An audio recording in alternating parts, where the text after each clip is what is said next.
The most super intelligent force of love possible, the highest levels of vibrational frequency, is my shepherd. I shall not want. It maketh me to lie down in green pastures. It leadeth me beside the still waters. It restoreth my soul. It leadeth me in the paths of righteousness for its name's sake. Yea, though I walk through the valley of the shadow of death, also known as this realm of delusion, I will fear no evil, for the most super intelligent force of love possible at the highest levels of vibrational frequency is with me. Its rod and its staff, they comfort me. The most super intelligent force of love possible at the highest levels of vibrational energy preparest a table before me in the presence of mine enemies. It anointeth my head with oil, my cup runneth over. Surely goodness and mercy shall follow me all the days of my life, as they have, by the way, and I will dwell in my true essence or nature, which is one with the most super intelligent force of love possible at the highest levels of vibrational frequency forever. Yeah, let's rewrite that Bible. The Jehovah's Witnesses did, apparently. What's happening? Benton here. It is certainly my pleasure to address you fine folks. Shout out to the replay crew as well.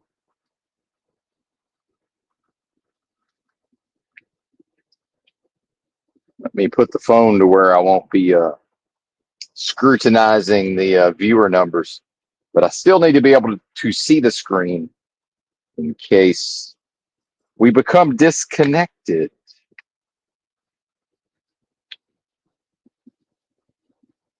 Trucker hell? Question mark. Well, trucker hell is dead. Trucker hell only exists within this delusion, and trucker hell can only be experienced when I'm willing to allow my rebellious nature to cause me to fall away from manifesting my essence, which is one, and this is true knowledge of self. Not belief, not to be told this, not to fake it till I make it. True knowledge of self. The apprehension, the experience, the direct experience of such. So there can be no trucker hell unless I create it for myself. And we saw yesterday or the day before yesterday, more correctly, what was that, Monday? Monday. I was willing to create it, the trucker hell, and exist within it for a short time. For a short time. And again, we're not repressing. We're not suppressing.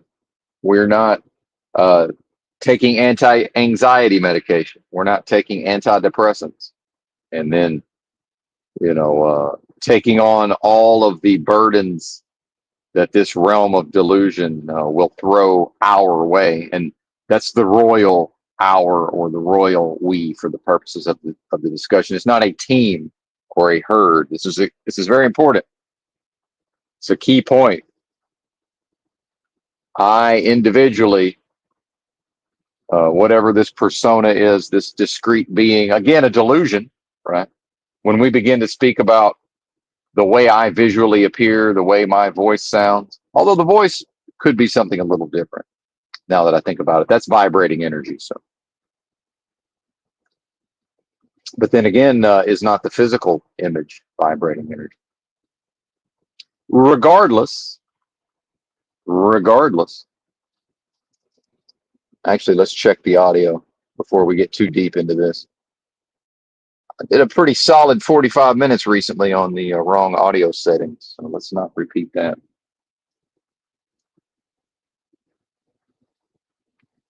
So now I'm awakened at 11 p.m. yesterday, Tuesday. A little groggy. I slept well, but I slept short, and then I went back to sleep at least once or twice. Hmm. Now, what perhaps I needed to have done. Now, this is instructive, I believe. So, the initial decision upon awakening at 11 and then turning on the phone to see today's work assignments, or at least today's work assignment. And remember, folks, those who may not be aware, I will remind you that um, we do not have a trailer. We need a trailer. We have no trailer at this time. We've been told where to go to get the trailer. And let me finish. I do want to finish my earlier point about individuals. So I'm an individual speaking a discourse to whoever, whichever individuals, right? Could just be one, right? We're blessed around here. Typically, it's multiple people, multiple individuals listening and perhaps watching the vibrating icon on the screen.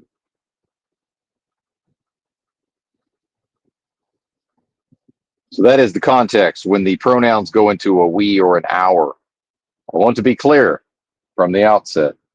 It's not to create a team or a herd or a group, because then group psychology comes to bear. And then, um, many folks, and I'm less this way than a lot of people, but I will also, seek safety in numbers situationally, but not typically.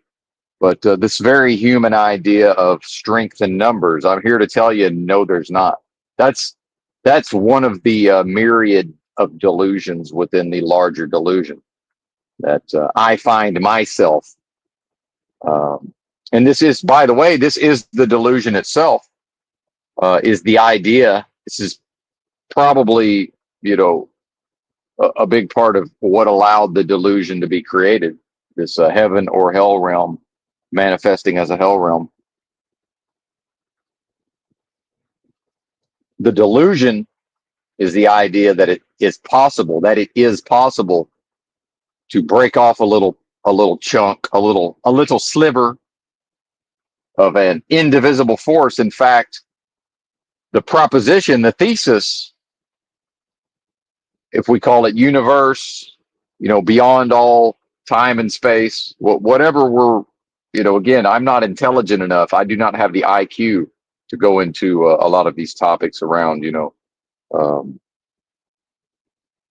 what would that be, metaphysics or particle physics or whatever, that highfalutin science talk. I'm just smart enough to follow some of that stuff, some of it. And I am endowed, for better or worse, blessing slash curse style, with an intellectual curiosity. But then would there have to be something in it for me to be intellectually curious at the level of practice, right? Presumably. And as I'm groggy and speaking these words and fulfilling my purpose in this moment, not to do live streams, that's not the purpose, not to deliver a discourse, although at this time that's clearly uh, part of it, but it's not the entire thing,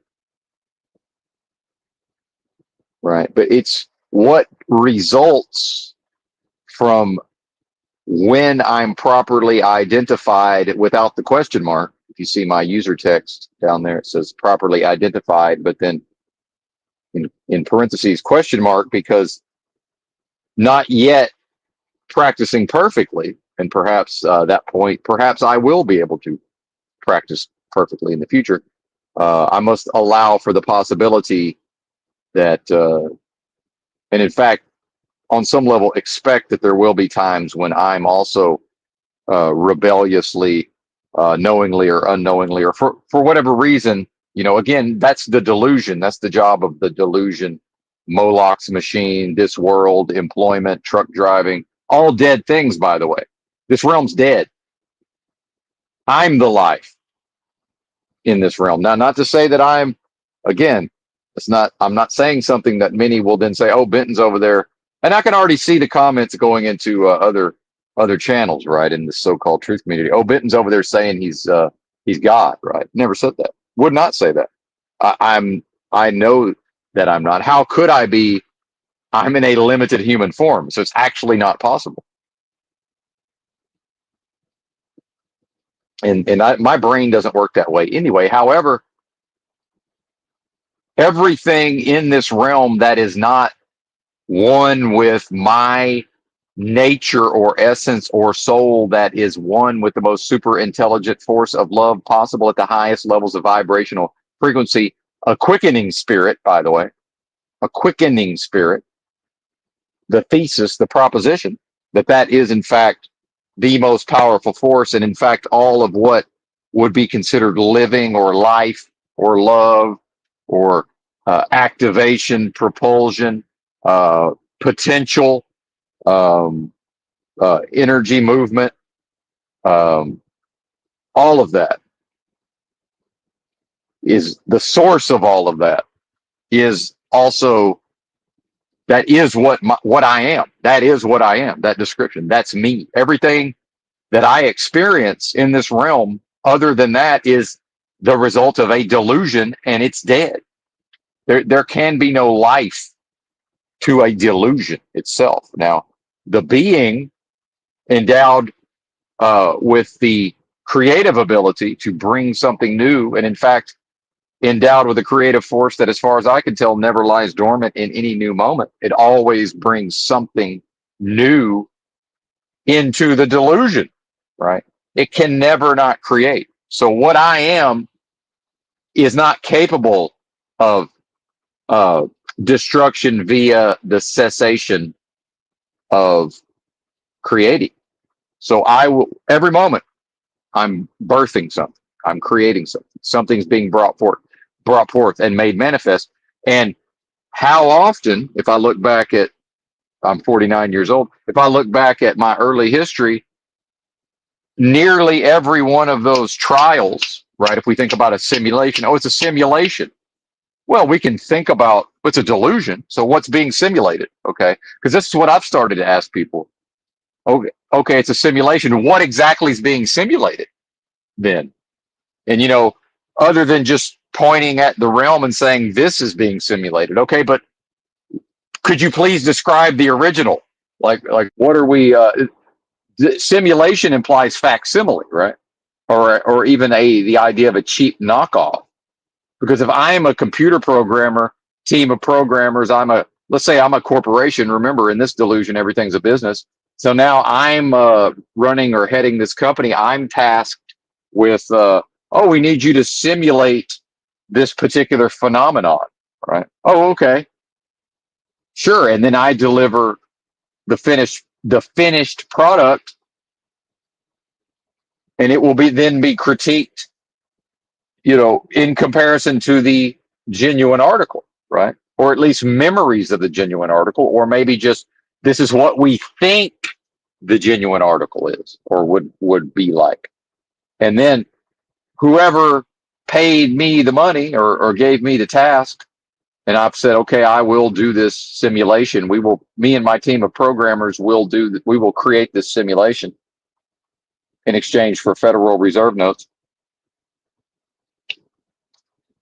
Well, does that in any way ensure that the simulation will be a 100% reflection of the original?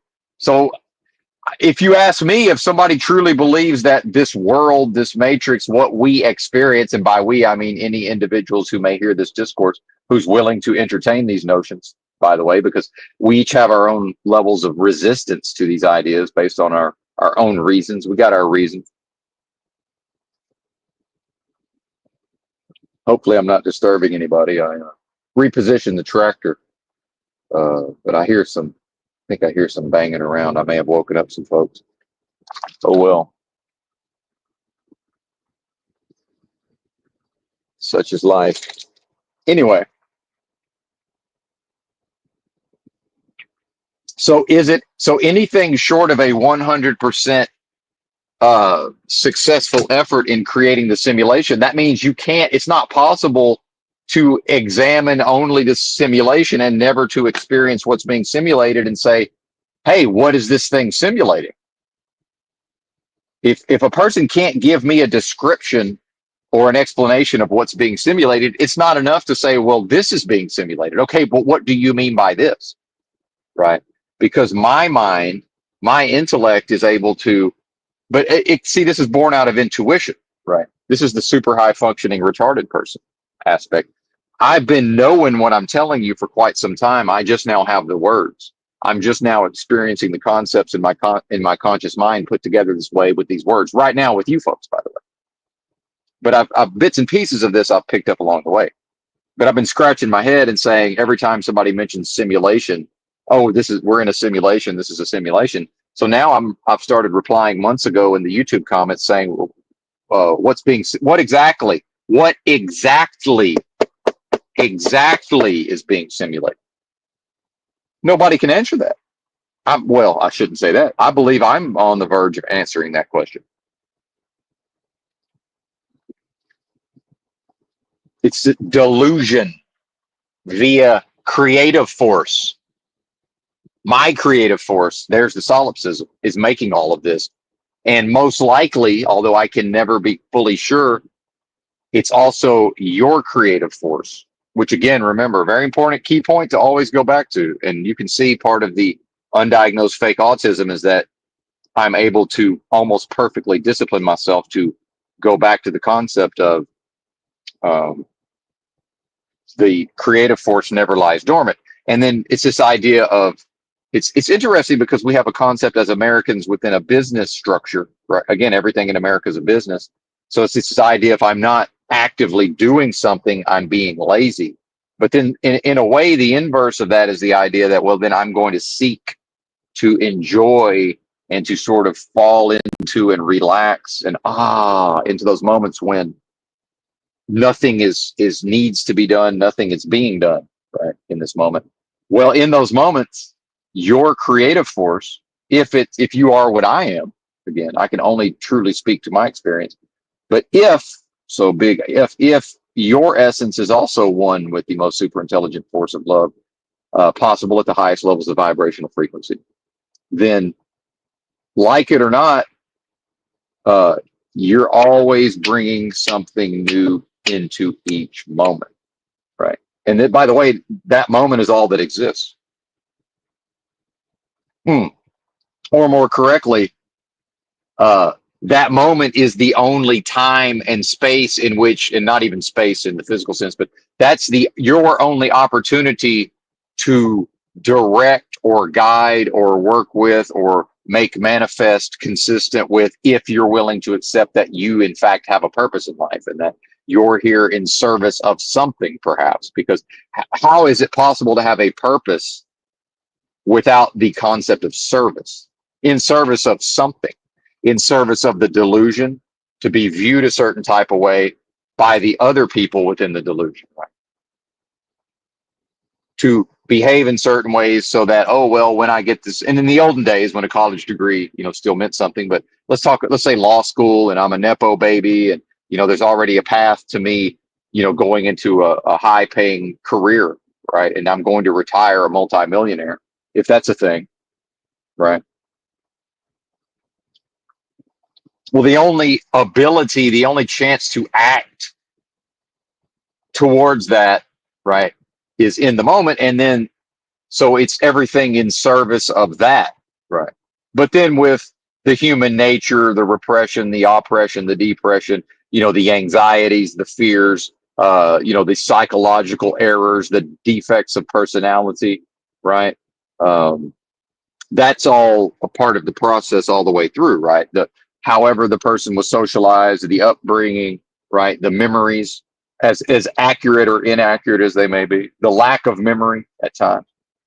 Famously, I remember not a whole lot of my childhood.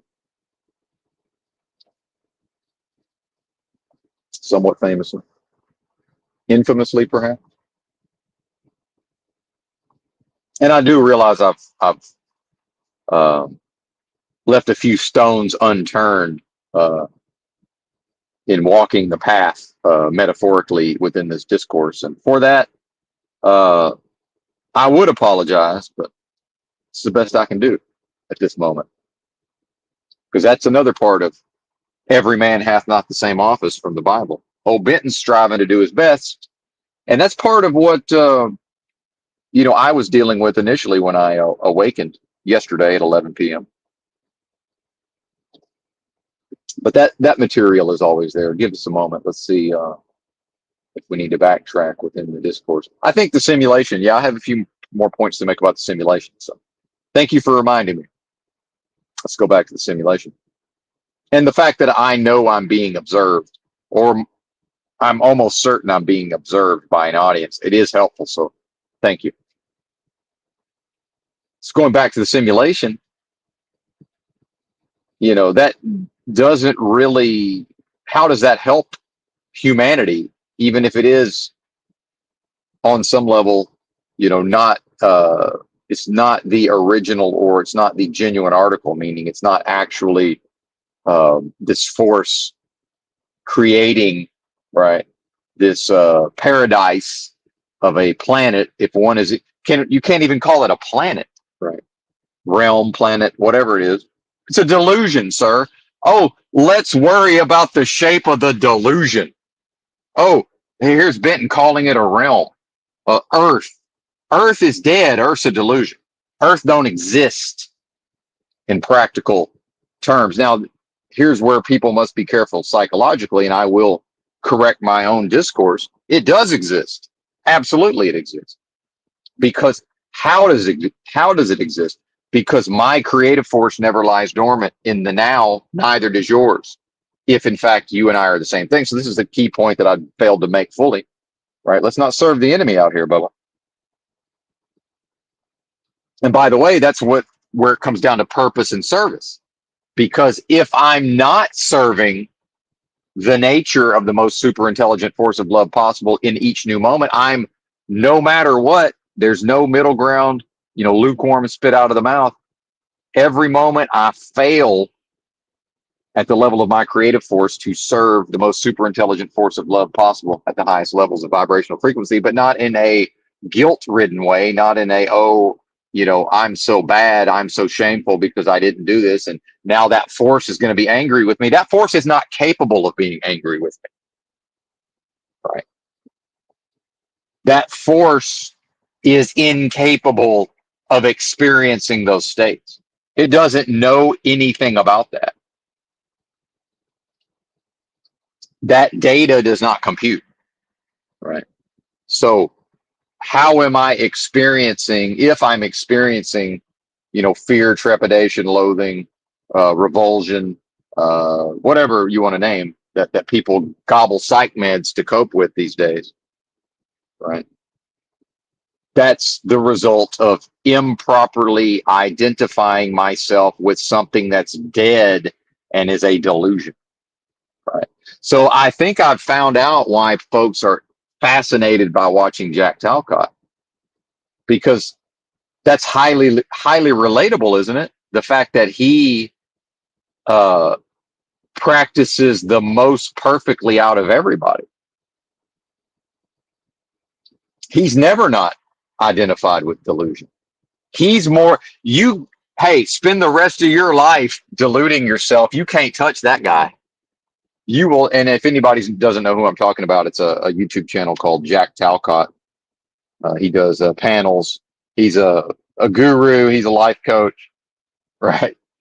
I think it's at Jack Talcott. There might be like a 333 or something on there. I don't exactly know, but, or is it Live Without Fear? Is it at Live Without Fear? Perhaps, I don't know, but you can find him,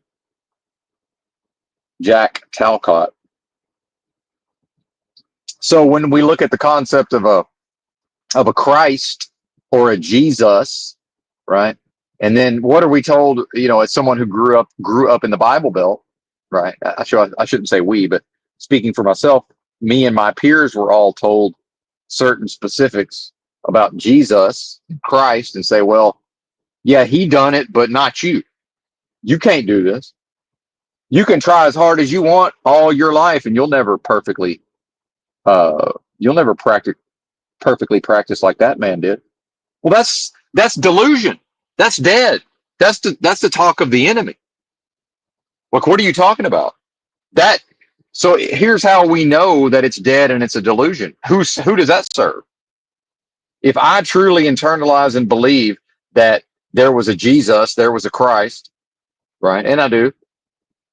If I truly believe that, and I have had my direct experience of what is referred to when we talk about Christ or Christ consciousness, or the quickening spirit, or that quickening spirit, many years ago, I will testify to that. Attest. And remember, folks, in this realm, by the way, in this realm, that's evidence in a court of law. Now, I don't even hedge my bets. I err on the side of caution and say, look, what I've experienced within me, it's only evidence to me, right? And when I give it to you, it's open to scrutiny and you're free not to accept it. Same thing with the court, but it's still considered evidence, by the way. Legally, it's evidence.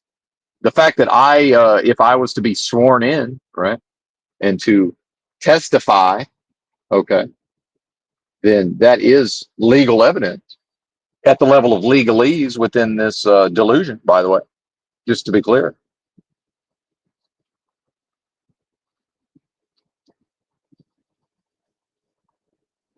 Where was I before all of that, before that jag?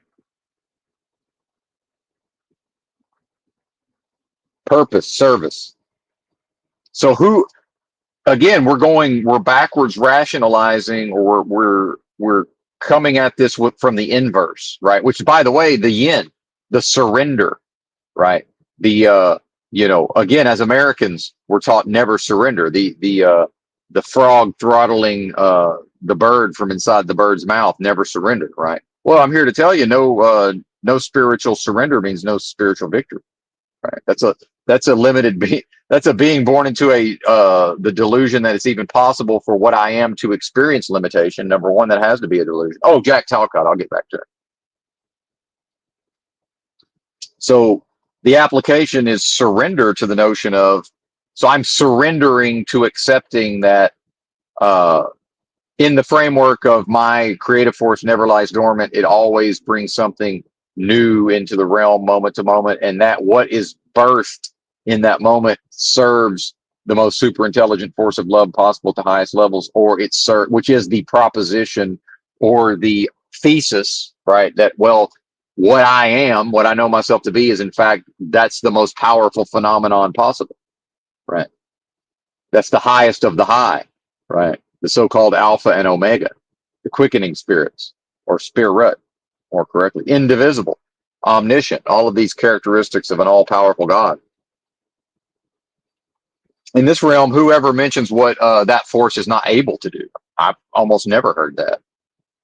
Because the assumption is, well, if God is now a human, and this is where the fundamental error of Christianity, one of the fundamental errors of Christianity comes in, is to then humanize that force and to put it into a form in our minds where now, well, of course, I'm a human and I experience fear, worry, doubt, anger, and all of these things. So, of course, in the Old Testament, it makes complete sense that here's Jehovah running around, smiting his enemies and, doing wiping motherfuckers out and killing folks and, letting people be tortured and just crazy shit, right? Yeah, that only makes sense in a delusion, in a delusory context of humanity. That makes absolutely no sense. That does not compute if we think about the most super intelligent force of love possible, because if that's all dead, I'm describing death and destruction. That can never be the most super intelligent force of love possible at the highest level, because if it could be, it's not that thing. It can't be both, right? And this idea of a force that's, well, it's God and it's Satan, right? Spiritually, or well, no, it's thesis and antithesis. How can we have a thesis or a proposition without its inverse, right? Or its antithesis, right? So people are like, oh, who's going to be the Antichrist? What's going to be this realm is the Antichrist, motherfucker. This is the the antithesis. Christ is the thesis, y'all. Christ consciousness, whatever that quickening spirit. And again, I'm saying whatever just to say that I'm not willing to speak as if I'm able to talk to you as if I'm 100% sure. I'm 100% sure within me, right? But then just the language itself will limit the discourse, certainly. All right, back to Talcott and the delusion, right? So that's the fascination with somebody like Talcott is, well, here's somebody who is practicing perfectly, but he's practicing perfectly at the level of antithesis, right? So if Jack Talcott can 100% inhabit 100% perfect delusion moment to moment at the level of his creative force, he just proved the thesis. Because if Jack Talcott 100% of the time, each new moment exhibits the human capacity to express consistent with delusion and death and destruction, then of course a human being can do the, from this perspective, inverse. Of course. Jack Talcott is, right? He's not the Messiah he thinks he is, but in a way, so he's anti-Messiah. Jack Talcott's antichrist, not the antichrist. Because each new moment, each one of us either continues to prove the validity of the thesis or the proposition, right? Or whatever our creative force does at the level of subversion or rebelliously refusing to bring something in service of my own nature, by the way. So it's either it's affirmation of thesis or affirmation of antithesis each moment. So Jack Talcott, in fact, is to be lauded and celebrated because he proves that absolutely it is theoretically possible. Well, no, it's literally possible for a human being, to practice perfectly, but in the other direction, meaning 100% of every moment to only ever identify within themselves consistent with their true nature. Because make no mistake, Jack Talcott, 100% of each new moment, he's identified with the realm. He's identified with his own psychology. He's identified with his own ego. There's nothing more real to Jack Talcott than Jack Talcott's psychology, how people treat him, his experience moment to moment, what he experiences. Right? What I experience is dead. My childhood is dead. When I think of my mother and father, that's dead. That's a delusion, right? So, and I'll go back a little bit and say, here's the problem for a lot of folks: without the background, without the foundation, without the building, day by day, moment by moment, over a period of many years, to where I've built to even be able to deliver this discourse. See, I'm able to interface with all of these ideas, but then never go into the space of, well, it's actual nihilism, meaning I can just go do whatever I want to do. Well, I can't just go out here and, live some version of, natural born killers or whatever. See, it's not an option. But many people, when they first, and I can explain why, right? But many people, when first faced with these ideas, instead of examining each basic fundamental piece, which is required, by the way, if the being wants to practice, right, the being is able to practice right now, starting right now. However, in creating for oneself whatever systems within one's own sphere of influence, again, if this is a thing that a being is willing to do, and I've been willing to do it, and I continue to be willing to do it. That's what truly matters here. So back to Fight Club, to let that which does not matter truly slide, right? So I've already failed in that today. So I already am not able to practice perfectly because it was quite limited. However, big, bad, tough, spiritual walking, talking, walking spiritually, walk tall Benton here. He spent at least first thing this morning How did my screen turn off? That was strange. I must have done that manually and didn't realize it. Spent 20 to 30 minutes going through his own version of a shame spiral, right? Which it's not that, but that's, you know, as far as my physiology is concerned, it was that on some level, right? You know, the indignities of even working as a truck driver. I live in a big rig, right? Well, the fact that prior to going into truck driving, I lived as a homeless person and slept rough for almost 6 straight years, right? A few nights indoors here and there. So the fact that, based on my perspective, this is actually, I enjoy living in this truck, right? This is still quite humble, quite meager, right? No account, right? As I like to say, in this realm in which everything's a business. So on the one hand, it's like, yeah, thanks for hauling the freight to and fro, sir, within the context of business, the business of the realm. Appreciate you. But then also, some version of the child sucking his thumb, the spinner hat, sitting on the floor with the spinner hat and the ball, right? The paddle and the ball and the string with my blankie, right? Some version of that, demean. Uh, in some ways, the physical side of the delusion, right? This realm of death and destruction and delusion, physically, the again the delusion, the waking dream, right? The surrealism of going physically, even though I'm not even technically physically going, and then, well, oh, what am I, right? See, I can see how this would make a lot of folks lose their sanity, right?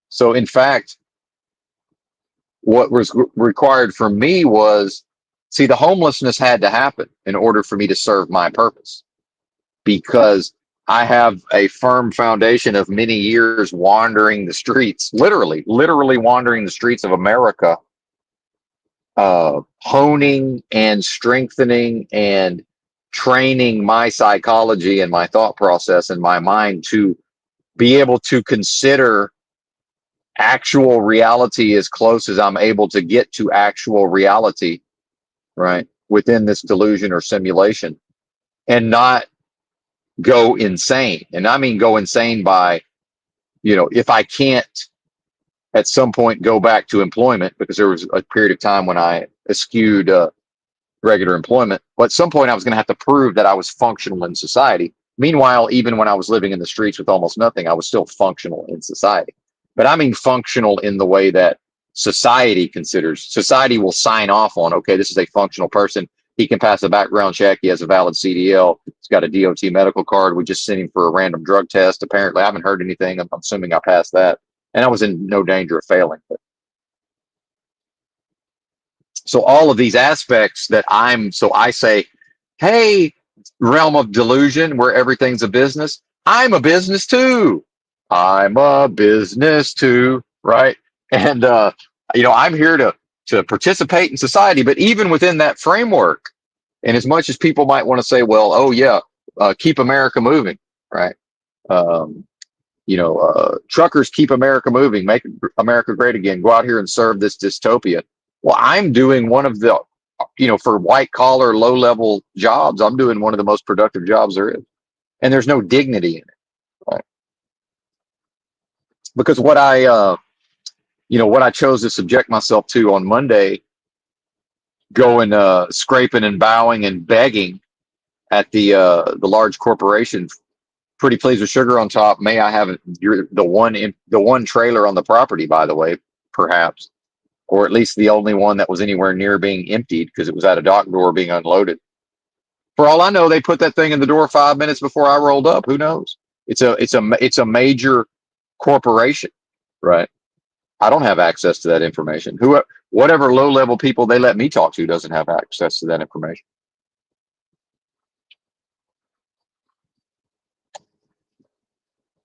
And by the way, take what's good for you and leave the rest. Some of the time will be me selfishly just talking about my day, right? Talking about my recent life. Within this delusion, what's not a cope? When people are like, "Oh, that's a cope," or "He's coping," right? Hey, You know how to not cope? Capping, lying to yourself. If you ain't coping, you're capping. Hey, that's a Benton original right there. Just wrote that off the dome.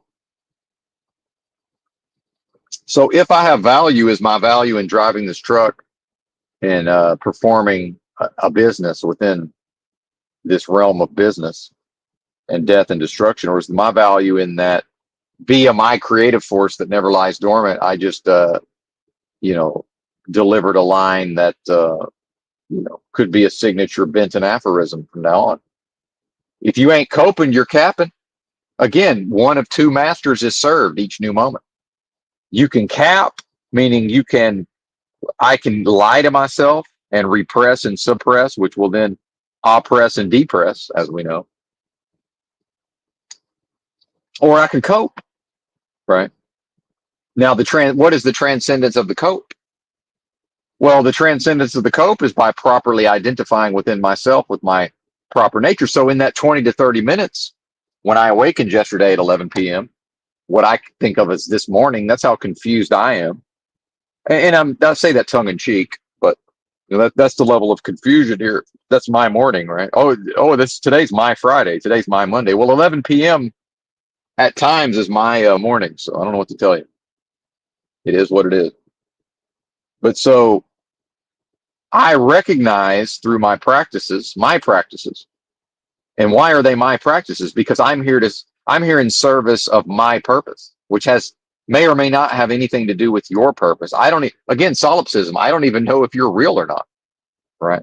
And I mean that in a specific context. I don't mean that in a, hey man, it's trippy, man. We blasted off on DMT, man. Hey, we got my buddy's coming through. He's got these shrooms, man. Like, I'm not speaking in that context, although I've certainly blasted off on DMT and eaten large doses of mushrooms at times, not simultaneously. Shout out to the chat.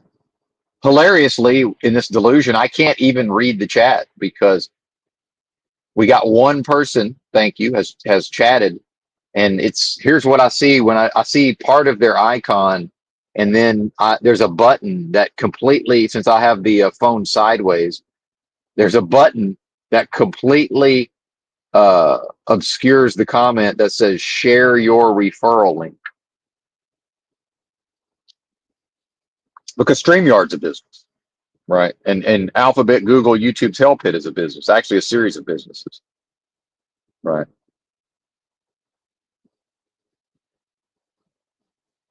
Jack Talcott is a business, certainly.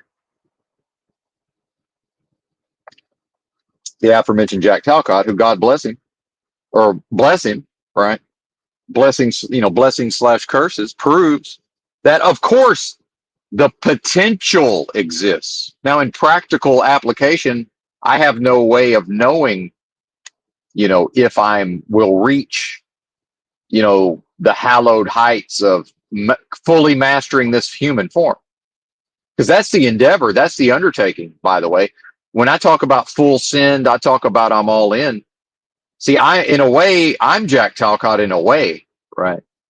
Because I'm putting my name on it and going full send in the opposite direction, meaning I don't know if it's possible for Benton, right, to this little light of mine, I'm going to let it shine. And that, in fact, I'm going to practice and put my nose to the grindstone metaphorically. And if it's even possible, so you're saying there's a chance from Dumb and Dumber style, 1 to million, 1,000,000 to 1, whatever the odds are.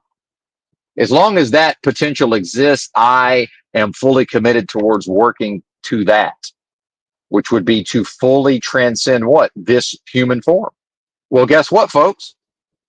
The most super intelligent force of love possible at the highest levels of vibrational frequency, it cannot be limited by this human form. And in fact, that's a delusion. And that is, as far as I can tell, how this realm operates is via delusion, meaning, again, this point that I've gotten near to making, but I haven't fully made yet. It's, as far as I can tell, it's every output in every new moment of every, however many billion may or may not be here, and how many of them are even actual people. At a certain point, does the individual fall to a level where their light can't shine? I don't know. So not my concern. However, whoever is participating in bringing something new into the realm via the creative force, the only thing that lives here, by the way, that's all that's alive here. If it's not my creative force or your creative force, and again, solipsistically, I don't even know that yours exists, right? And this notion of, oh, well, we are all one at the highest level, well, that's a mockery. Whoever uses that in that context, that's a mockery of the thing itself, by the way. All they that hate the most super intelligent force of love possible at the highest levels love death. Jack Talcott loves death, right? Jesus makes him angry. Now, when it suits him, he will put on a particular tone of voice and a particular mannerism, and he will speak of Christ and all of these concepts, right? But make no mistake, he loves himself, and what he believes to be himself has never lived and cannot live. It's his psychology which contains this notion of ego, right? Which again, when we say ego or egoic, that doesn't actually mean in psychology what people are saying that to mean. I think they actually mean id, perhaps. But I don't know. I haven't cracked a psychology textbook in many a year. Professor Benton gonna learn you. Ha ha ha. What up, Razvan? Good to see you, sir. And see, this is a taboo.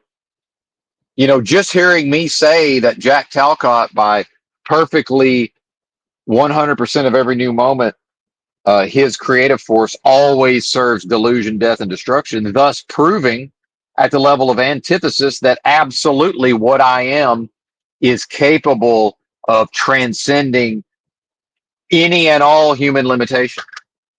And I figured out 10 years ago that I have access to all spiritual powers, and in fact, I'm limiting myself. But I'm doing that through the active or the yang energy. Shout out to Deepak Chopra, as ridiculous as that person is. That's how I learned this concept, was by reading a Deepak Chopra book.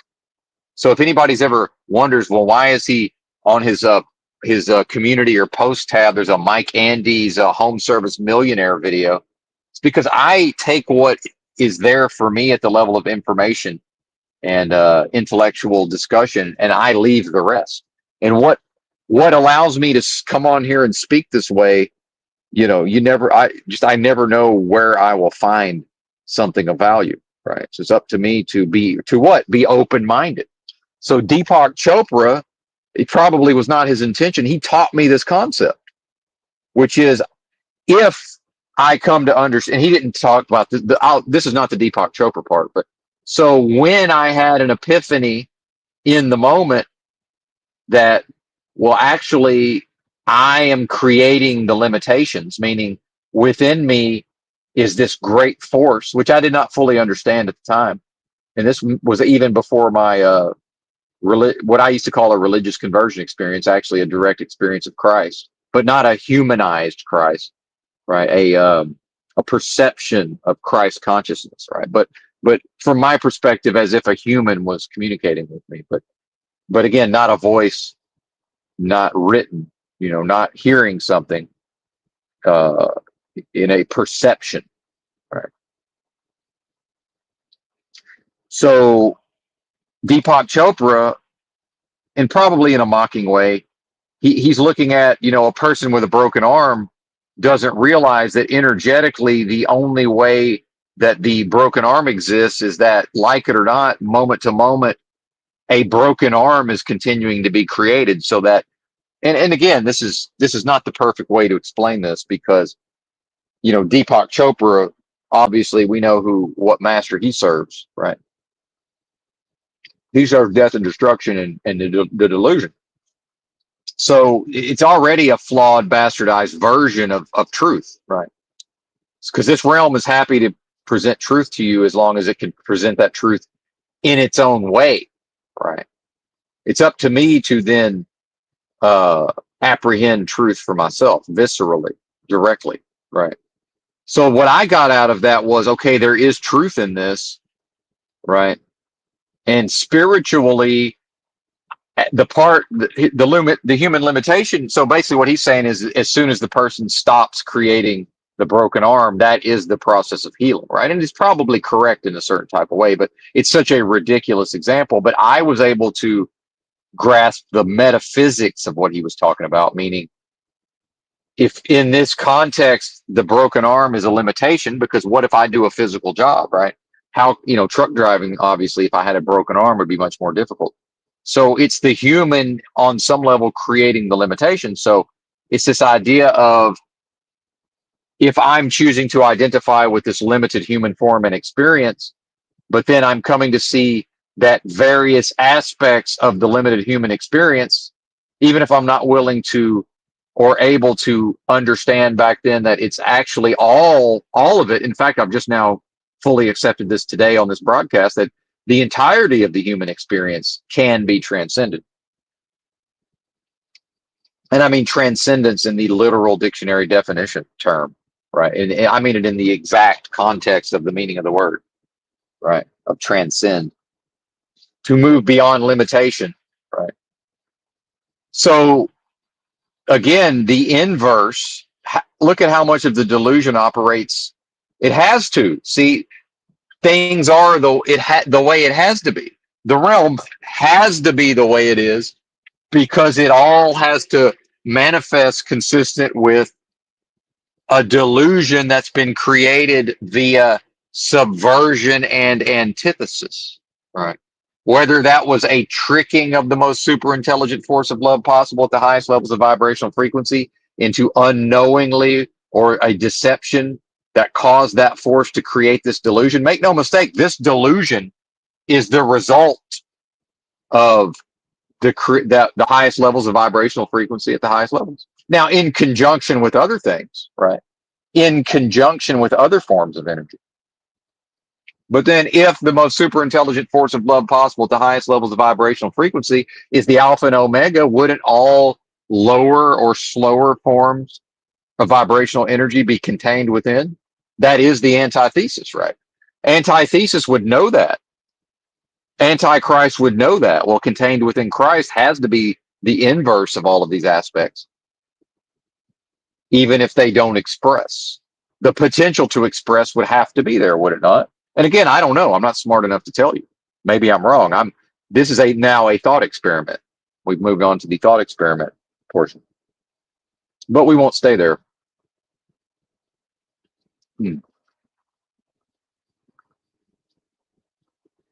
Or maybe we will. So back to Deepak Chopra. So in the moment in which it just hit me like a ton of bricks, okay, I've happened upon this idea that what's inside of me is greater than anything, anybody could possibly imagine, right? Meaning, the most super intelligent force of love possible at the highest levels of vibrational frequency, that's even powerful beyond the human capacity to imagine how powerful that would be. See, again, another limitation, right? So if I am the proposition, right, then the thesis, the antithesis, would say, well, hell, you can't even experience those heights, partner. Antithesis would say, you can't possibly practice like Jesus practiced. It ain't possible. Well, I see Jack Talcott practicing perfectly. It's the same thing from, and I'll go back to the Deepak Chopra in a moment. It's the same thing as Angela's Ashes, the book, not the movie. The champion of all pint drinkers, contained within the power to become, in Limerick, Ireland, the person who can drink more pints of Guinness than any other drinker of pints of Guinness, and that's saying something. Contained within that individual is the antithesis, or the inverse, the ability to drink no pints at all. The ability to perfectly, at a higher level than the rest of the drunks in Limerick, Ireland, to, well, if I can be the champion, because he had an epiphany in the book. If I have the ability to be the champion of all pint drinkers, I also, contained within me, has to be the ability to outdo everybody at the level of not drinking pints.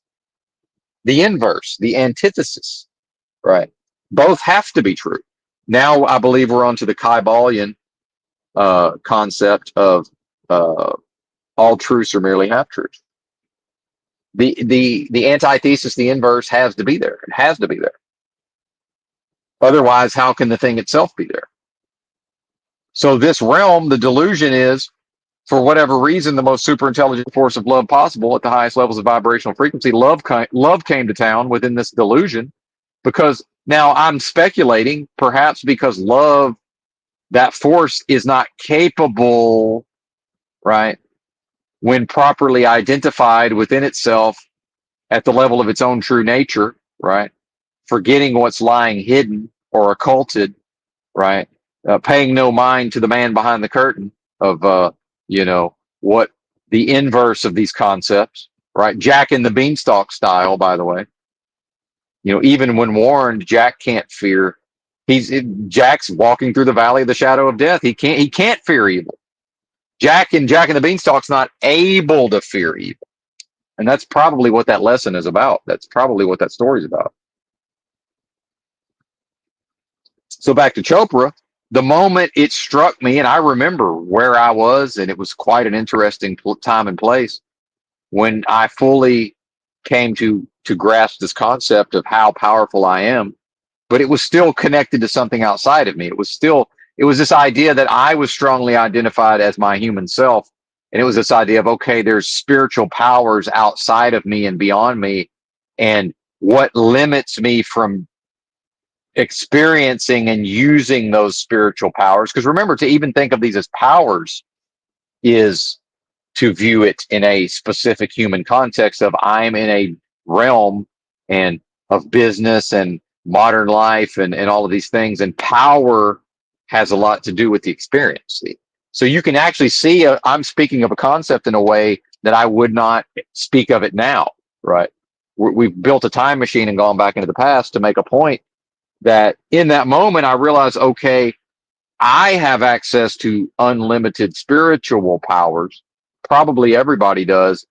And what I've learned from Chopra is it's the subversion of my yang energy at the level of my creative force that never lies dormant. And that is the mechanism whereby the limitation is created in each new moment, right?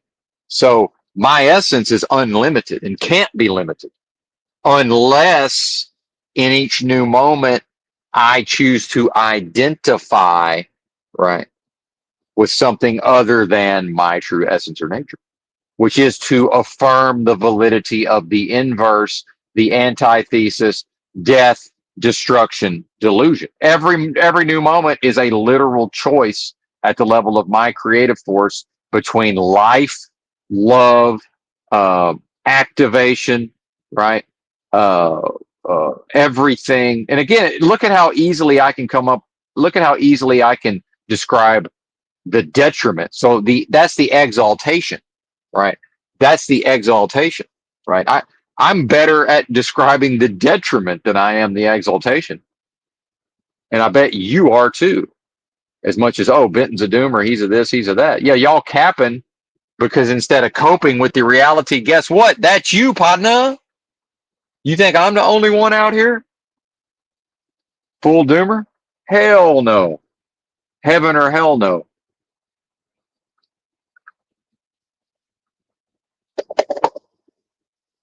Does that make any sense?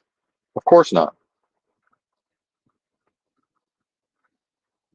But you see, in the moment, I applied the Deepak Chopra concept around, but the ridiculous idea of the broken arm.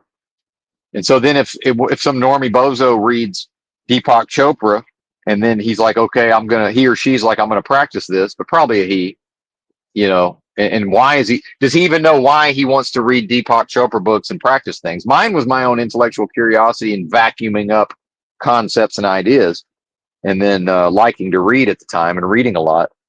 For a male, if he's to read Deepak Chopra, probably he's trying to get laid. Let's call it what it is. Does he even know what's motivating it? Does Jack Talcott even understand his own motivations? Perhaps not. I understand mine, right? And I'm fully committed to, make no mistake, and I almost said it earlier, but it's so harrowing on some level. It's such a, to even I'll put my name on it. If it's possible, and it is theoretically possible. So basically, I'm going to find out based on whatever time I have left in this delusion. I will discover, was it possible, yes or no, for Benton to achieve this? And I'll be specific with what I mean by this. From where he started practicing to the day he died, I will find out whether or not it was possible, right, for me to transcend my limit, this, not mine, this limited human form within a delusion, right? The human form itself is delusion, but only in the context in which I'm speaking. So this is what answers my fear, by the way, but my rational fear. See, I experienced a rational, healthy, cautious fear, which is probably not even the right term. It's probably love, right? My own, when I'm identified with my own nature can only care about others, right? While at the same time, I can't even be sure that there are others, right? I have to allow for the possibility there are no others, but the love or the regard for the person hearing me is the idea that, well, they may not have the foundation to properly interface with these ideas without falling into error. Well, guess what? And then calamity and misfortune and suffering and strife could befall them as a result. Well, guess what? That's probably number one. That's probably the case anyway. It's just now, am I being selfish and I don't want to be held responsible potentially? Well, the fact is, I'm not responsible. You're an adult, right? You're consenting to listening to these ideas. So, I need to trust, right? In fact, when I'm properly identified within myself, I'm not capable of lacking trust. So, that's a reminder of me to trust the process, trust the audience, that the audience will know what to do. And by the way, if the audience has the propensity to rush off into their daily lives half cocked and, end up in a mental asylum, not an asylum, but end up 5150 in the hospital, Baker acted or wherever they live, or if they're going to end up in jail or they're going to end up with criminal charges or they're going to get beaten up, it's not because they heard me say some words. And that, by the way, that's, look at the narcissism on display. The idea that what I'm so great and powerful, I can just say some words and now, people are running around ending up in mental facilities or hospitals or, because it's not even a mental hospital, but, it's a hospital, a jail, right? Beaten up on the streets. Right. Well, that's all happening anyway. I had nothing to do with that I'm aware of, other than uh, assisting in creating this delusion moment to moment. Right. Other than whatever responsibility I share in for making this place moment to moment. Right. But so let me go ahead and put my name on it. I'm going to find out, yes or no, was this possible for this delusion, Benton within this delusion. Was this particular trial within the simulation, right? Because what's a simulation? What's going on in simulation? Experiments, a series of trials, right? Mathematical trials. So within a simulation, that's an algorithm, a series of algorithms. That's algebra, mathematics, code, right? That's what we're talking about here. So within all of that, so whatever we refer to as Benton exists within all of that code, whether literally, metaphorically, or both, via delusion, by the way, via delusion, and actually doesn't exist, practically speaking, but in a context, right? So if somebody chooses to take what I'm saying out of context and then goes out willy-nilly into calamity, that can never be my fault because, hey, bozo, discipline the mind and the thinking to only keep the thoughts within the proper context. I'm speaking in specific contexts, meaning I'm choosing not to speak outside of that context. When you or they or someone takes my statements and removes the context, I did not say that because I'm speaking in a context always. See,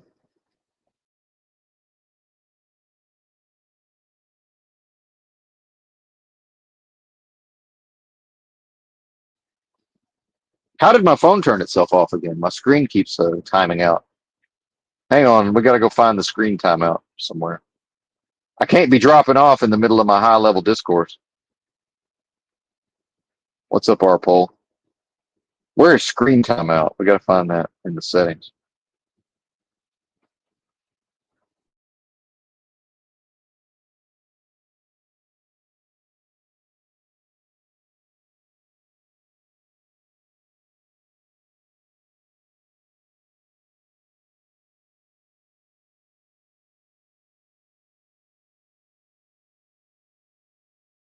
I don't know why it's doing it. But my apologies if I was gone there for a moment. I don't know how long that would have been, but it is what it is. It's chocolate time. I know that.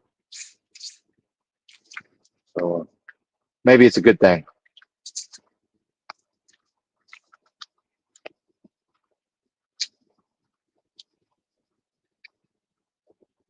I do prefer the chocolate when it's a little less hard.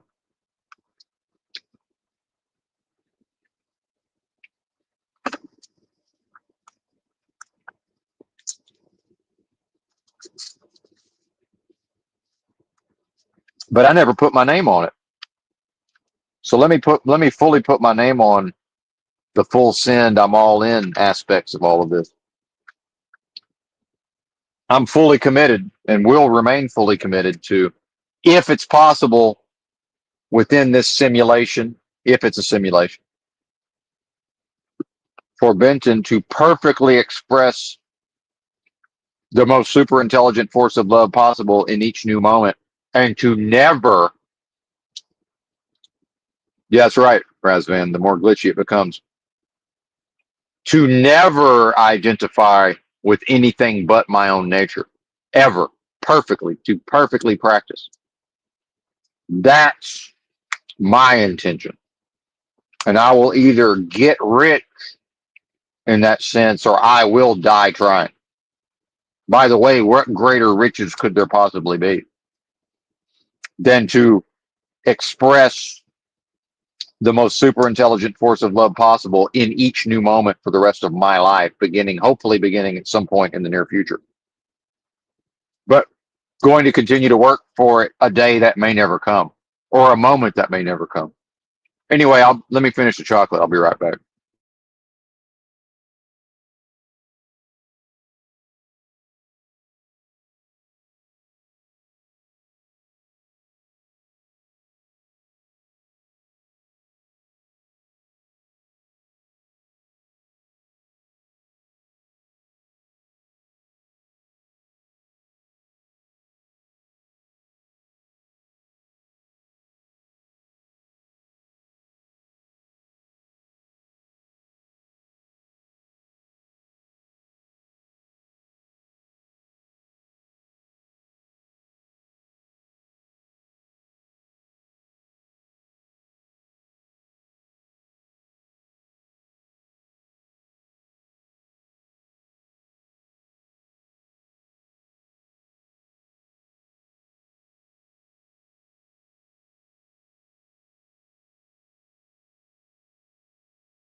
Almost back.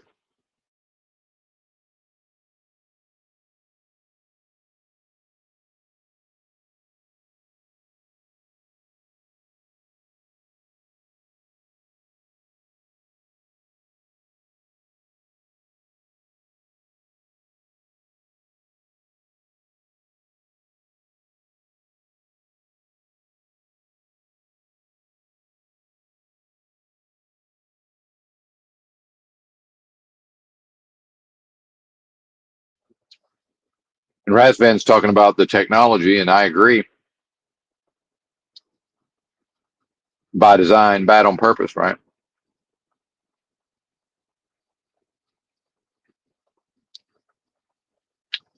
But then also, so did I ever? Yeah, that's what I'm going to do. That's my intention, is to practice perfectly, to do the thing that uh, I was taught in my upbringing, in my socialization process, in the Bible Belt, in the context of religion or Christianity, that no matter how hard I try, I'm not capable of perfectly expressing Christ in each new moment, that quickening spirit, or more correctly, or in a different way, perhaps, my own true nature. So that's antithesis talking. Antithesis speaks to thesis and says, well, actually, not only you're not that thing, number one. Number two, try all you might, you'll never get there anyway. And that's the gospel of Paul, by the way. If folks have been confused as to why I've had a beef with Paul from the Bible, not Paul enslaved, Paul from the Bible, Saul of Tarsus. Here's why: because Paul wrote, well, try as I might, no matter what my intention is, try as I might, look at I end up serving evil anyway. That's what Paul said. So what's implied by that? Now ostensibly Paul continued to supposedly serve God, right? But anyway, what do I need Paul from the Bible for, Saul of Tarsus, when I know that, well, in each new moment, my thoughts and actions serve either the Most High or the antithesis of that. So what do I need Paul for? Meanwhile, Paul's gospel is not Jesus's gospel. It's not the gospel of Christ. It's the gospel of what then? If there's only two possibilities, and Paul from the Bible, Saul of Tarsus's gospel is not the gospel of the Most High, Christ, then what is it the gospel of? This realm, antichrist, death, destruction, delusion, right? It is the idea that, yeah, Jesus was able to do this, but not you and not me, right? But meanwhile, Paul probably wasn't even trying. I'm going to try as hard as I can, and not hard in a yang sense. I'm going to combine the yin and the yang and express as consistently close to 100% as possible. And what I would say is, well, if we're ringing steel, if we're aiming at a target and ringing steel 99.9999% of the time, who will even be able to tell the difference? But by the way, I will never get to 99.99999, percent ringing of the steel in each moment I'm taking aim, right? In this metaphor, without trying to hit it every time, right? Well, what if from day one I was taught from day one, well, try as you might a little bit, and you'll never ring that steel 100% of the time. Well, okay, now we might settle for 1 out of 4 times. Well, how many people do the right thing 1 out of 4 times, but they're a good person? Because, well, I was that way. I was just, of course, I have to be a good person. I took for granted that I was a good person until I meditated and began to explore my internal space enough to realize, well, actually, I can't meditate and not deal with, all of these things I've recently done. And I've been lying and I've, repressed, and I've failed to deal with them, right? Or I've justified them in certain ways. So the only way I was able to continue practicing meditation was, okay, I must face the reality of what's happened here. And then, of course, I'm courageous in that way. I'm one of those pain don't hurt fellas, right? Well, it did hurt, but then it was like, okay, not only so I came to the conclusion, wow, not only am I not, was I at that time not a good person based on my actions, I was actually a bad person based on my actions. I was doing harm to people. Again, the intention does not matter. A lot of folks will go into, okay, well, yes, but then go into justifications based on this happened and then that happened and then this person did that, and well, my intention, that has nothing to do with it. I'm either harming these people or I'm not harming them. What does my intention have to do with that? Go talk to them about intention and ask them, well, does it hurt less now that We've told you about intention? Absolutely. Of course not. It, in fact, might make it worse. You know? Oh, you mean I accidentally had to go through all of this? Right? Like what?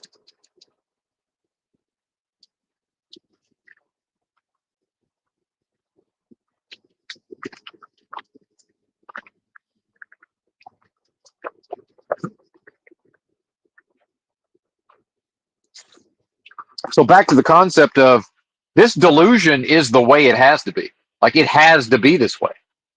The way it has to be. That's this realm. So what Razvan's talking about, and I agree about the technology, and I could add, look, I could fuck his idea. I could put my own particular stink on it, right? But why even bother? He said it well enough. He said it perfectly well.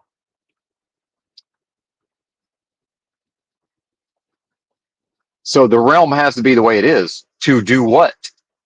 The delusion, Moloch's machine, in the process of working ever closer to the moment where the simulation or the series of experiences or the series of mathematical trials within the delusion can be paused, right? Somebody can click pause or push down a plunger or ring a bell and say, stop right there. I've done it. Antithesis is waiting for that moment where its machine, within its delusion, it can say, well, actually, none of these people are letting they've all stopped letting their light shine. And so the moment the whole thing can be paused, and at the level of legalese, the antithesis can say, how could this be the most super intelligent force of love possible at the highest levels of vibrational frequency? And every single delusory aspect, right? Having these human experiences, not in the past, not in the future, in the right motherfucking now.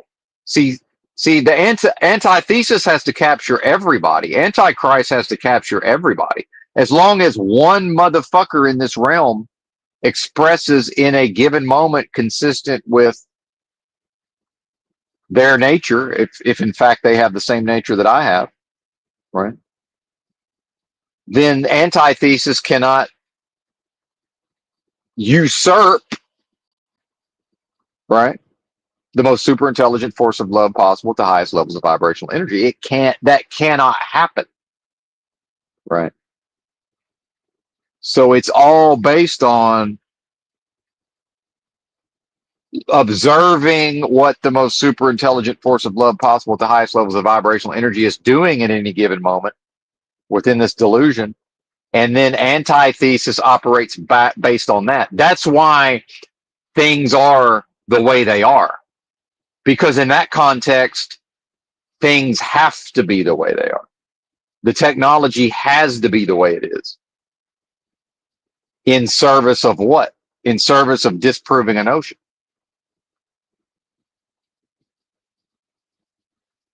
Through a process of usurpation. I am the smartest person that sounds the dumbest. And I'm sure I butchered that pronunciation. Usurpation, right? To usurp. The antithesis, Antichrist, is a usurper, right? It cannot usurp what I am and what I suspect you are at the core of your being, your true essence or soul, cannot be usurped unless within this delusion, right? Every single being, which would then represent the whole, would it not? Is that the soul trap, by the way? To take enough little bits of an indivisible force and entrap them, each one of those little bits, in a delusion. And that is the delusion, is the idea that force is even capable of being limited. Meanwhile, would not that force have an attraction to limitation on some level, magnetically, if we think about, opposites attract and, magnetically what attracts and what repels? Would not that force in some way be attracted to experiencing limitation if it's only capable of unlimitation, or, you know, limitlessness, right? I mean, that makes logical sense to me. Again, I'm speculating, right?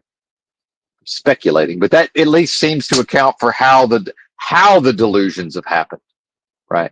And so, is the soul trap to expand the available pool of individual trials or delusions running within the larger delusion? So, is each new little delusion, is that a computer program or demon or code running right within the larger simulation or matrix?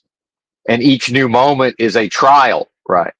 So is time actually a result of, is the idea of a now actually the result of, well, we can't have the lack of something, right? Meaning nothing means there has to be something expressing somewhere, right? Even if that thing exists fully beyond time and space, right? The most super intelligent force of love possible at the highest levels of vibrational frequency, right? So time would then be part of the delusion, the idea, right, that there's never not a now. The idea that there's never not a now, a here and now. Right. Again, antithesis, the inverse. So can you not see how, or perhaps if you can't yet see, perhaps in the future you will be able to see, or one will be able to see, as I trusted and continue to trust that I will be able to see, and that's what's allowed me to be able to see this now. Because even if you allow me, even if you become convinced based on my discourse, that will be fleeting. The work must be done. The foundation must be, the foundation must be prepared. The soil must be tilled within the individual, right?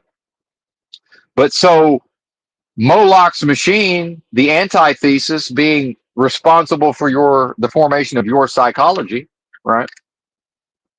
Do you see how your psychology was designed before you even entered into this realm? By the way, at the level of a delusion, you are not a delusion. What I'm saying is at the level of delusion, and the psychology was already designed, and then the installation process began. Socialization, upbringing, experience, right? And so let's only address the adult 18 plus, right, or 21 plus.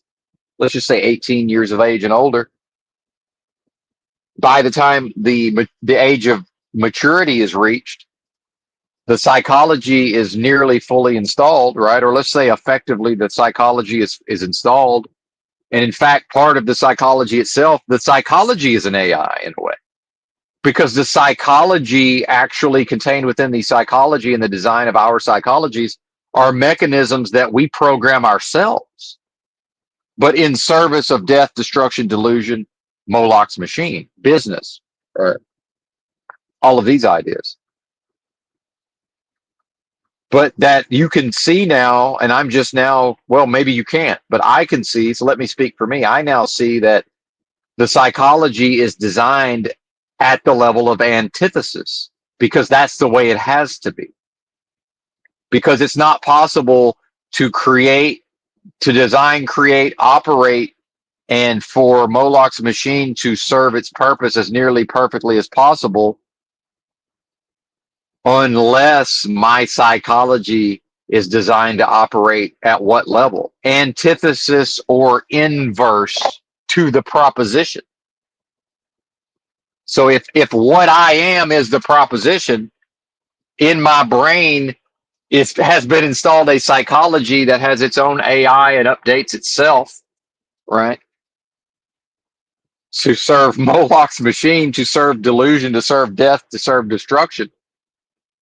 So I'm not learning how to fully express my own nature. I'm unlearning at the level of antithesis and inverse to get the fuck out of my own way, not through yang, not through domination, not through control, not through masculine, not through assertive, through yin, surrender, acceptance, patience, tolerance, right? Surrender, passivity. But again, the psychology says you can't surrender, Padna. The psychology says never surrender. The psychology says no spiritual surrender. The psychology says anything you want to accomplish, you can only accomplish through the one form of yang or masculine or aggressive or assertive or dominant. Man will dominate man to his own injury style.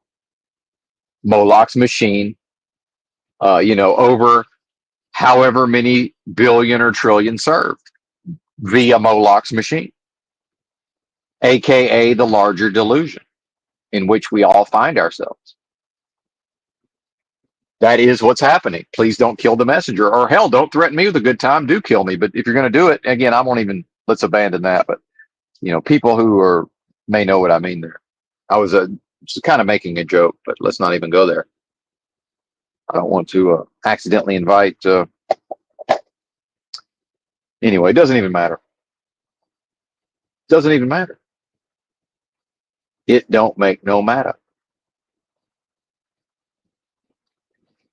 It doesn't make any matter. Moloch's machine does not create anything that matters. Everything created via Moloch's machine is dead and therefore is of no relevance. Other than what? The relevance I give it. Within your own life, the relevance you give it. Doesn't matter how my day is structured. Moloch's machine is structuring my day. I'm not structuring my day. Now, obviously, because I prefer to operate on see, we're already into preference. See, Jack Talcott is incapable of serving anything other than Jack Talcott's psychology, right? When I wake up at 11 p.m. to start my day, I'm in error when I attempt to serve my own preference.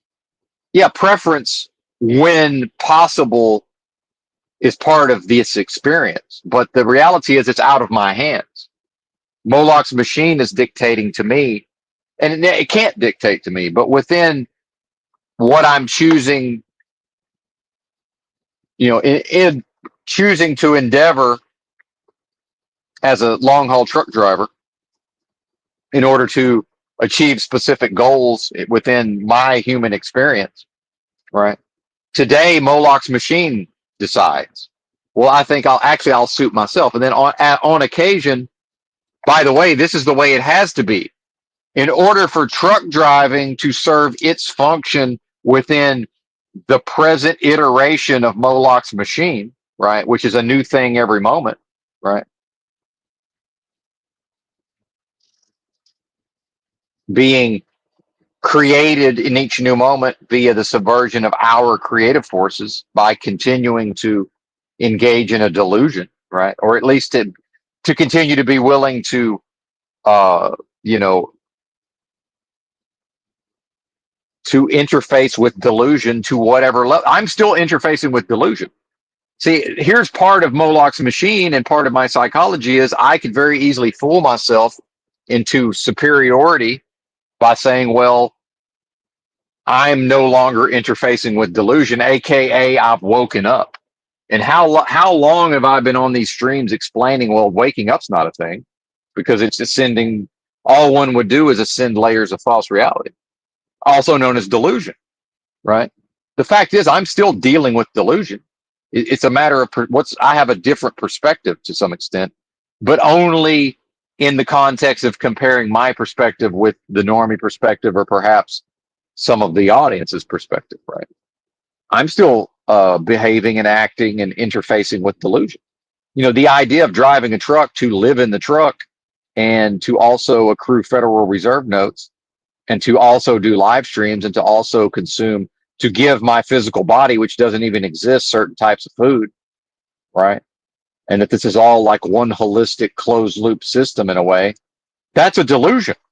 None of that in practical application exists, but it seems to exist, and that is the delusion. The delusion is the idea that any of this is actually happening at all. That is the overarching delusion. And it all happens via Moloch's machine. See?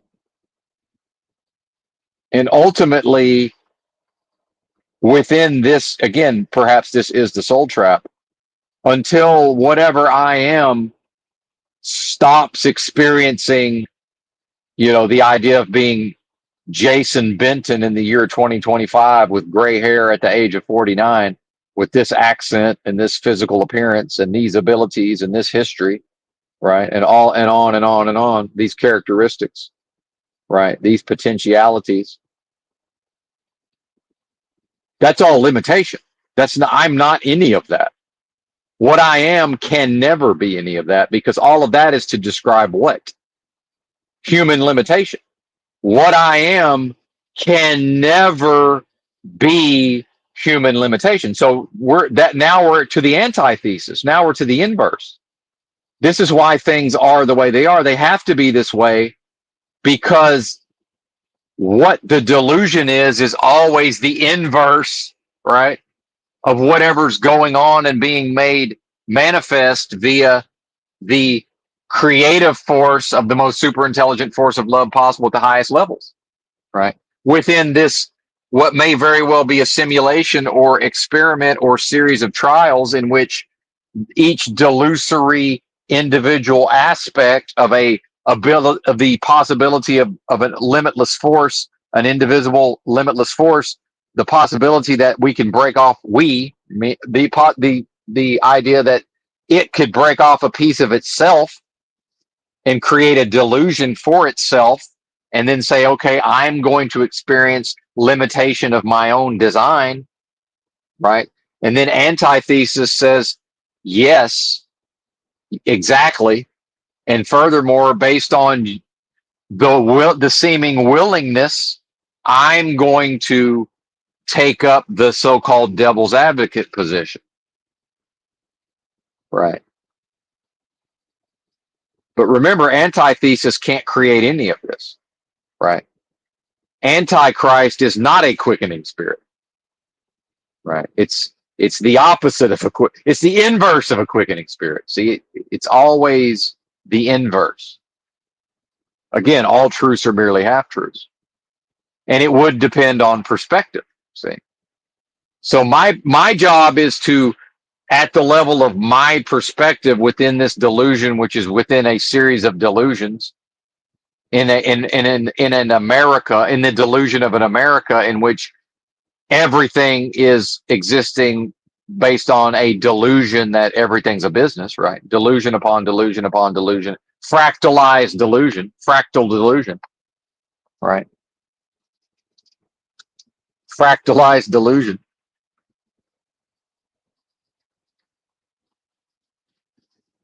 Uh, my mind just wrote a joke, but it's not even important. A little too unwieldy to try to tell that one, but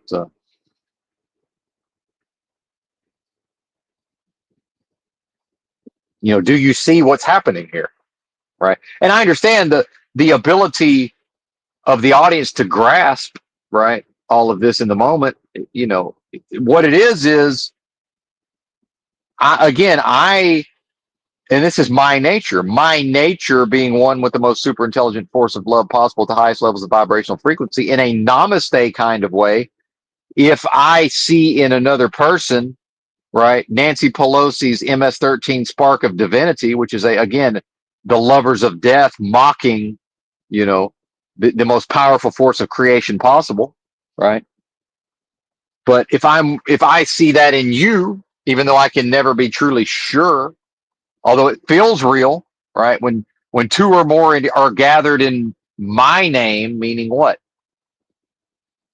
Christ consciousness, perhaps the quickening spirit, the biblical notion of that. Well, it seems pretty fucking real in those moments, right?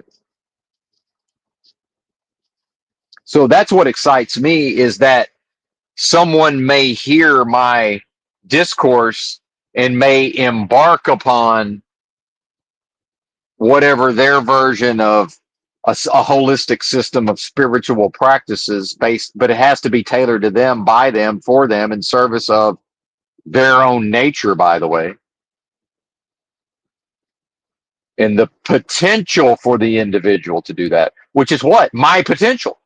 So if all of these suppositions are true, my potential is your potential in that way. So how could I not be optimistic? Because I honor and respect and bring forth and this almost is an affirmation here because I do this and I'm going to continue to do this. I honor and respect and cherish and continue to bring forth those aspects of my own creation within my own sphere of influence, my own creative capacity that will bit by bit, moment by moment, fight and claw and suffer and struggle my way. Even that's a delusion. The fact I'm already that, right? But even the notion of needing to struggle, see, that's human limitation. But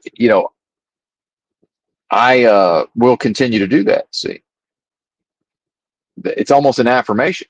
Don't threaten me with a good time. I already enjoy the ascetic, monastic, and I mean ascetic, not acidic. Ascetic. Again, the confusion of the language.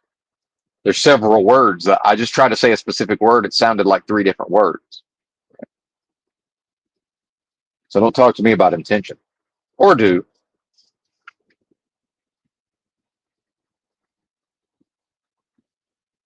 The self-flagellation, my own propensity to beat the fuck out of myself, to run roughshod over myself, which is what, by the way, what is that? That's a way of coping, right? Or a way of contending with the limitations inherent within the human delusion. Not the human experience, the human delusion. There is no human experience. The notion of human experience is delusion. The human experience is limitation. It's to express limitation. It's to express imperfection, right? So antithesis would say, what better soil, what better medium, what better substrate for a spiritual war? You know, now we're back to the concept of the enemy, the antithesis. Antichrist is happy to preach the gospel of Christ as long as it can preach the gospel in its own way, right? In its own way.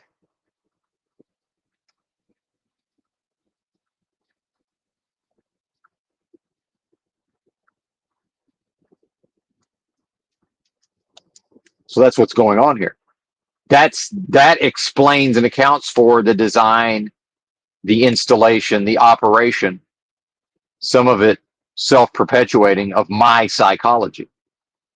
It's in service of the antithesis. It's in service of all of that. So my psychology has to be this way, the way it has to be. My day has to be the way it's going to be. See? Because the idea of this new day is delusion. The idea of driving to a corporation, a different corporation this time, to retrieve perhaps the same trailer that I brought in loaded and is now empty, that's delusion, right? That doesn't, practically speaking, none of that exists, right? And a big part of the psychology and the design of the psychology and the function of the psychology is the limitation of the being to consider these concepts while simultaneously maintaining the being's own sanity. And in fact, what we see is that the design of the psychology is to make it likely that when the individual begins to approach these topics in these ways, the potential for insanity gets ramped up. Well, not if it's Benton, not if Benton took it to the streets for the better part of an entire decade, meaning literal wandering in the streets, lost, right? But with a device and a Google map. So how was he lost? Right? How was he lost? Well, he was lost because he was still trying to operate and to view himself and to identify and to define himself based upon antithesis and delusion, right? The idea of making something of myself in this world is the idea of affirming everything about myself that is unreal, which would then what? At the level of my creative force, would almost perfectly, at the level of Moloch's machine, preclude me from properly identifying within myself consistent with my own true nature. So in some way, the fact that I'm choosing of my own volition with as nearly full knowledge as I'm capable of, because I want to keep my commercial driver's license, right? And I want, these are wants, see? It's not a need. I don't need a driver's license. I don't need a CDL. I don't need an automobile. I don't need car insurance. I don't need valid registration, right? I have no need of any of this. What I am is not capable of needing any of that. So it's by consent. I'm consenting, right, within the delusion to interact with a driver's license and a vehicle registration and an employment and a picking up of an empty trailer from a corporate facility as if any of that is real whatsoever, when I'm the only thing real. The only thing I can prove that's real within any of this is me. That is the solipsism, by the way. And I know I'm real because I know what I am, because I've experienced what I am, right? And I cannot be convinced otherwise. The delusion can gaslight me all I want. I'm not strongly identified with the delusion enough anymore to be gaslit by it. Oh, I was able to in the past. Jack Talcott is the epitome and the highest form of identifying with the realm or the delusion. You could not convince Jack Talcott that this realm is not real. It could not be any more real to Jack Talcott. It's so real, in fact, that he seems to believe that he and he alone in some way, although he probably wouldn't agree, but he seems to behave as if he is a literal Messiah who could fix this place. And why does he believe that? Because he's not capable. Again, it has to be that way for Jack.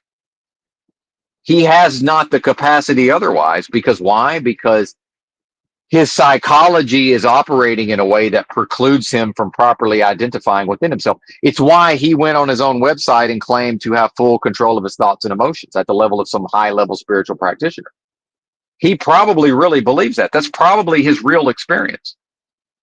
But when I say real, that's his experience that seems to real to him, and it's all delusion. Because no human being that we can find exemplifies and personifies delusion, the operation of delusion via psychology, than Jack Talcott. And that is the fascination, by the way.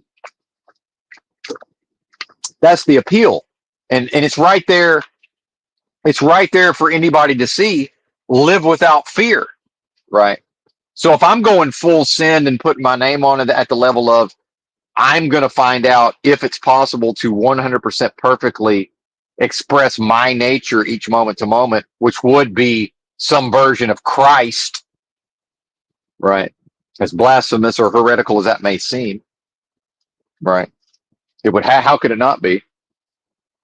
Well, live without fear is the antithesis, meaning it's going full send, whether the person realizes it or realizes it or not. It's to say, from a Jack Talcott perspective, I will embody to never experience fear, meaning the delusion that it's possible for Jack Talcott to achieve at the level of inverse or antithesis, right?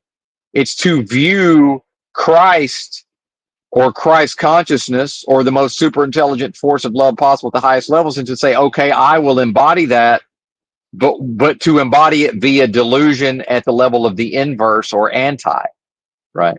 To delude oneself into saying, well, I can get to that place by, like Benjamin Button's going backwards, right? By going backwards, which is kind of possible, because a lot of what I'm talking about is to strategically approach some of these concepts as an inverse, but as what? No, not as the inverse, as the inverse of the inverse. Because if I now become aware of Moloch's machine, and Moloch's machine is designed based on the perfection of the thesis, right? So if the most super intelligent force of love possible at the highest levels of vibrational frequency is the thesis, right? The proposition, and Moloch's machine is designed to disprove it at the level of antithesis. And now I become aware that, okay, my psychology was designed as an inverse of my own nature to serve a machine within delusion, right? Of business, and make something of myself in this world. So now we're looking at an inverse of an inverse. Jack Talcott is identifying as closely as possible with the inverse of the proposition. See, and to do that, to live without fear in that context would be actually what he's affirming is, give me the highest levels of delusion you can give me, and then keep it coming. Jack Talcott says, I'll have all the delusion you can give me and keep it coming. There's no end or limit to the levels of delusion that Jack Talcott is willing to internalize. Right. There's no limit. And which is, by the way, it's to experience limitlessness, but in an inverse fashion. See? So he's insane. Jack Talcott, I just explained how he's insane. Jack Talcott is de facto insane, right? So the fascination with observing Jack Talcott, and by the way, I don't watch Jack Talcott. I don't go to his channel. I don't watch his broadcast, right? I've been to his channel a few times. I've seen him on other panels. I've seen him on Paul Enslaved a lot. And for anybody listening to me who's not aware of this, there's a YouTube channel called Jack Talcott, Live Without Fear, right?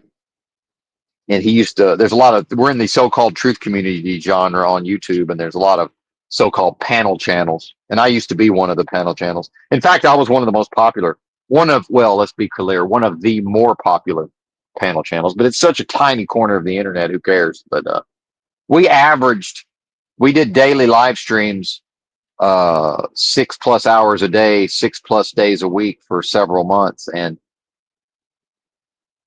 peaked out every day around 60 plus concurrents, 60 plus, I would say. On a slow day, we were still hitting 60, I would say.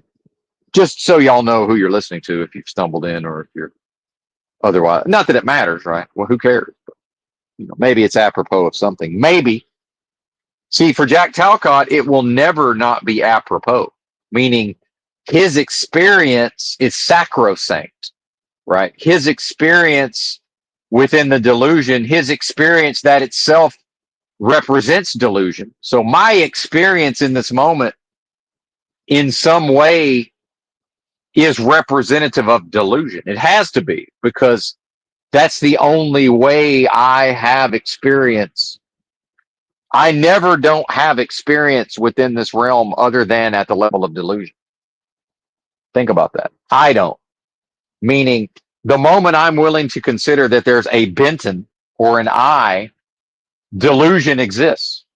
Because what's real and actual is that there is no Benton. What's real and actual is that there is no truck. There is no truck driving. That's all dead. There is no realm. The realm's dead. So the moment Benton goes on a live stream and speaks with you folks, you are in a delusion, whether you accept it or not. More correctly, a series of delusions, the so-called layers of false reality, by the way. which is why there's no such thing as waking up. To wake up would be to no longer be in the realm. So, in fact, what we think of as death, that is to wake up, by the way, especially if I'm willing to consider, shout out to Crazy Horse, one of the greatest Americans of all time, if he was a real person, who more or less said that this is the dream world, and what we think of as the dream world is actually the real world, or more correctly, like the real world spiritually, right? This is a delusion upon a delusion upon a delusion upon a delusion. So to wake up in the way we think we mean wake up, or the way truthers think they mean wake up, would be to actually die. That would be the death of Benton, right? So of course the realm, of course Moloch's machine, of course my psychology, of course the 24-hour news cycle, of course conspiracy theory and psyops is happy to provide me with a concept of waking up, because that comes with all sorts of what? Attachments. That comes with all sorts of emotions, both positive and negative, right? That comes with okay, I'm going to try to make something of myself within this delusion. That's a delusion. The mere idea of making my way in the delusion is a delusion. That cannot happen. That's not accomplishable, right? It's not accomplishable. It cannot be done, practically speaking, right? And this is what we mean when we talk about distraction. Because just like I talked about when people were like, oh, it's a simulation, meaning this world or this realm or this planet or whatever's going on here is a simulation. And finally, I started saying, okay, what exactly is being simulated then? And earlier I explained, in the very design and operation of a simulation, you can't then point at the simulation in the vacuum and say that's a simulation. And then somebody says, okay, what's it simulating? And then say, well, you were both looking at it, right? So the idea of even being able to observe the simulation and to know what's being simulated, that's wrong. That's logically incorrect. That's just flat wrong. So if this is a simulation, what the fuck exactly is being simulated? And I kind of lost my bigger point, but I'll get back to it momentarily.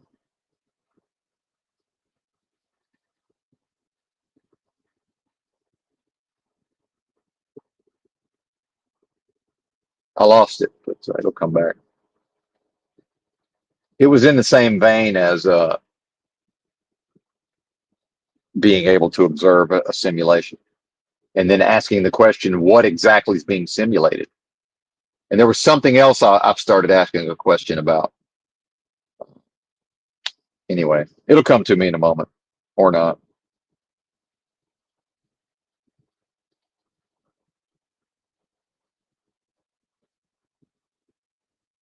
And then, just the mere notion of questioning everything, right? Well, how about questioning the idea that the concept of making one's way in the world, or to become something in this world, right? Well, who or what is served by me being willing to uptake that idea out of the box, right? Why am I willing to accept that out of the box? What's up, Jay? Good to see you, brother. Who or what is served by me being even willing to? Because if I examine that idea, it's like, why would I take for granted that there's value, or at the level of guilt and shame, if I fail to make something of myself in this world? Well, then what? My parents would be disappointed.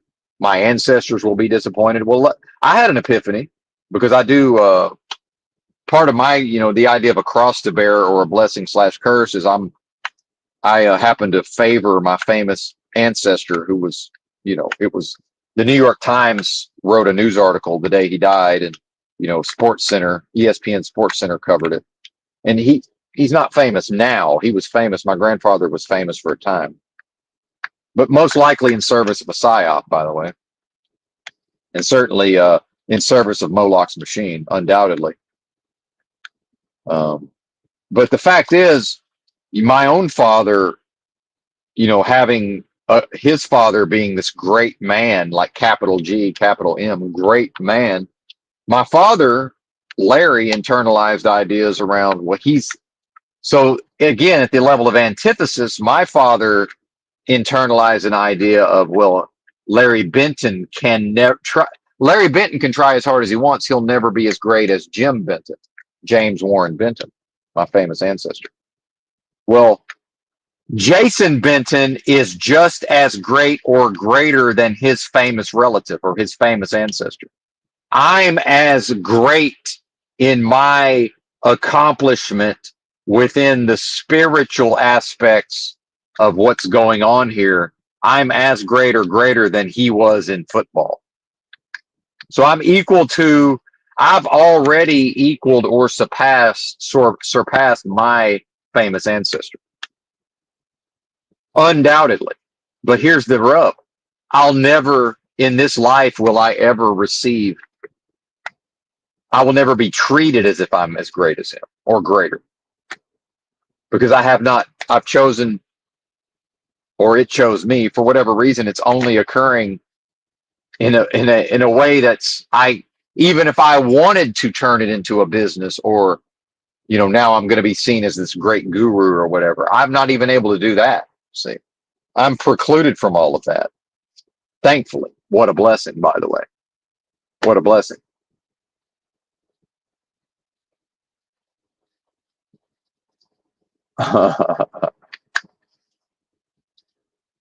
Jay's talking about taxes down there. So funny trying to get paid in the UK. He's got some weight out. I'm an Englishman to pay tax at a high level. Yeah, man. There you go.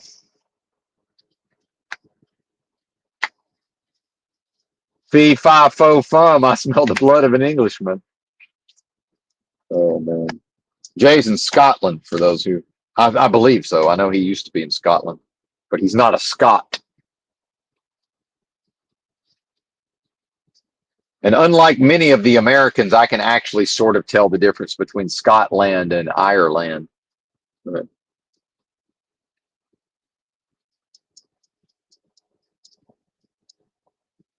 Sort of.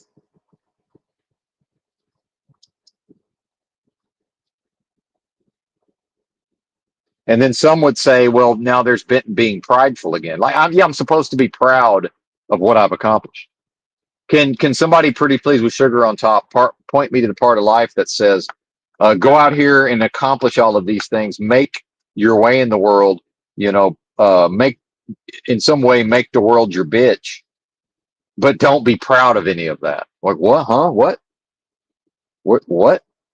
What you talking about, Willis? And by the way, what you gonna tell a Leo with historically high testosterone, medically proven high levels of testosterone, off the charts testosterone, although probably not right now, but historically over most of my life. What are you gonna tell him about pride? Are you out of your fucking mind? Is you crazy? I guarantee you he's got more experience with pride than you do. Maybe you can tie me.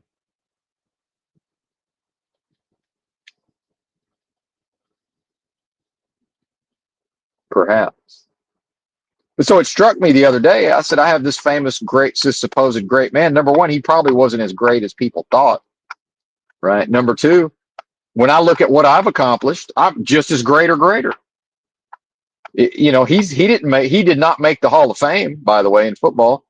So I don't know that I'm going to make the Hall of Fame of this spiritual stuff, but maybe I am. Maybe I'm already there. But uh, based on the levels of performance I'm seeing from my peers, I'm definitely at the all pro level. I mean, there's no question about that. Unquestionably, I'm at that level. Just this discourse alone is a all pro level. And then there was yesterday's. So just today's discourse is like when my grandfather, led the NFL in pass receiving in 1945, and then he did it again in 1946. Well, and that's, you can Google that shit.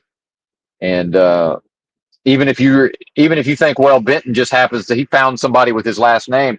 Oh, we can look at pictures. I look a lot like that motherfucker. So I don't know what to tell you. It's clearly my grandfather. So it is what it is. So,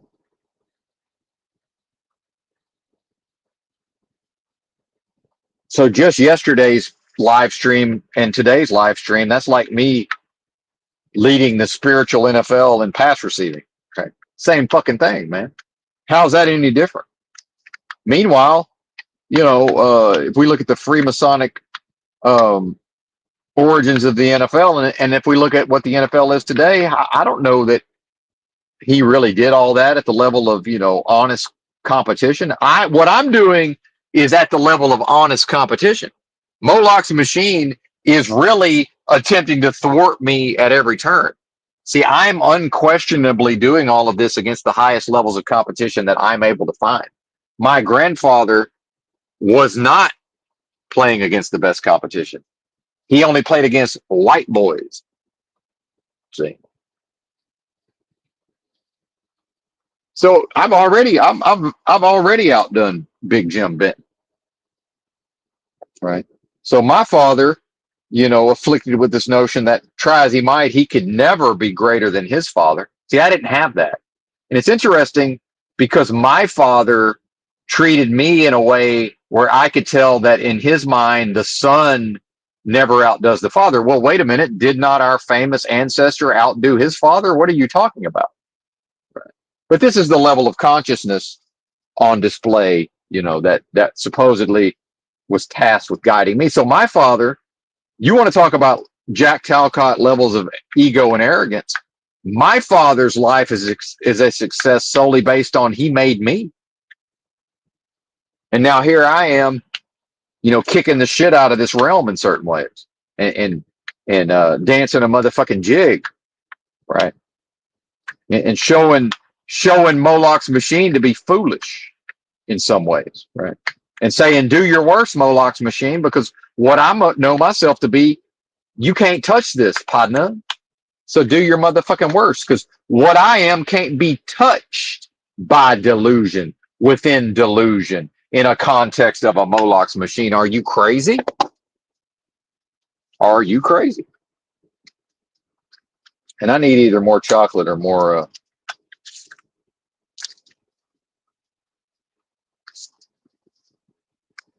caffeine or more coffee. I mean, and then yeah, dark chocolate has a stimulant effect. But what do people like to say? Oh, caffeine. It doesn't have that much caffeine, folks. Just like the sun. What do people say if I mention I'm going to go out and get some sun? Oh, yeah, vitamin D. And yeah, I think that way too. I have that part of my brain.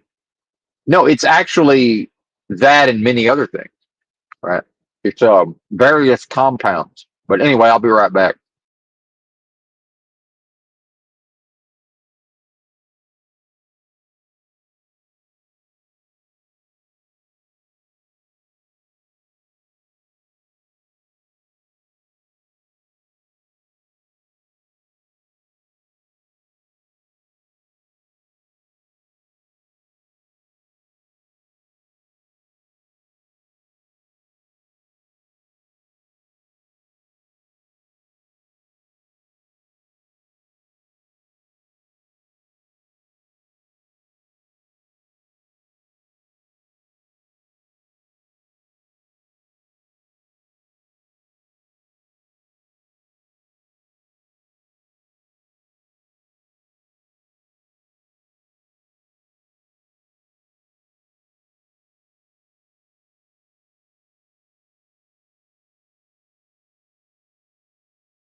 All right, I think we're back. A bit down on the chocolate, and I guess it was a little harder than I thought. I got this broken tooth, but I really don't think about it. My broken tooth doesn't exist. Or more correctly, my broken tooth only exists within a delusion. So there, I got that going for me. My famous ancestor only exists within a delusion.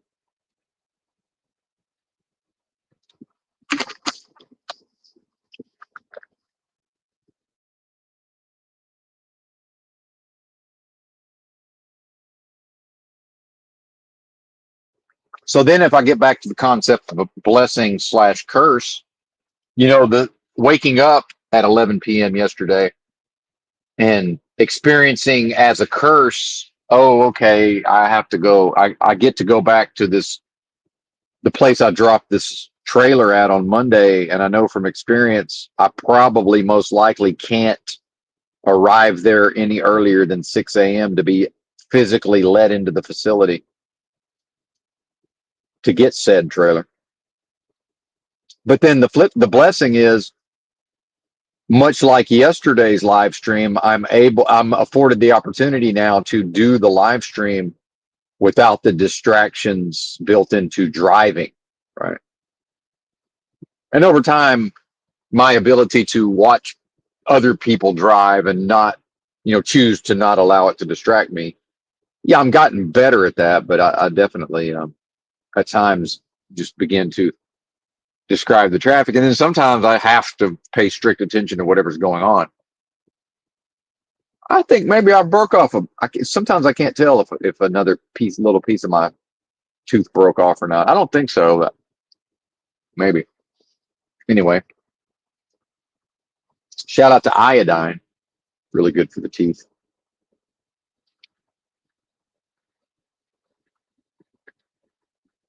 Well, and by the way, Jay, talking about taxes. Well, fortunately, the taxes are dead, meaning, you know, that belongs to this realm. And that's what render unto Caesar means. And this, by the way, this shows you in a way what the English, the King James version of the Holy Bible in English, what it's all about.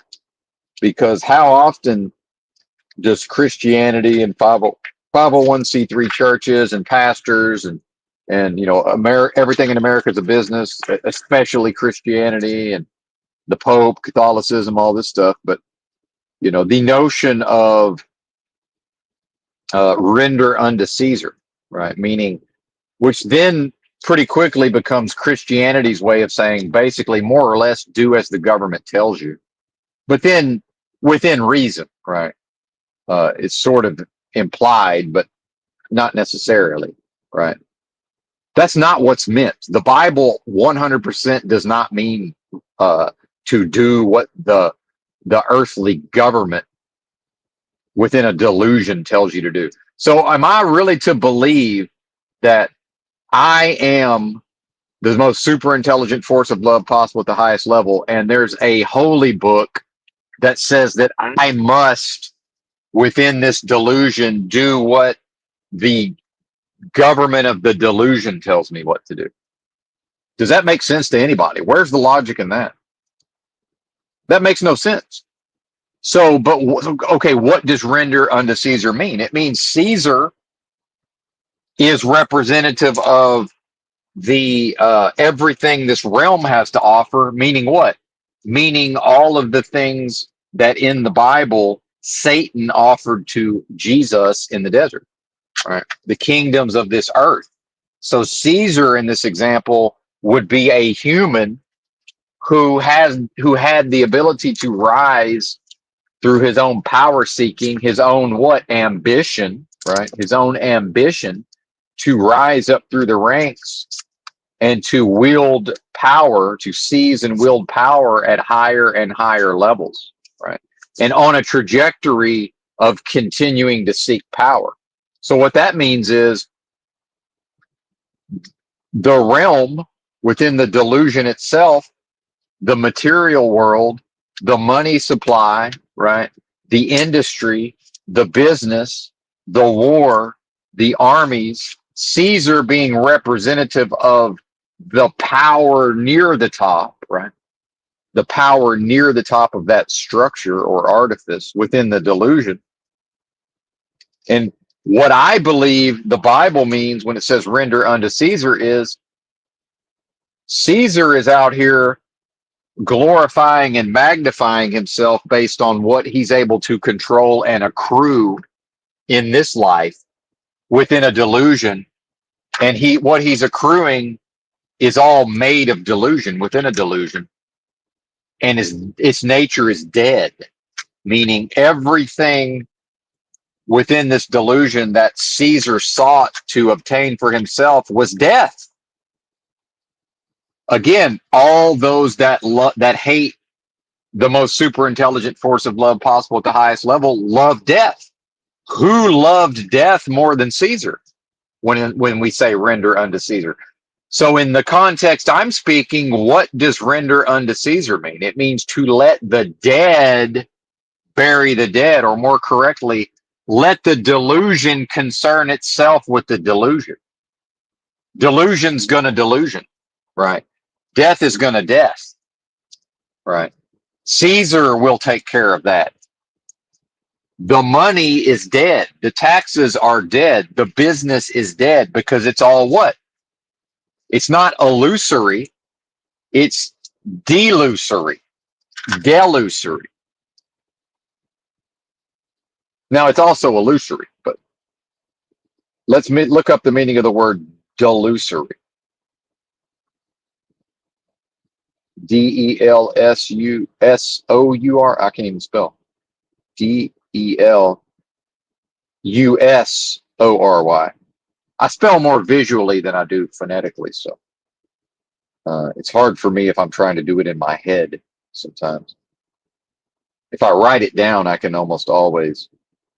So delusory means, it's an adjective meaning tending to delude. So in this case, I'm describing this experience, right, that seems to be a shared experience, the so-called, collective reality, right, or collective consciousness, collective awareness. What would the collective awareness be? Well, would that not be, absent the awareness of the delusory nature of the realm, right? The collective consciousness would be all of those things that we all agree to treat as if they're in fact real. Collective awareness, not of delusion, collective awareness within a delusion. And now we get into unreality and surrealism. And that, by the way, I believe that is the surrealism, how things oftentimes seem and feel surreal, right? And if you've ever had deja vu, that's surreal. That's what that is.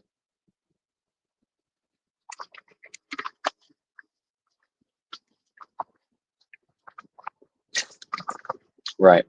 So delude is to deceive into believing something which is false, to lead into error, to dupe. That is this realm. This realm is a delusion. That's what this place is. It also means to frustrate or disappoint. Is there anybody who's ever experienced this realm who's not experienced frustration and disappointment as a result? Right? Synonyms would be to deceive, or would be deceive or mislead. And then related terms, delusion, delusional, deluded, and also allude, A-L-L-U-D-E, elude, E-L-U-D-E, and illude, I-L-L-U-D-E. Again, we're back to how confusing the English language is. And now we have a super high functioning retarded person / undiagnosed fake autist known as Benton at your service, by the way, who's able to interface with these concepts without becoming frustrated or disappointed, right?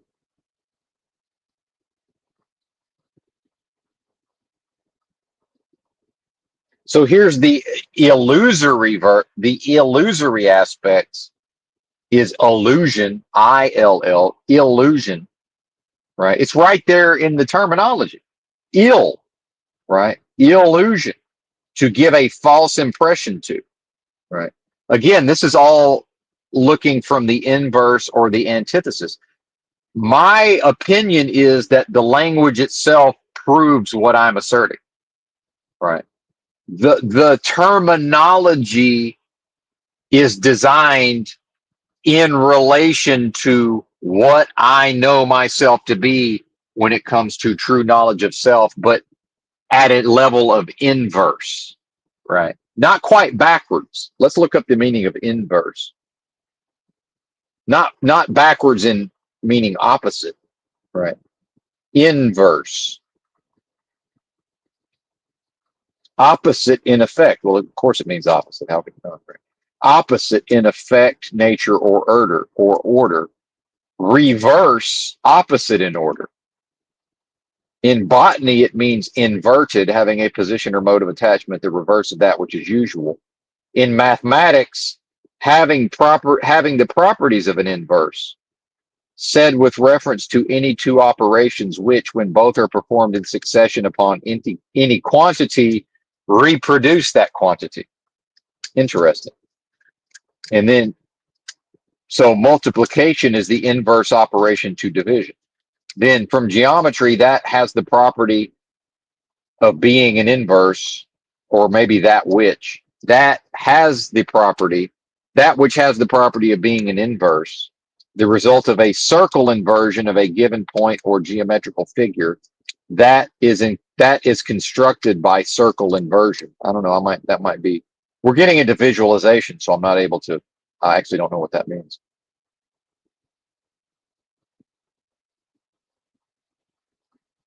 So I guess it does mean opposite or reverse. But then opposite is going to probably mean something we don't understand that it means. So opposite, located directly across from something else or from each other, facing in the other direction.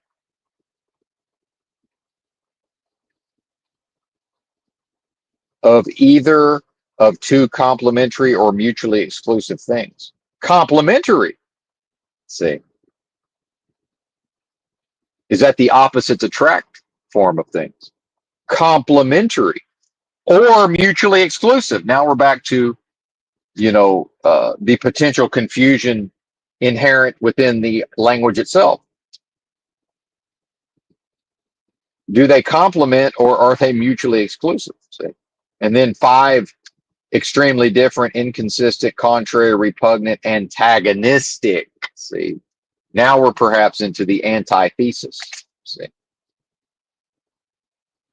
so from the perspective of the antithesis, how could the antithesis not love itself, which would be death, and then simultaneously hate or be repelled by love or thesis?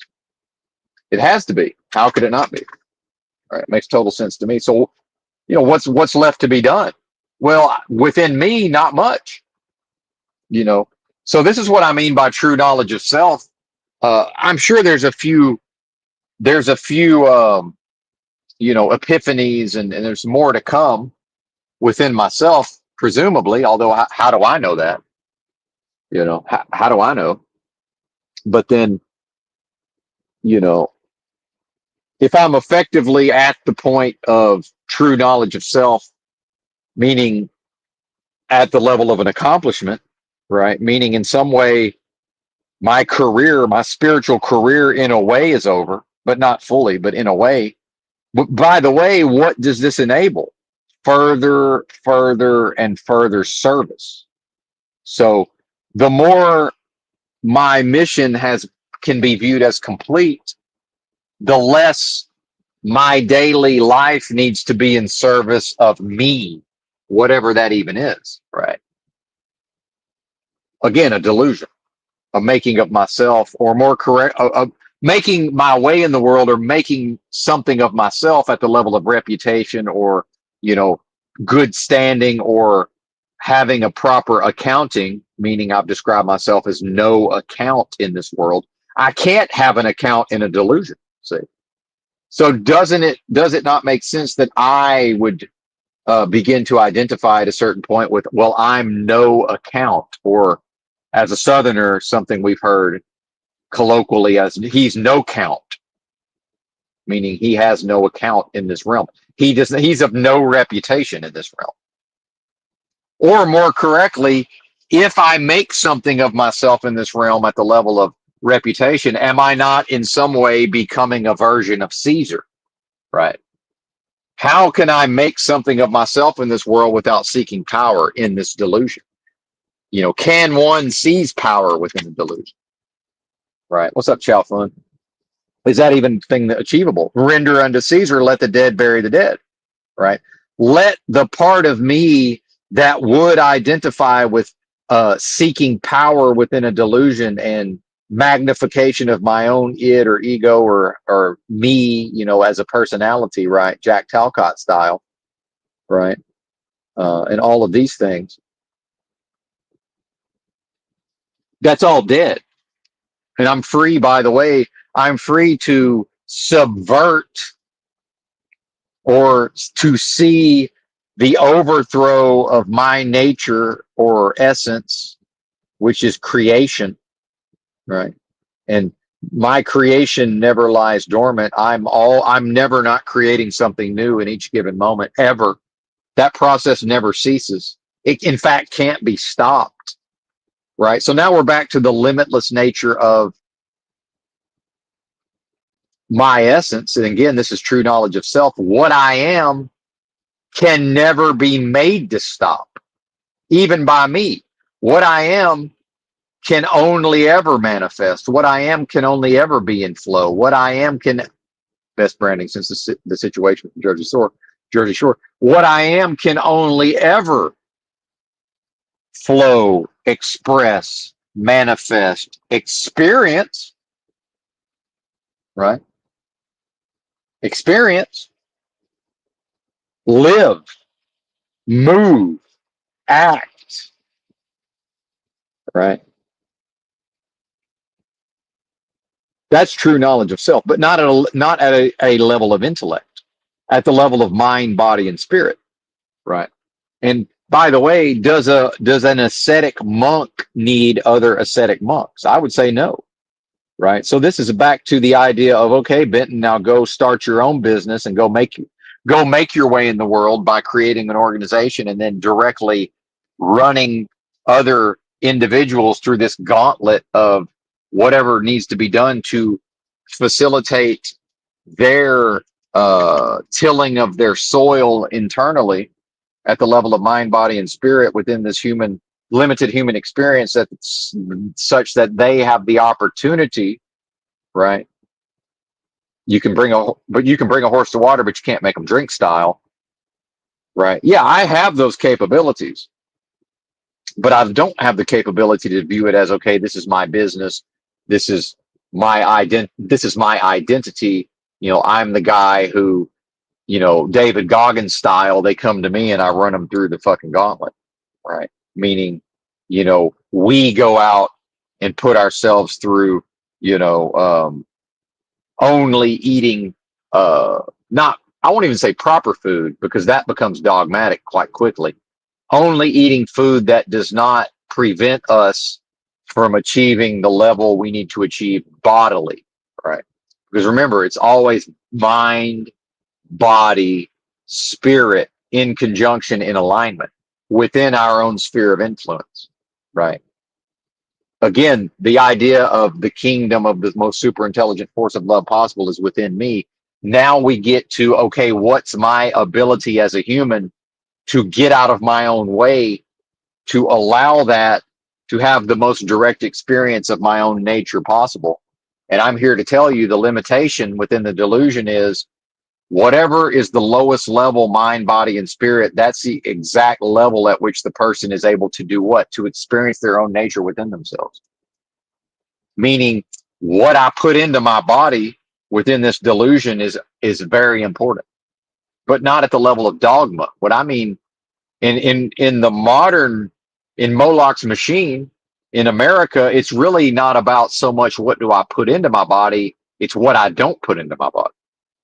So does anybody think it's a coincidence that within 4 years of just completely stopping taking in certain junk foods, right, that I've only now have I has love come to town, and I've had this experience of this direct experience of true knowledge of self. And I'm forever changed as a result, by the way. It's a bell that can never be unrung, right? You know what? Once a being has that experience, again, what is the being? The being is the being is not the delusion. The being is experiencing this realm via delusion, always, right? The only way to not experience delusion is to go within my own sphere of influence and connect with what? Myself, my own nature, right? That's the only way to be not in a delusion. Or more correctly, in some instances, what would be more correct is to say to experience myself at an individual human level only in relation to delusion, right? Because what I'm working with at the level of a psychology and a history and a family and a live stream and an audience and a job and a driver's license, right? That's all relative to a delusion, or more correctly, fractalized, a series of delusions or layers of delusion. It's actually to choose to, again, via delusion, view me in relation to all of that, right? Again, how is this happening? It's happening through my creative force. I'm creating all of this moment to moment. I am that one. If I wasn't that one, I would not be able to do this. I would not be able to do what I'm doing if I were not that one. Now, that doesn't mean that you're not that one, although you're probably not yet, right? Because guess what? If I am that one, I was always that one. So actually, a lot of what we're talking about is my ability to interface with and bring forth what I'm speaking on within delusion, even as I continue to at least partially create the delusion itself, right? So now I'm describing the transcendence of all of this. What I'm describing now is in the moment, the only way, and this is proof of concept, by the way, the only way I'm able to describe all of this is by the process of transcendence. I'm in fact proving this is the Jim Benton football all pro model, NFL history model. I'm proving that I am what I claim to be because there's no way I could describe all of this, except through deception, right? But if you're willing to accept that this is all what I'm making manifest or bringing forth in this moment, right? And there has to be room for doubt. It could be a deception, but the only way other than that would be transcendence, to transcend all of those various limitations that I just spoke on, right? So can you not see that a big part of when Benton has referred to various practices, a big portion of that was systems and practices that were designed relative to Moloch's machine in such a fashion to eventually facilitate transcendence of specific limitation, right? And delusion itself being part of that, right? So what happens when the being has so regularly and so over time said, well, there's a limitation I've transcended, and there's a limitation I've transcended, and there's a limitation I've transcended, but it's all happened within delusion. So much so, oh, here I am beginning to transcend delusion itself. Why? Because what I am can't be limited by delusion. It can only what? Seemingly choose to be limited by delusion. Via what? Free will or consent. Did I just prove the existence of free will? Perhaps I did, right? Perhaps I just proved the existence of free will. At least a way of, you know, asserting free will in actual existence, right? Based on what? Observing what's happening, right? Based on observing what is happening. What a blessing. Praise Almighty God in the mighty name of Christ Jesus. Pardon me, Jesus Christ is Lord.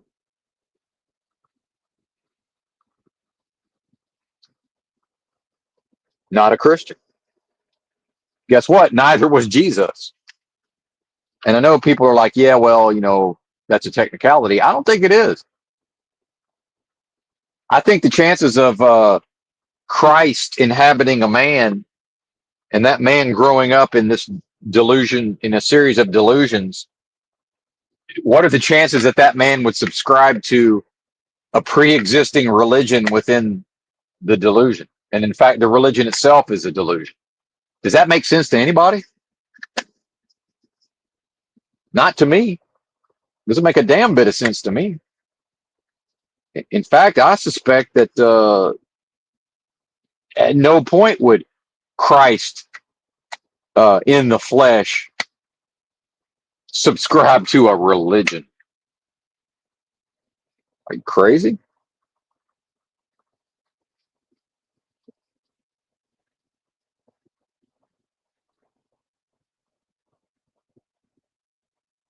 Because you can't be alone within the religion. You can't be alone within the human experience, right?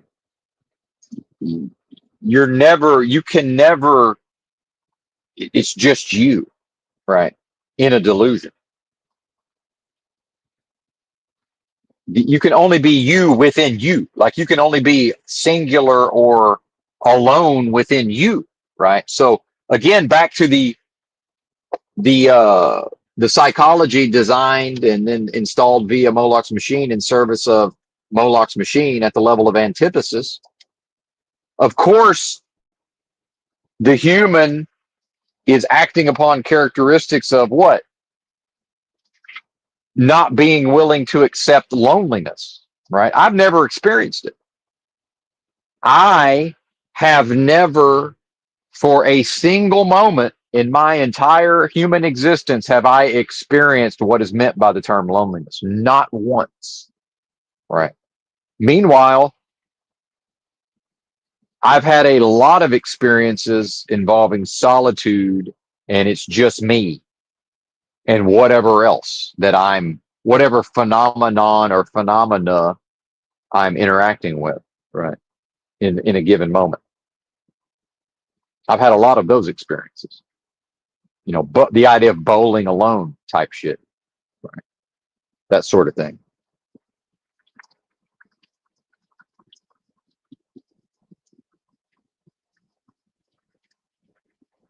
Now, if one is taking up the pastime of bowling, what better way to get better at bowling than to do it alone, meaning to not have to wait for one's turn, to just bowl every time instead of sitting there and waiting for one's turn.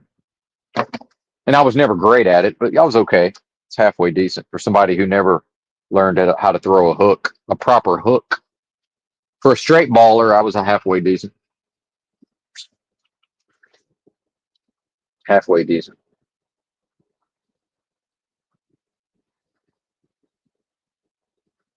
Doesn't matter. I can't even tell you my high score. I don't know. Can't remember. I feel like if I went bowling right, well, and actually, see, I forget that I've lost a lot of my physical strength. I don't even know. Who know? I have no idea if I could bowl anymore. It'd be a lighter ball certainly than what I was throwing before. So who knows? But anyway, let's not talk bowling. So if we look at how Moloch's machine is designed, it's designed that solitude and loneliness, right, which are not the same thing, but that this is so uncomfortable that most individuals will do almost anything to avoid feeling that, right? So it's to seek support of others. It's to seek, you know, someone else to rely on. Is to seek, specific states of being, right? And what does that do? That precludes the individual from being alone with their own essence within themselves, right? So much so that when they are alone with themselves, and now maybe they can tune into their own essence within themselves, which would then what? Allow them to potentially properly identify, which would serve their own creative force and would not, so it would serve the one master, but not the master who's designed and is operating the realm via Moloch's machine. So can we see that our very psychologies are designed to in fact preclude us because it feels some type of way, right? Now here's where the Benton as super high functioning retarded person / undiagnosed fake autistic person, or maybe, some version of somebody who, mastered this human experience to a level where perhaps, again, under a soul trap model, perhaps I beat the game in a previous incarnation. But again, I don't even subscribe to these ideas. I'm in a thought experiment. This doesn't even make sense to me, honestly. So, but let's continue on in the thought experiment, because this doesn't seem true to me. But I'm at least going to consider it, right? Under this idea of a guru or an avatar or whatever the fuck. So we're already getting religious and dogmatic. So it's probably bullshit, but you know, it's actually greater if I mastered all of this in one human lifetime, right? No, I'm not saying I've mastered all of it. I mean, if I've mastered what I have mastered, it's sort of in a way, it's like, well, yeah, looking at the level, the current level, it's like, yeah, maybe I was working on this in prior lives, right? Who knows? But either way, the idea of a benevolent Buddha or whatever, like just choosing to come back for the greater, to serve in all of this. Well, what I would say is, well, my nature or essence, that since I have true, being able to apprehend true knowledge of self, again, that seems like something that my nature would be drawn to, right? But I don't know that it even matters. But either way, certainly while I'm here, it's about my purpose and to be of service and, on a progression and going full sin, fully committed to, if it's possible, and if I'm able to achieve 100% adherence of only ever serving my nature in every new moment, thus perfectly practicing that thing that the realm's been telling me from day one is literally impossible. That, oh yeah, there was a Jesus, but you can't ever do what Jesus did at the level of properly identifying within yourself, consistent with your own nature, such that you never fall into error by serving, the other master, right? Man can only serve, man's not able to serve two masters, right?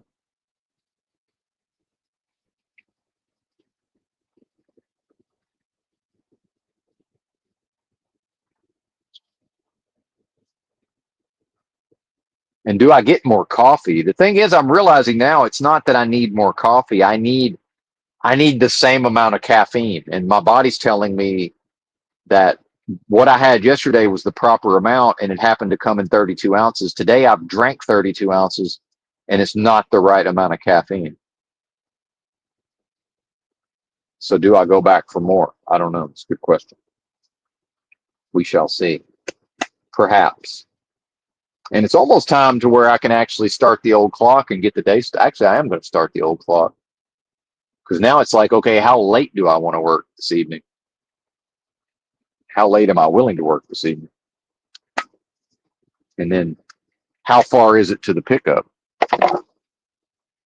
from where I am? I think it's about an hour, but I'm not exactly sure. It's a little after 4 a.m. Give me a moment. Let me punch my destination into the old GPS here. Bear with me. Yeah.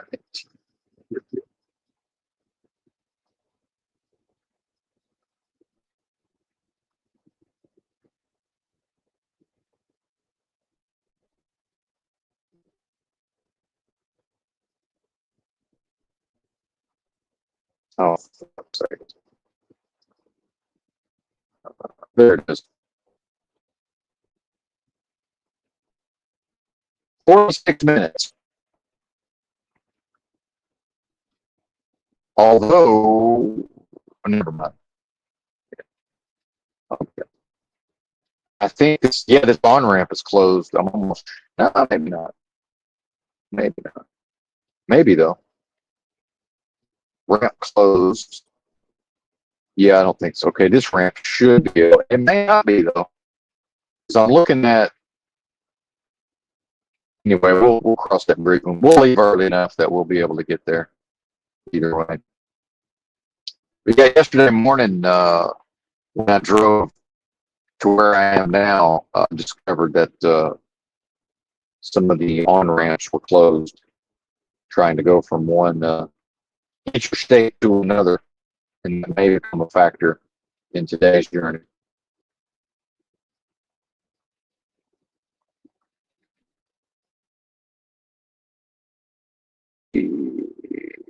So I'm gonna start my clock at what 4:30, so that'll give me till 6:30 if I don't do a split break. I can start it now because I don't, but I don't like that part where, even if I only work till 6, I don't like it. Sucks if I'm trying to get to a truck stop or something towards the end of my clock. So I might wait a minute. We might wait a moment. So if I started at 4:30, that'll put me leaving about 4:45. Yeah, that's probably about right. We'll wait another 23 minutes. All right, I got a lot more to say. Appreciate y'all rocking with me this morning. And I'm just going to go grab more coffee. I'm going to do another 8 ounces, I think. And what's funny is they have this extreme caffeinated version, and I started to do half extreme caffeine and half just regular coffee. And I think that would have been the right amount. So I'm gonna go with 8 ounces of regular coffee, and then because I don't want too much of this acidic coffee in my stomach. But we might talk some health stuff since I started to make the points earlier about if I was to, which I'm not going to, but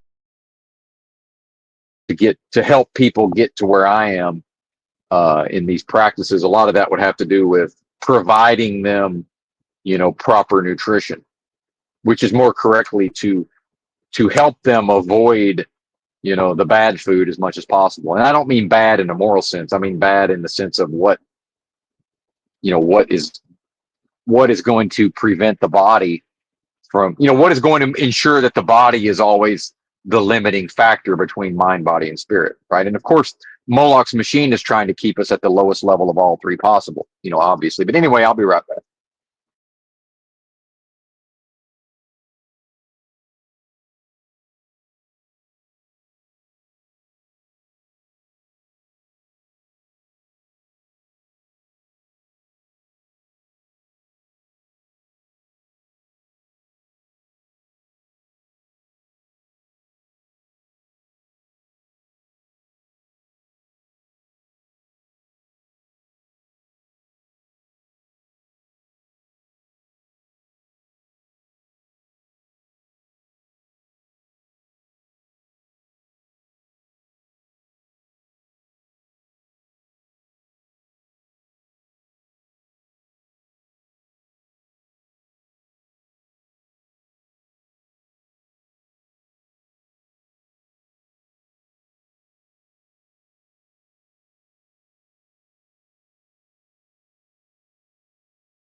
All right, we're back.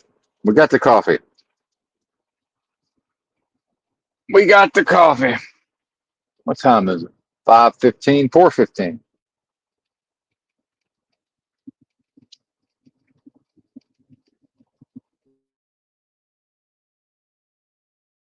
They gave it to me free the first time. So,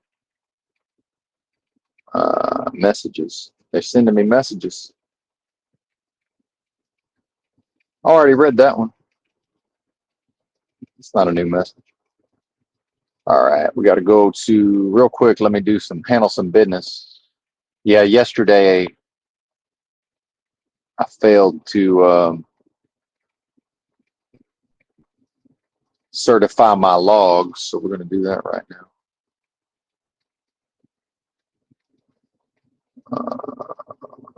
Certify and submit. I agree. I hereby certify, yada, yada. And today,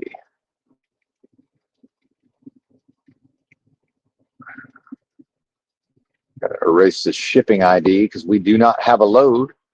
We don't even have a trailer.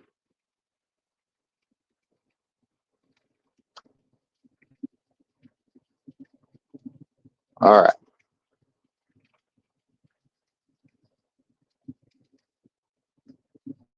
There we go. Full clock, baby.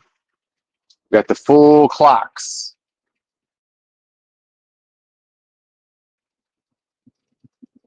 That's right.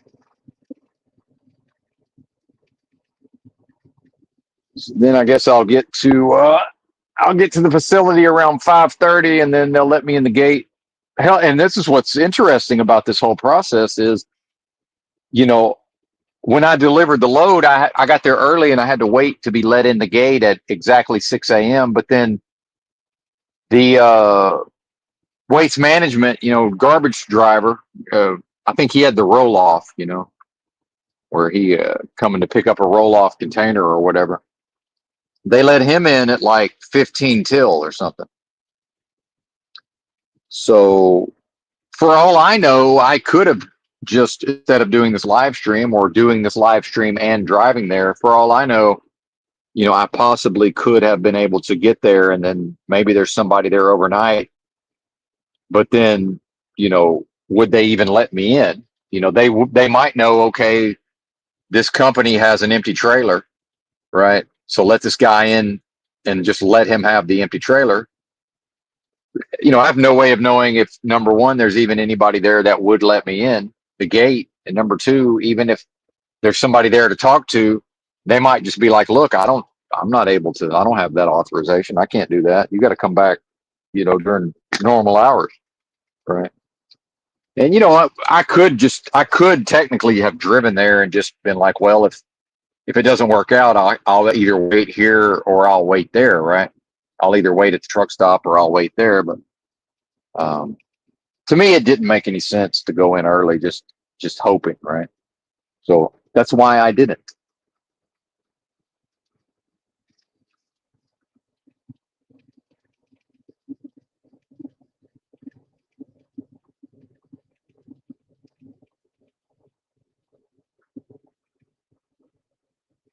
What's up, young Jim? Good to see you, sir.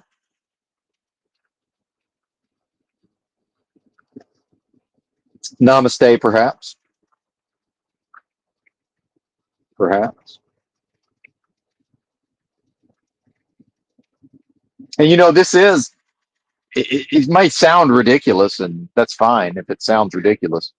But what's been happening in the last several weeks, this is, maybe not the culmination, but it's at least, it is a culmination of, you know, the bringing of to fruition of, what I've been working on in part for many years now with these various practices. So in some way, again, I try not to think in the terms of the system itself would say, oh, culmination of of like my life's work or whatever. So,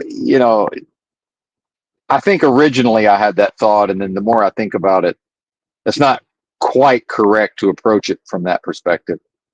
Because it's not a, in the old way of thinking, it was like, hey, a person maybe had a job and worked in a career, and then eventually it was time to retire, right? So that was like, you know, something along the way perhaps could have represented, well, that's the culmination of one's life, the culmination of the work of one's life, right? One's life's work. And then for an artist or a writer or, whatever, right? A creative type, a filmmaker. But so in a way, this is that in a way. But what I am, again, my essence, it's not capable of stopping, right? Not only can it not be stopped, like it can't stop itself. If that makes sense. By the way, in a way, thankfully, there's going to be a physical death, or more correctly, when this particular delusion ceases to seem to exist, right? What does that even, what does it mean for a delusion not to exist? By the way,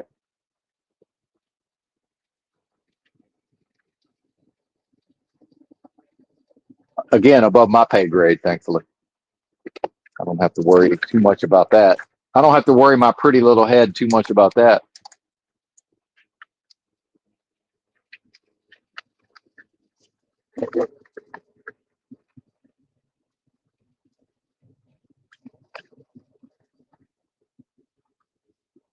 Oh man, a little bit of stiffness in the knees, nothing too crazy.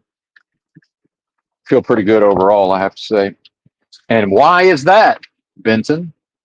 Because I'm not eating the junk food. That's why. And I can't be for sure, and this is not health advice, but I suspect if you're past a certain age and your joints hurt, I think most of that's probably based on what you put in your body, partner. Again, I can't be sure. And maybe if you say, well, I feel great, I'm glad you do. But I said, if your joints hurt, because I got a little bit of pain, a little bit of stiffness, but overall, based on what I've done with my joints and my knees, I think I'm doing pretty fucking good. Way better than when I was still entertaining the junk food, that's for sure. Hmm. Much more better.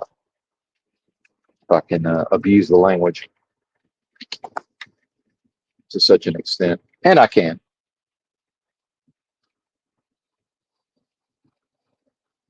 All right, hang on. I'm plugging things into charge. Hold on. Hold on. All right. Bam.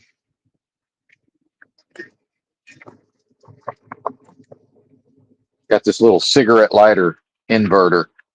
It works pretty good. I'm getting the full 100 watts actually through the AC, and then I'm also charging, off the USB Type C. So, because sometimes it doesn't want to do all of that simultaneously, but it is right now. Oh, almost time to start the clock, and be right back. I want to take a real quick bathroom break, if I may. Yeah, the knees feel pretty good, man. I know my wrist. I used to have way more pain in my wrists. I have pretty much none. My wrists and my hands. Sometimes my hands hurt a little bit. And that I've talked about, some pain in my like right shoulder, right upper back, kind of ribs and stuff. Just probably related to emotions and repression and all of this. And it's still there, but it's way less than it used to be. And there's times when I can't feel it at all. Like sometimes like this morning, I first woke up this morning, I felt fucking great. Like, wow. And then bit by bit, it seems like, here comes the cortisol or the hormones or, whatever that booting up process is, from slumber. start to experience more and more of the physical pains, right? I was talking about my big toes possibly having some level of infection, probably fungal, sadly, but I can't talk about feet and all of that. People will leave. So forget I said anything. But oh, I need to take this trash out too, don't I? All right, be right. We're almost back to the stream, I promise. Let me throw this trash away.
All right, I think we're back, but I said that last time that we were back and we weren't. But and that's another thing about observing how I walked across the parking lot and back, to the trash can to the dumpster pain free, and just I'm convinced again, whether or not another person believes me as a 49-year-old, the fact that I was effectively pain free walking there and back, I put it down to diet personally, and I don't by diet I don't mean what I choose to eat. I mean what I choose not to eat. And in the modern, how bad the food, and because even the good food is still adulterated and it's got problems, right? And that's where we get into sort of the fantasy of homesteading or growing food, or having one's own chickens and maybe beef or whatever, cattle, whatever that version is. That's Yeah, I understand that, but then my thing is like, can I just get to good enough? Because in this context, I just needed, from my perspective, to get physically to where my body, this idea that the body is the temple. Well, I just need the physicality not to hold me back from, being able to achieve these levels, that I've been speaking on lately. Right.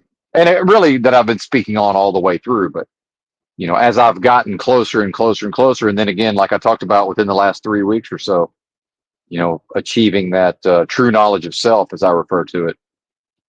Um, and it is that, certainly. Uh, Although I may approach it differently in the future, who knows? But for now, at least, right? For now, at least, it is that. And um, wait a minute, almost time to start the clock here. It doesn't have to be exactly 4:30, but it's pretty much. I'm just saying I'm not planning to work past 6:30 tonight.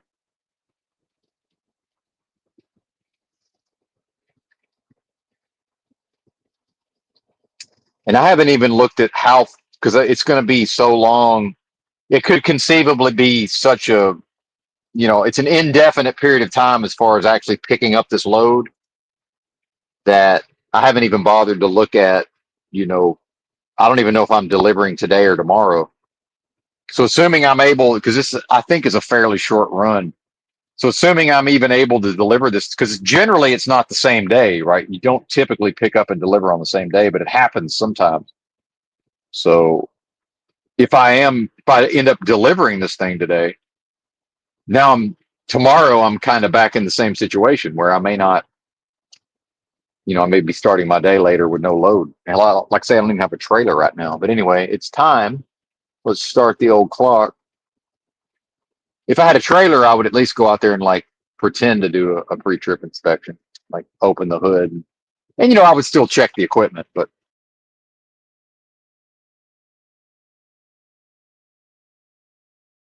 I mean, what's there really to check?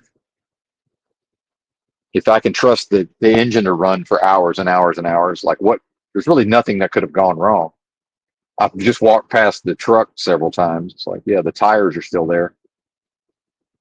Everything's intact, but I'll check it. I'll check everything when I get to my trailer.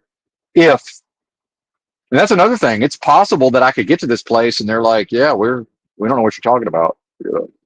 And I have to wait around for hours just to get permission to take my own trailer, right? And then being able to see people come to work. So when I went to deliver this load and they let me in the door Monday at 6 a.m., I don't know this ahead of time. I don't know what these facilities are like if I've never been there. And again, it's a corporation, but it's not, a large major corporation.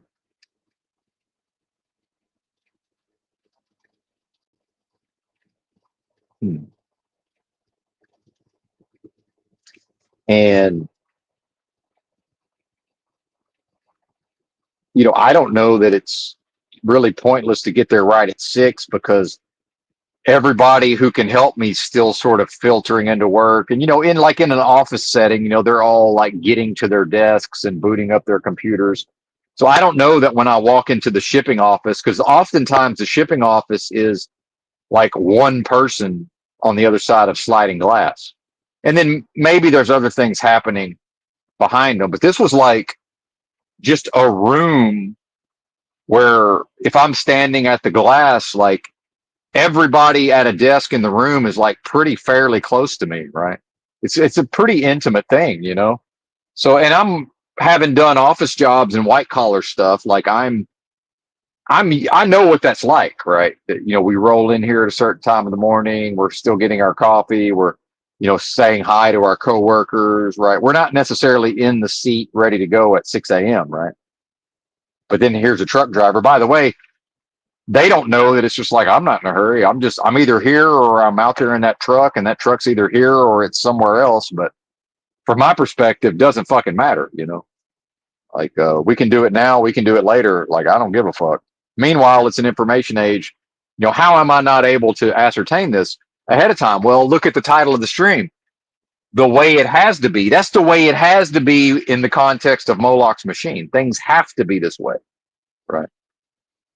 Has to be this way, as the inverse or the opposite of the proposition that what I am is the most super intelligent force of love possible at the highest levels of vibrational frequency, and that is the greatest force possible, and that's what's makes all of this possible. Even Moloch's machine, sadly, or perhaps sadly, I should say.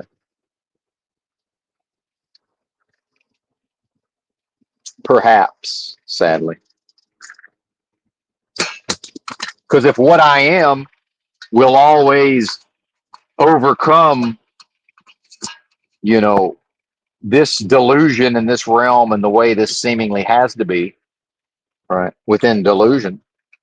I mean, what's there to fear? What's there to be worried about? And again, my nature can't worry about that, thus seemingly creating the space for the delusion itself, right? What better way to facilitate a delusion than to say, well, the thing that's going to create the delusion, in fact, is incapable of concerning itself with what could possibly result from the delusion, right?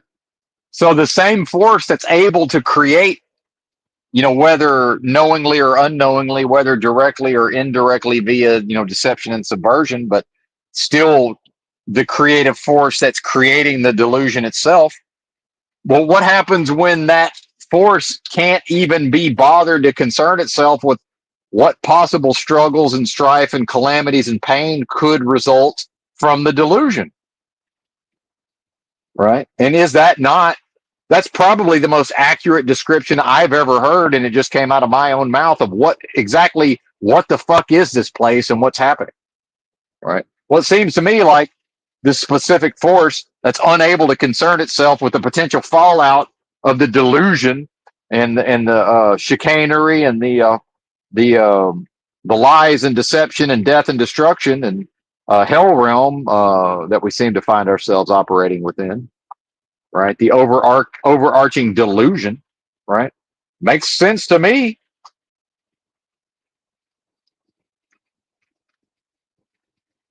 Not my problem, right? Or more correctly, I choose to what level is it my problem. Because as long as I'm identified within myself, consistent with my nature, none of this can ever be my problem. None of this going on in this deception can ever be my problem. If anything begins to seem like my problem within this realm of delusion and death and depravity and decadence and destruction, that's only because I have begun to identify with something other, anything, by the way, with anything other than my own true nature inside of myself, aka true knowledge of self. So in fact, I'm voting with my feet moment to moment. So I am directly responsible for my experience here in that, yes, of course I experience struggle and pain and misery and strife and all of these things like everybody else, anxiety, fear, anger, but specifically due to my own choice or lack of choice in the moment. So I'm responsible ultimately. I'm never not responsible within the delusion, though, within the specific context of the delusion or fractalized delusion. Because in order to address that further, I'd have to go back through what do I even mean by me, Benton. And then earlier I was talking about how none of that actually, in fact, exists. That's a delusion, right? The mere notion of Benton is a delusion. Well, of course, how could it not be? It only exists within a delusion. If the delusion goes away, the area in which Benton seemingly exists goes away. So is it really that much of a further down the road leap of logic to say, well, if the realm's a delusion, what's Benton? Benton's a delusion, other than his own true essence or nature, which is one with the most super intelligent force of love possible at the highest levels of vibrational energy. Quickening spirit, a quickening spirit. So what that means is the very moment that it seems like Moloch's machine is getting me down and I'm being spiritually attacked by trailer searches and having to start my day too late. We're not even, well, either way, forget about that. I didn't even approach that properly. But the moment I begin to identify with that, it tills the soil, right? It creates the environment for me to then feel some type of way about that. And the answer to that is to do what? To quicken my spirit, to raise my vibrations, which was what happens every single time that I direct my focus inwardly into properly identifying within myself with my own true nature, which is the most super intelligent force of love possible at the highest levels of vibrational frequency. So just meditatively, so the meditation is, so falling away from proper identification is the part where we've begun to identify with the trailer search and the job and the this and the that and the traffic or whatever's happening. And then the meditation is, oh, why am I feeling stressed out? What's this little bit of tension in my shoulders? What's this? Oh, I just saw that I reacted with a slight flash of anger that maybe I didn't even act on, but the meditation detected it. See, okay, what's the meaning of this? Oh, there's only one cause of this ever. What I'm describing only ever has one cause, and it's because I began to identify with something other than my own nature within myself. I was improperly identified. So what's the solution? The solution is always to then direct my focus and concentration and mental energy, if that's a thing, to inwardly to properly identify once again with my own true nature. And by the way, my goal, full send, all in, I'm committed, throwing down the gauntlet, realm, do your worst, is that I will perfectly properly identify in each new moment to the greatest of my ability, up to and including 100% of the time. Oh, but that's right. The realm sent a Jesus here, the most super intelligent force of love possible at the highest levels of vibrational energy sent a Jesus, and he did that, but you can't ever do it. But wait a minute, I'm observing a Jack Talcott, and 100% of the time he's able to inhabit the antithesis of Christ consciousness, meaning he's able to fully express delusion every moment. So how can Jack Talcott perfectly express delusion, and you're telling me I can't ever possibly perfectly express Christ if he's able to perfectly express Antichrist? Fuck you. And furthermore, if it's possible, that's exactly what I'm going to do. I'm going to get rich or die trying, meaning I'm going to, in each new moment, express Christ consciousness or my own essence or nature by properly identifying within myself. And whatever comes out of that, I have no way of knowing what it's going to look like ahead of time, by the way. I can't even envision or imagine that based on this limited human form, right? But by God, that's what I'm doing, and that's what I'm going to do if it's possible. And it may not be. That's what I mean when I say I will get rich or die trying, right? But actual wealth, by the way, actual wealth, which is merely a return to what I am already anyway. I am the wealth, right? That's what I am anyway, right? What this realm thinks is wealth is dead. You know, Moloch's money machine is dead. Right? It's delusion. It doesn't even exist. So, you know, when Drew World Order said many years ago now that the money's not even real, well, he's right in a way. Money's a delusion within a delusion, you know, and we are all more or less at times, you know, agreeing to collectively exist within delusions, right? And so money being, quote, real is part of that delusion, right? It's within the fractalized delusions, but it's dead. So actually, it's not that Drew was right or wrong. It's that that's not the proper terminology. Yeah, the money's real. It's dead, right? So it's as real as a dead thing can be. The money, the Federal Reserve notes. You know, if somebody wants to say money's energy or this or that, yeah, that's fine, right? That's fine, but only in the aspect of within a delusion, and its nature is a dead thing that can never live. The money can't live. The money can only, again, render unto Caesar, right? Caesar's the one who's undergoing the process in this delusion of accruing as much, you know, seeming riches and power as possible. Death. So Caesar's actually attempting to garner as much death as possible, right? So give the death to Caesar. Meanwhile, let the dead bury the dead. It has no value. What do I care? Now, the money has value in that, you know, it facilitates, you know, it's a means of exchange. It facilitates certain things, right? So I can't say it's completely fake or unreal in that sense, right? It's a tool I'm able to use, but, you know, it's not, it's dead. It's still dead, right? It's still delusion, you know, or a form of delusion, a form of death, right? And it cannot leave here. Money, that's, you know, you can't take it with you. Money can't leave this place. The only thing that can leave this place is my essence. Anything that's not my essence can never leave this place because this is a delusion, right? Delusion upon delusion upon delusion, you know. And that's probably what the Bible means, talking about, you know, if something about if Satan's kingdom is divided against itself, how can it stand? You know, how can hate drive out hate?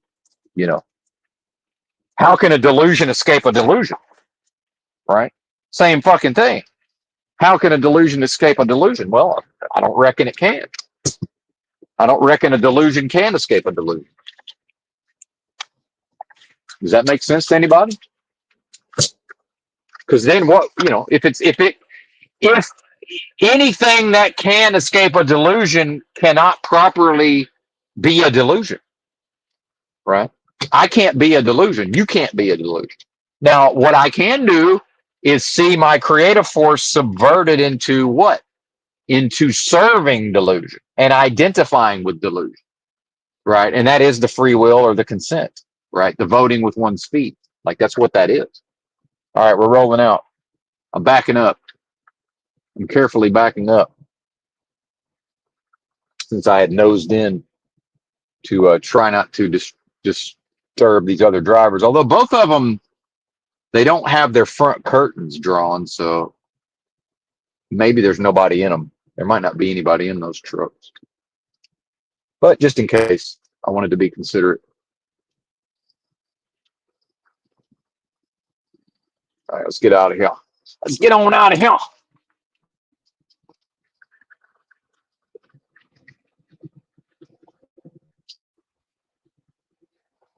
We check the battery levels. Not quite time to plug the phones in yet, but it's going to be.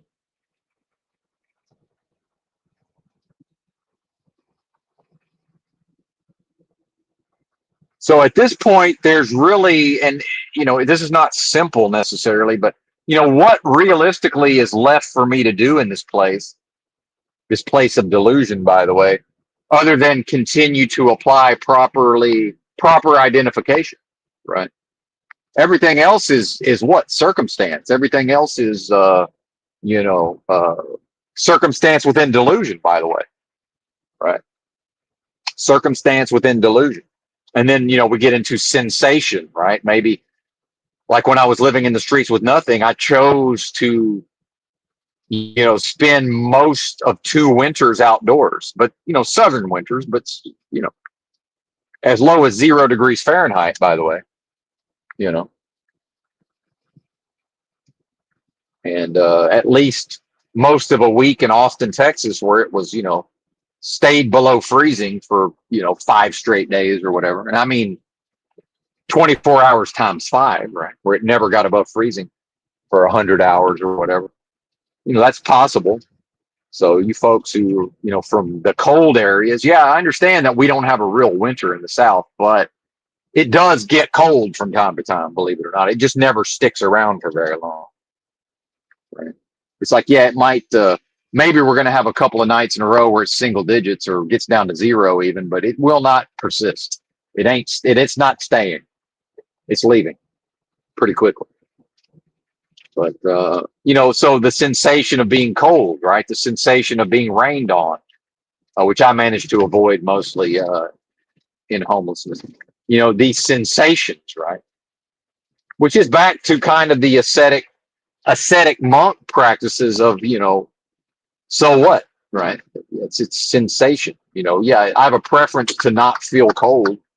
Oh, did I just miss this light? How are these lights red? Oh well, doesn't really matter. I've noticed in this area though, some of these lights are slow to trigger.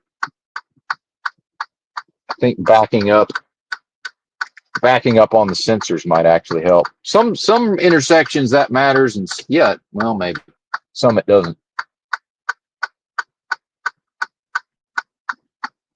So we'll give it a shot. It's a little too late in the day to just run the fucking light like I would do at 2 in the morning. There's traffic. 448. There's a lot of warehouses and such in this area, distribution centers and whatnot. Hence the truck stops.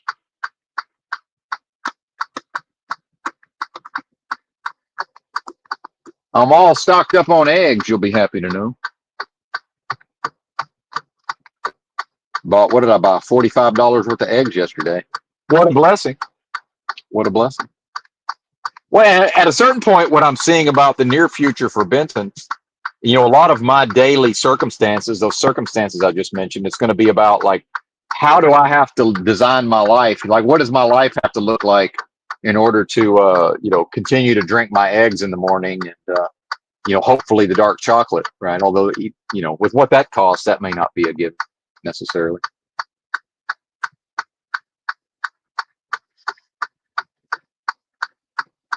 I don't know what this guy behind me is doing. Does he think he's making his own turn lane? I don't know. And that's what's funny, man. Some of these intersections, like, you can't really tell where the fucking turning lane is. There's no lines, right? Not quite sure what he was doing, but whatever. See if I can outrun him since I'll bobtail him. He's got a trailer. And he's probably just cranky. Anger seeking an outlet, right?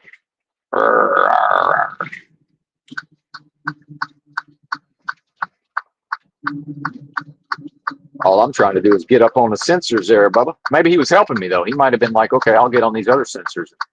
That'll trip the light. All right, maybe. Perhaps. Perhaps it will.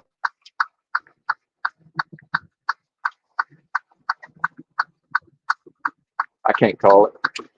As we go, we make a left turn through the red turn arrows because I know how to make a left turn. And if the popo ever pulls me over, that's exactly what I'll tell him. So, well, I know how to make a left turn, so I don't know what to tell you. But the arrows were red. Yeah, I saw them. But I know how to turn left, so I turned left. So I've established a history of safely driving, so I don't know what to tell you. And by the way, I'm going to do it again. So whatever, take it for what it is. But I'm absolutely going to do it again. And I'm not willing to pretend like that was somehow wrong to safely make a left turn. Right.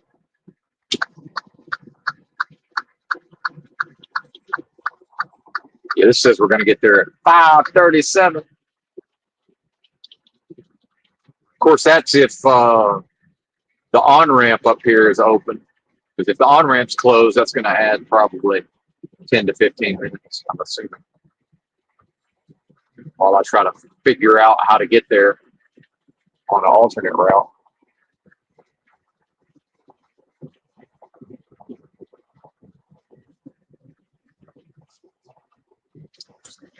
So it seems to me, again, I can't be sure based on what I just said about, expressing, connecting, and identifying properly inside of myself, consistent with my own nature. And then I have no way of predicting ahead of time what that's going to look like or how is that going to manifest. See, now I have less fuel than I thought. Oh, well, either way, we'll be fine. I'm not supposed to get fuel in this state, so we'll be in a different state at some point today, if everything goes well anyway. So we'll get fuel there, but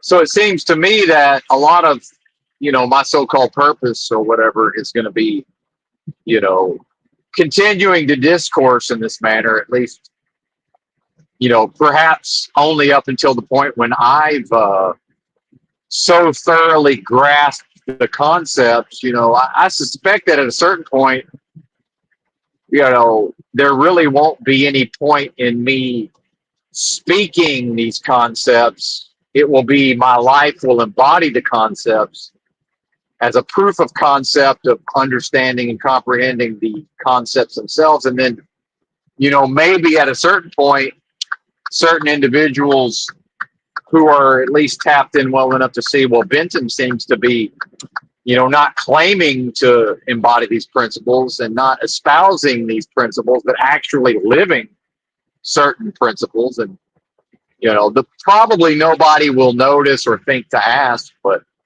perhaps at that point it will merely be, hey, every once in a while, maybe somebody is like, hey, we can see that you've got something figured out here. Would you mind answering some questions, right? Because, I don't know that I will even be capable of seeking out somebody to teach, right? Because I'm teaching myself.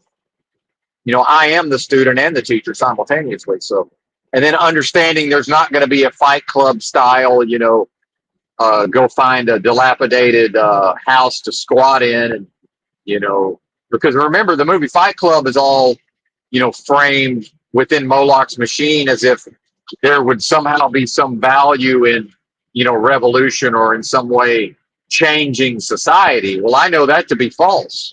What's the point of changing a delusion within a delusion? Like what? Huh? That would be to rearrange chairs on the to rearrange the deck chairs on the Titanic. It's like, what do you mean? What are you talking about?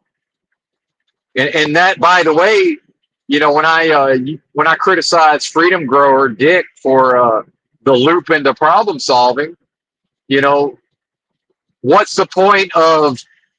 There's obviously no point in coming up with solutions for society within a delusion. What's the point of more, of taking the chaos within this delusion and maybe making it slightly less chaotic? Well, that sounds like a preference to me. That sounds like somebody who seems like they would prefer that this chaos within this delusion was slightly less chaotic. Well, that's a preference, partner. It's still going to be chaos within a delusion, or perhaps even worse, too much order within a delusion. Because guess what? That's just as bad. And in fact, part of me probably prefers too much chaos as opposed to not enough. The absence of chaos is what? Too much order. Yin and the yang, right? That's a flaw in thinking. This idea that, especially when people want to, point the finger at women and talk about chaos and all the chaos that's sown. It's like, yeah, that's true, but guess what's just as bad is that same level of order, right? So start at the middle, start at the perfect balance and harmony of the yin and the yang, start from the middle point, and then let's go to the right, you know, let's go to one side, however chaotic you think a woman is in her behavior and in her emotions and thinking. So let's go as far away from balance into chaos, however far that is from the middle. Let's go equidistant. Let's go just as far away in the other direction into order. And I'm here to tell you they're equally bad. They are equally bad. You don't want anything to do with either one of them. I promise you. No, you do not. Now, I might be more adapted to the chaotic side. You might be more adapted to the orderly side. I'm here to tell you there's just as much suffering, there's just as much pain, there's just as much struggle and strife in either one of them. That is the more or less the entire philosophy of the Tao, right there, encapsulated. You're welcome.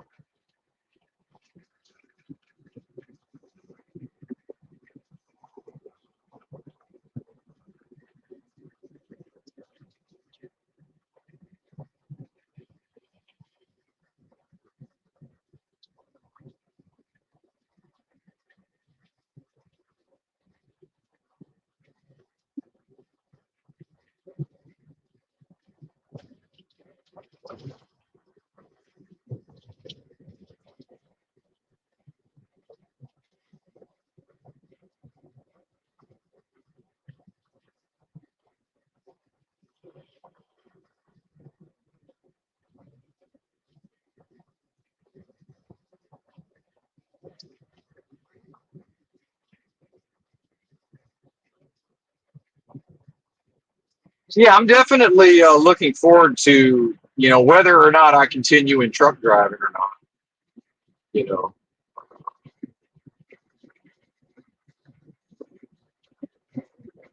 it will certainly be interesting to see what does what's my day to day going to look like in the near future. I strongly suspect it's not going to involve truck driving, but maybe it will. I don't know. Hard to say. Hard to say. Or a continuation of perhaps working as a truck driver, then not working as a truck driver, then working as a truck driver, then not working as a truck driver.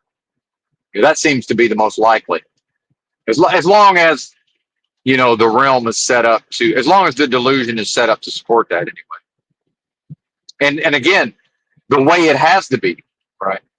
I was able to take an entire year off from truck driving and then go right back to it, uh, because that's the way it has to be in Moloch's machine. So part of Moloch's machine is this job has to be so undesirable that as long as I continue to prove that I'm, embody certain characteristics with respect to my proven ability to do the job in certain ways, I'm going to be able to return, right? Even though, again, my last job, I was on my last job about 3 months, and then I took an entire year off, and now I'm back, and I might very well quit after another 2 to 3 months. I mean, who knows? It's hard to say. There's certainly an appeal in possibly going back to the West Coast instead of having a car uh, to sleep in and to have a sort of a home base. Because even at this point, even I am disgusted by the results of that, spending so many months in such a tiny space, right? Um, it's gotten, when even I am grossed out, it's okay. This means something, right? You know, because I have a pretty high tolerance, on that end of the scale. Again, more unbalanced towards the chaos, right? Or more correctly, I'm less repulsed, right, in a way than others, that is what I say when when I talk about being a little more left leaning. That's what that means. I'm just less disgusted and revolted by certain things but I still am, right? It just takes more. It takes more of whatever that is to get my attention. My car is there, and yeah, I understand I could clean the car, and there's a part of me that actually enjoys. I used to detail my cars a lot. I used to enjoy, polishing my car and detailing my car. Like, yeah, I also have that orderly side of me, right? Absolutely, of course I do. However, and which does in some way go along with the undiagnosed fake autism. So in some way, developing, some of this is my own development of being able to tolerate the chaotic, right? And then again, I've talked about politically, the motivation is not towards something, it's always away from something, meaning it's not an attraction towards Donald Trump and the Republicans as much as it is to be repelled away from the Democrats and Biden, right? And to also blame the problems and to laugh at, Biden's poopy diaper or whatever, right? In the same way that the other will laugh at, the idea of Trump's micro penis or whatever, whatever they decide to find funny, which may or may not be a thing. Who knows? I have no idea. Don't care. Doesn't matter. But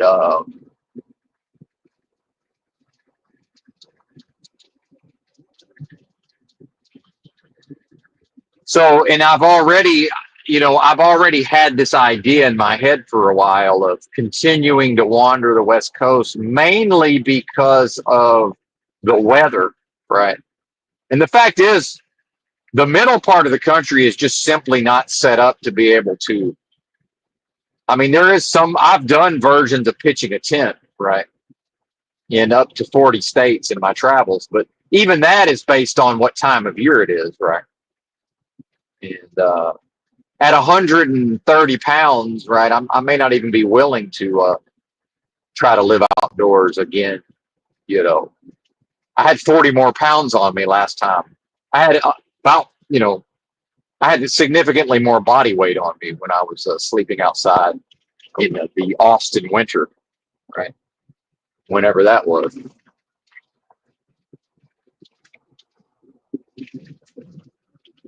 I don't know that I want to go back to that. And then just more resources, as far as my ability to get what I need to get to feed myself with proper food, right? And then also in conjunction with realizing there's probably at some point going to be some extended fasting involved, although there already has been in a way, but, uh, the West Coast does seem to be set up for all of that. And, summertime in the Pacific Northwest, if one can manage to not get stabbed to death in Seattle or Portland, or other places, Eugene, wherever. Uh, Pacific Northwest is a pretty good place to be in the summertime, so maybe that's where I'll be this summer. So we'll see. We're almost there, though. It's almost the end of the month, right? What's today, the 30th or something? I've lost track of the date. April's got what, 30 days or 31? I don't even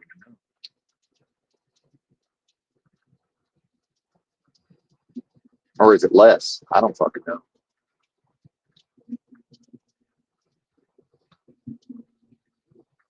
Isn't April the leap year month? Is it 29 days or is it 30 and then sometimes it's 31? I don't know. Either way, I'm sure y'all know. Some of you anyway.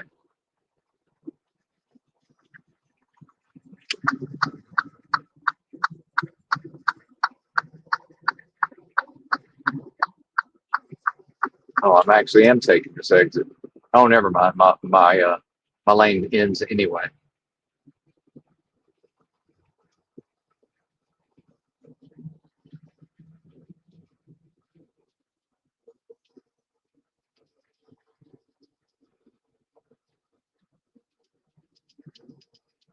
So if we look at the CDL as my ace in the hole, right?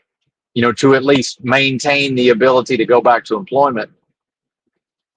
And then in the short run, you know, not having to decide right away what to do with the car, then we get into, you know, how affordable things like property tax and tags are in Arkansas. So whatever little bit of money I have to pay or I would choose to pay to renew my tag, right? Probably no more than $300. Actually, probably closer to 200, I'm guessing.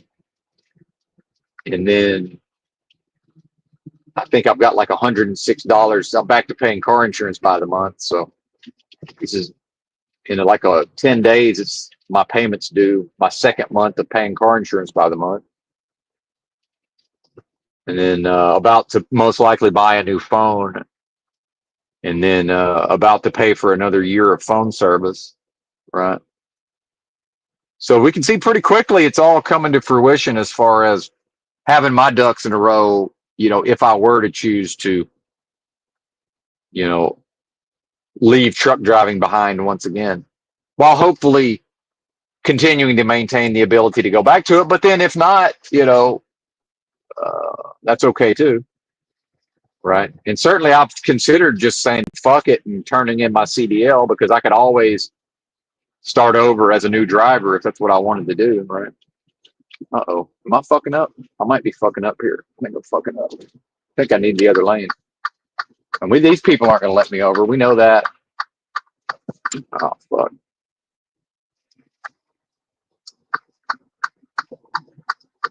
Yeah. Why?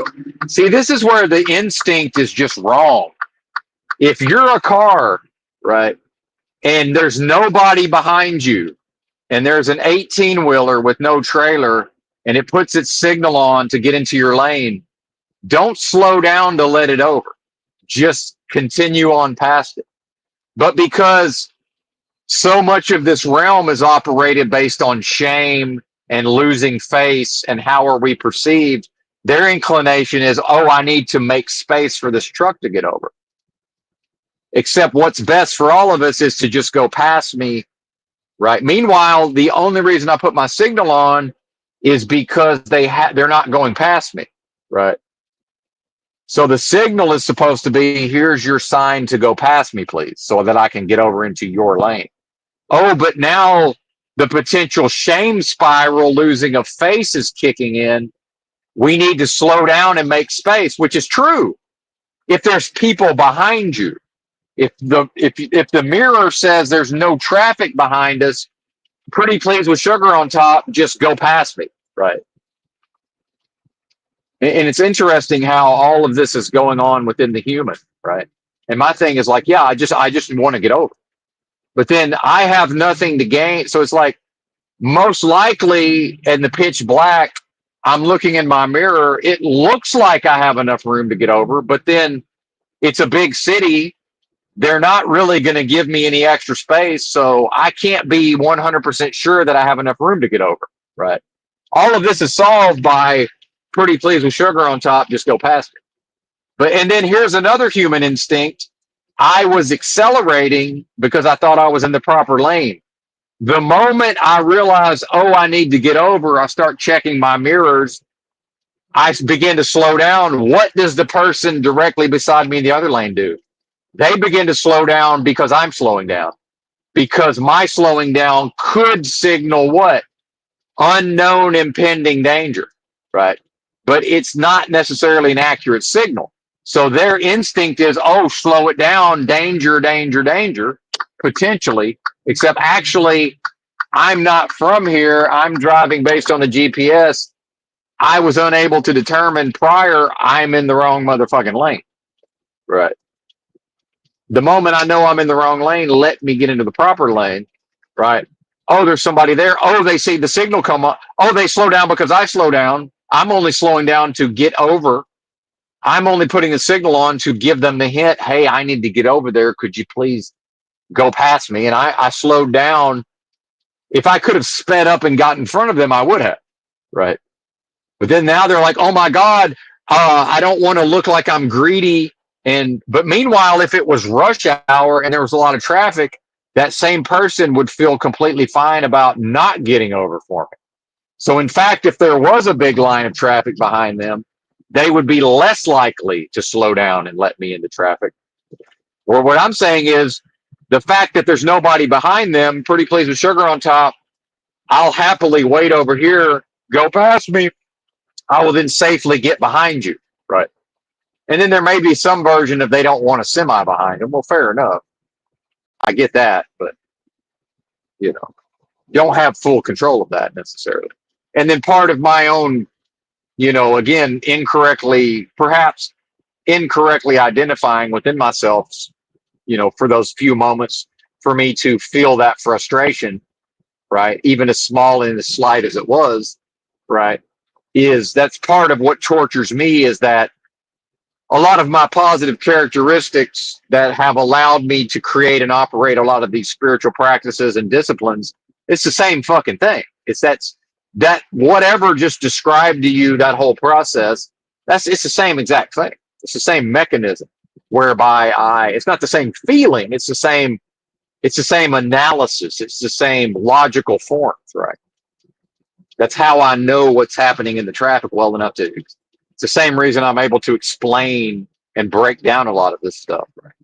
But now, because I'm observing sensations in my physical body, I realize, okay, I did improperly identify for about 120 seconds in order to even explain all of that, which was wholly unnecessary, by the way. But, it does bear repeating. It does at least remind me to some extent that this is how I'm earning my money in part, right? This is part of what I'm choosing to tolerate is the fact that all I'm trying to do is get in the correct lane, and then all other people are trying to do is save face and not feel ashamed, right? And because of all of this, it all leads to, if loosh farming is a thing here in this delusion, right? And that there are, in fact, entities perhaps feeding on a lot of this or all of these, lower forms of energy. Well, of course, things are unfolding in this way as I watch a driver just straight up run a red light. And part of Benton being able to return to truck driving is Benton never runs the red light, meaning when the light starts to turn yellow and Benton is able to stop, Benton stops 100% of the motherfucking time. And meanwhile, here comes the green light again. Meanwhile, there could be a cop sitting in that parking lot who could then be going to pull that guy over and write him a ticket.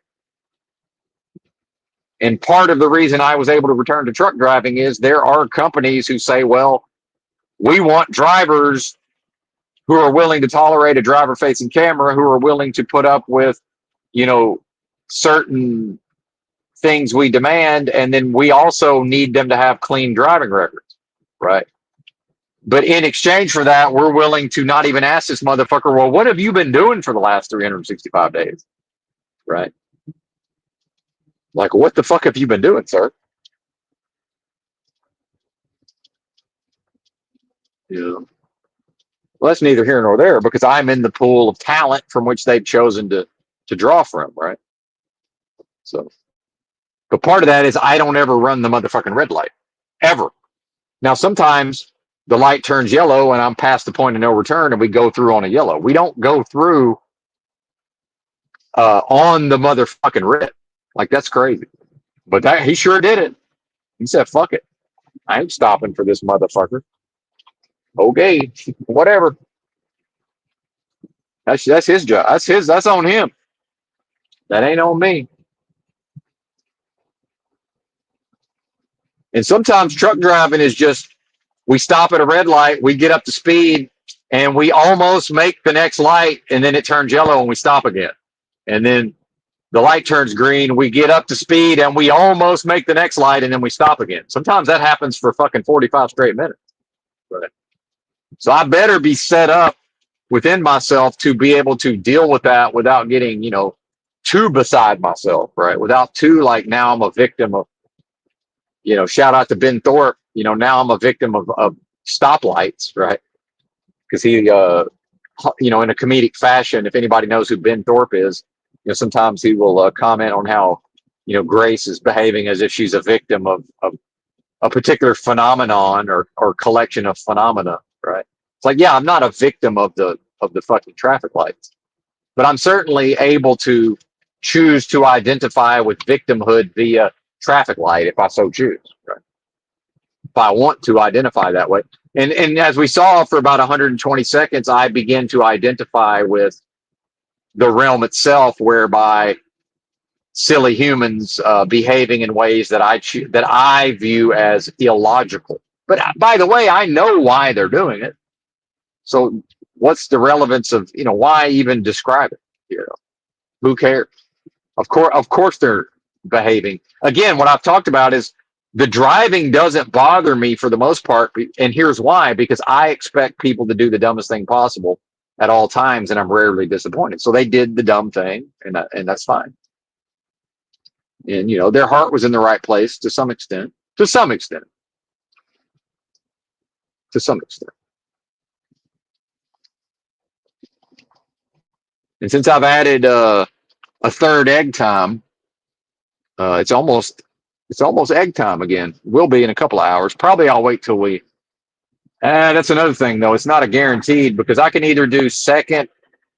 I can do second egg time early, or I can skip it or wait till later because assuming they let me in right away to get my empty trailer, then we'll be in traffic.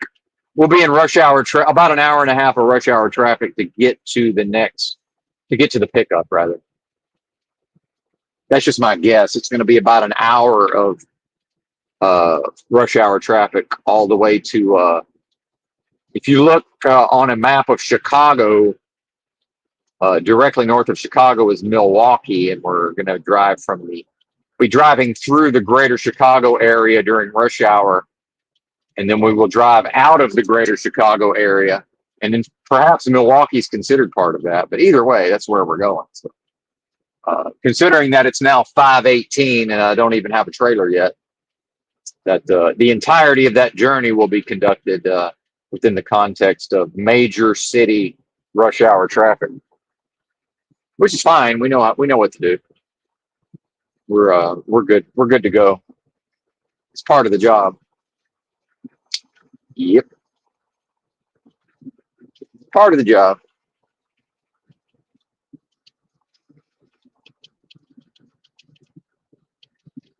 Now, if I had known this, see, here's the interesting part that I haven't talked about yet. Because as much as selfishly on these live streams, I do vent my own. So basically, the more I properly identify within myself, the less likely I am to be attracted to venting, discussing the circumstances of working as a truck driver, right? And I definitely should have taken the opportunity for a bathroom break. I'm seeing now. But since we're bobtail, we might just pull over real quick. I need to go. And I went like 45 minutes ago, I think. But that happens sometimes. Oh, yeah, we got plenty of time. Looks like I'm going to get there about 20 minutes early. And then also we have the double whammy of, now I might get there just early enough to discover that, well, actually, I could have rolled in here at 2 in the morning, and left with my trailer potentially. And whatever, an added layer of torture, right? And then to be okay with that, you know,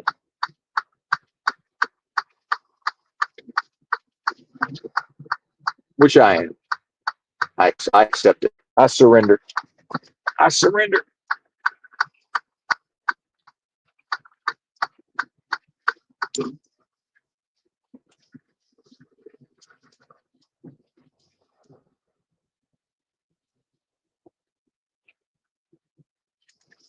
All right, hang on. Give me 1 second here. Put the flashers on. This little Starbucks area. All the other businesses are closed.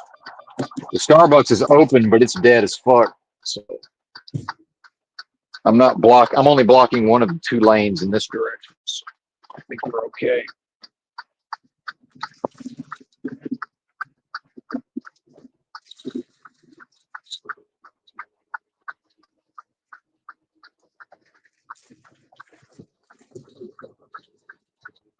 All right. One moment, please.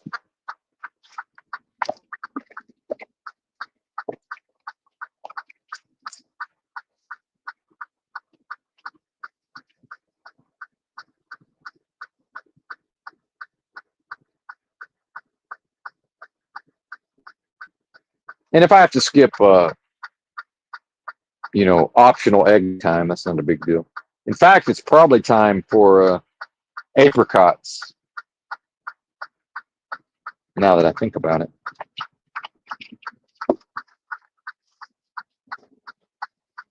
do I want to go for the apricots?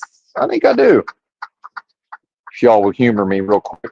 Oh, and I bought a new. I finally splurged on a $7 can opener.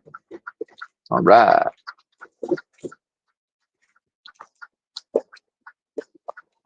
Oh yeah, man.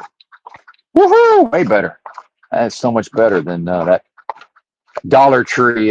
The Dollar Tree or $1, even if it came from Walmart. The $1 or $1.25 version, whatever it's costing nowadays. And it's funny pouring out the liquid, and then some of these cans, it's like that's way less peaches. I'm sorry, that's way less apricots than should be in there. How long before I just start eating 2 cans instead of just one? Mm. But if it had the right amount of apricots, one would be the right amount. 1 can. And then economically, that's certainly a sign of something. That's the idea of that's also inflation. It's like instead of raise the price slightly, perhaps, but then simultaneously, it's like over time put less and less actual, apricots into the can.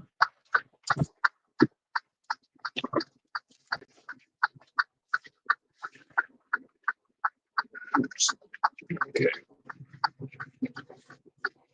Well, in fact, I don't even know that this Starbucks may not actually be open yet, but I think it is. I bet it is. I bet they opened it. Well, who knows? But I'm pretty sure they're open. Now I need to go because people are starting to come in and turn in front of me. I need to get the fuck out of the way. Fuck out of the way, man.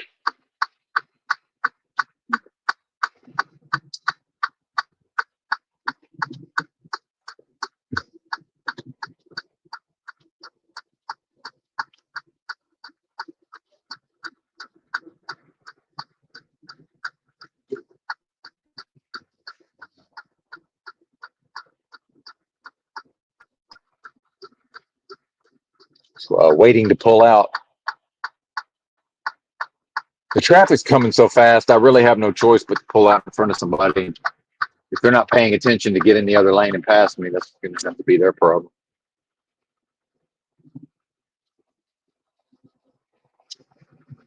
I can't just sit here all day.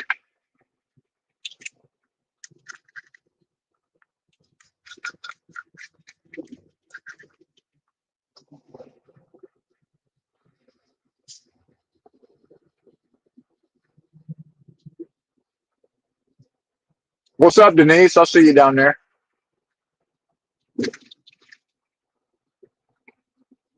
Hope you're doing well. Trust that you're doing well, I should say.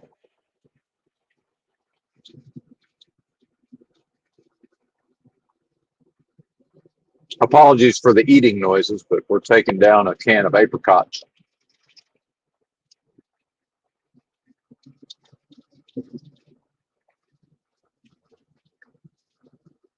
which is not going to take very long because there's not very many apricots in here.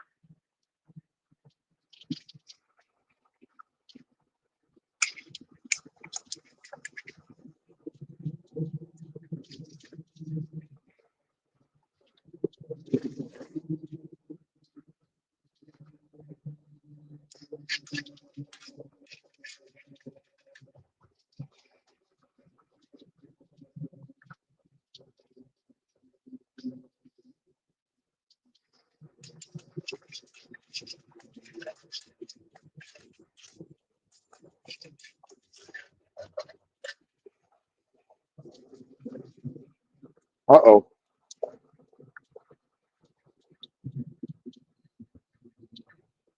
I dropped an apricot. It landed on my leg, though, so it's not lost.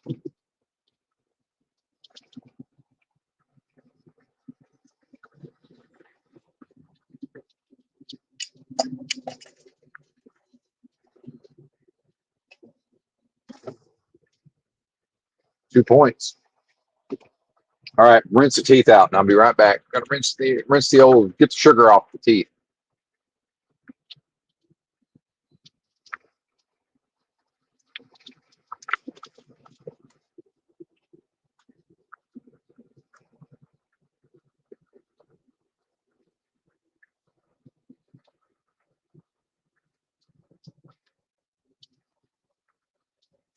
See, like these people that are tailgating me, and we're in city driving, and it's 2 lanes in each direction. Like they could easily just go right around me. And I'm going exactly the speed limit. They could easily just go right around me, but they prefer to let me drive, and then they just follow behind, and then probably they're on their phone, most likely, or doing their makeup or whatever the fuck they're doing. Right, but there's a completely wide open lane for them to just go right the fuck around me. And the majority of the drivers speed, by the way, in these areas. City drive, suburbs. We're in the suburbs, Chicago suburbs. Still 11 miles from the delivery.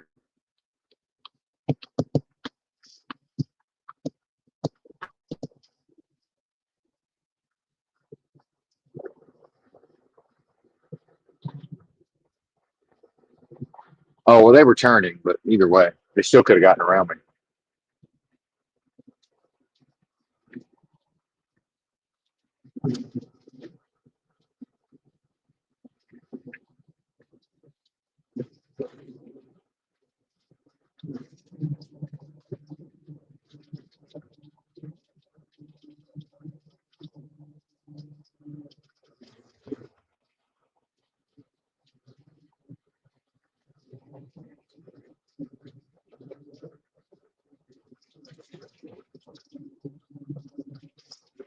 Road work ahead. Expect delays.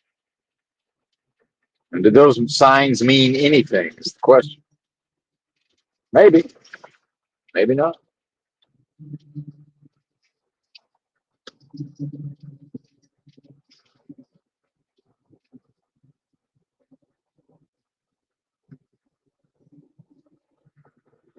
And then I look in my mirror and it's just this big group of cars and nobody's driving. They're just, I'm going slow on purpose. And then I look in my mirror and there's just this big conflagration of cars. And I almost guarantee you they're all looking at their phones. It's like, why is nobody breaking out of that group and then jumping into the empty space and rushing ahead? Right. Because we're all going to make one big group. We're all going to look at our phones and get there together. Right. But we're doing it based on the speed of a bobtail big rig who's leading the way with a wide open left lane, and I'm intentionally going well below the speed limit. But it's like now there's an 18 wheeler that's figuring it out. He's starting to figure it out. But I'm never not fascinated by watching people do all of this, right? As if I somehow am obligated to drive the group for everybody, right? Maybe I would prefer that the group pass me, right? What if that's my preference? But the group's like, yeah, but we want you to lead the way. We want you to drive the group, and we'll follow you. There's 50 cars behind me now. And now they're starting to figure out, oh, actually, we can just go right around this guy. But their preference was to stay in that formation as long as possible. It's just fascinating.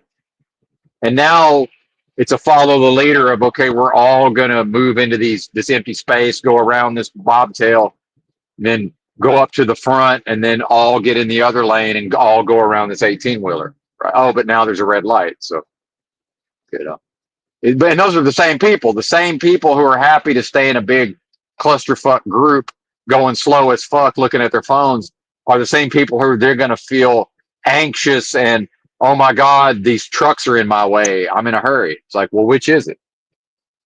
Like how can the being experience both states simultaneously? How can the being act based on both motivations? It's like, I don't know, man, but they are. I'm watching it happen.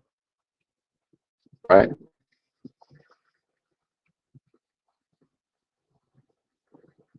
And if they'll pay attention, I'm driving, by the way, I'm driving to where if they're on the ball and paying attention, I'm never actually in their way.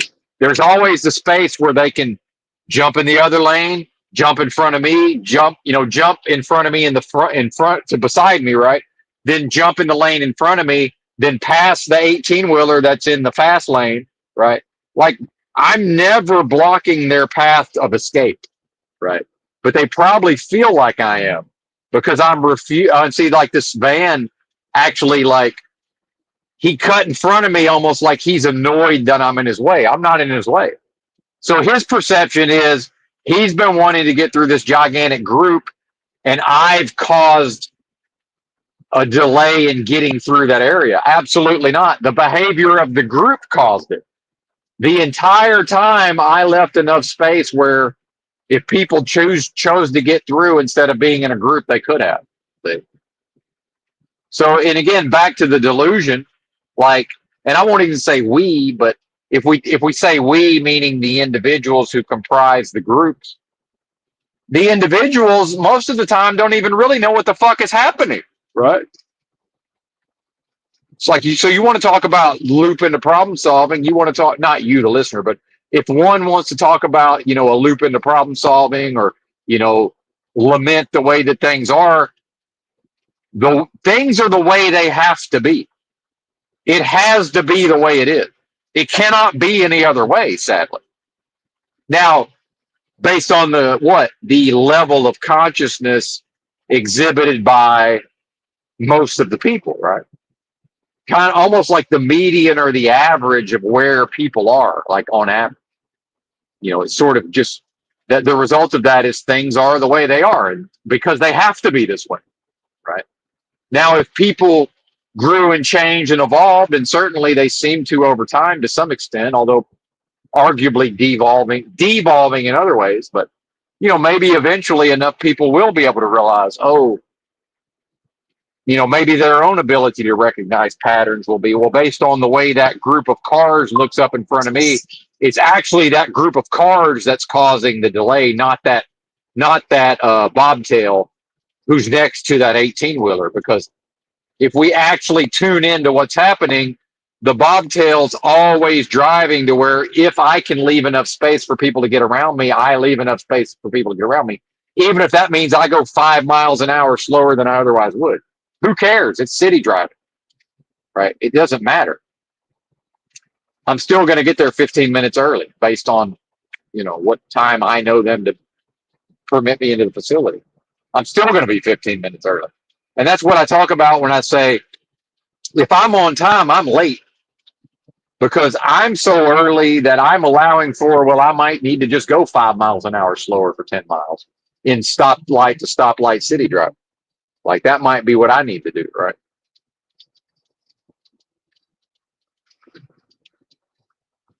And then, how many people are approaching, situations in their life that way, right? I don't know, probably not very many. Some, some are. Now, do you want to know who the worst drivers are? Overall, it's the more a person identifies as MAGA or conservative or small town or traditional family values, the worse the driver. Period. More likely to cause delays in traffic, more likely to not be able to figure this sort of thing out. And again, the fucking lefty bozos aren't a lot better. They're just not as bad. They're less bad drivers. Everybody's bad for the most part as far as their driving. Even me at times. Even me at times, I'm like, what the fuck am I even doing here? This is crazy. But not very often. Not very often.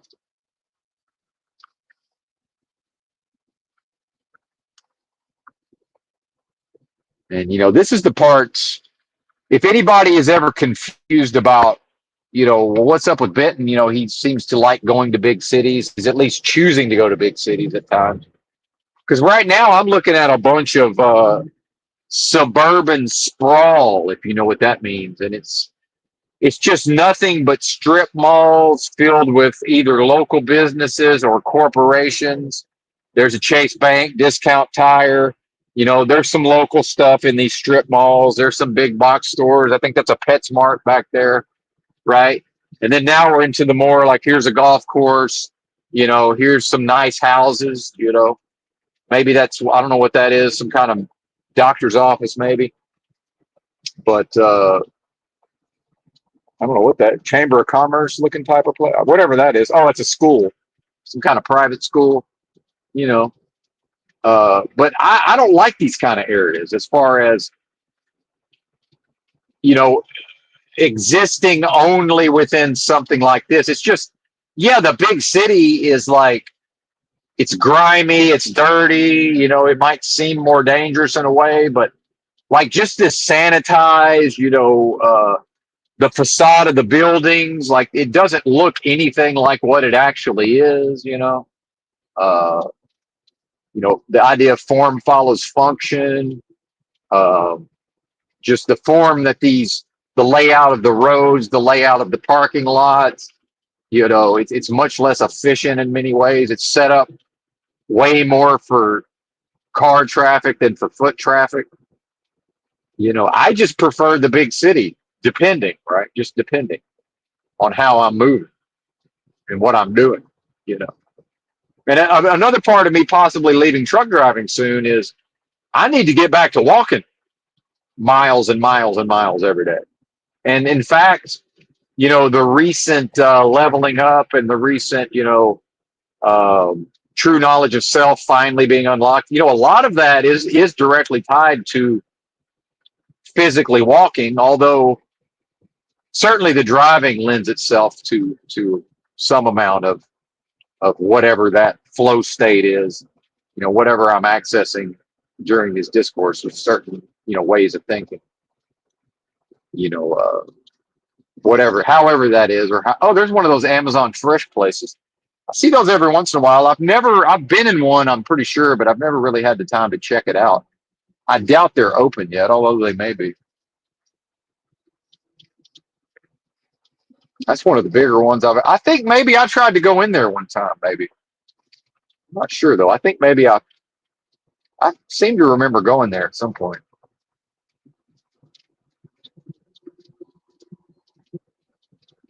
But then again, back to me not liking the suburban sprawl, everything looks so similar in a way that it's like it seems familiar, but then it's almost like, if you ever been in an unfamiliar area of suburban sprawl, and sometimes like you're like, hey, there's a Lowe's and a Walmart, and then there's another kind of corporation, and you can just kind of tell that, well, there's probably a mattress firm around here, right? Or there's probably a this kind of corporation or that kind of corporation around here. See, I almost got, this is a 3 lane now. I almost got in the slow lane, except I'm almost certain that it's about to go to back to 2 lanes.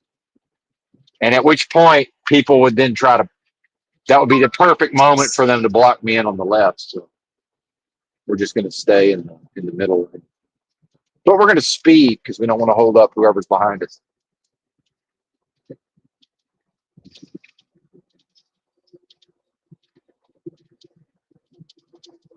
Oh, shit.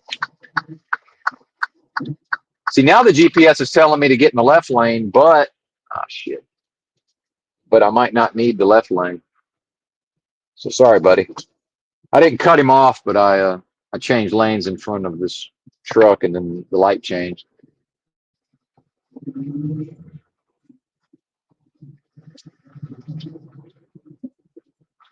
That's all right. So he ran up on my ass like he was annoyed, but he had plenty of space.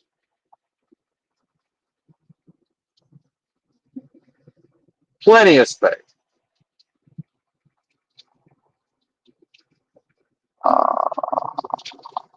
Yeah, actually, I need to stay in the right lane. Yeah. Sometimes I look down and I think the GPS is telling me to do one thing, but what it is like it thinks like the name of the road's changing for whatever reason, and so it's giving me a wrong indication.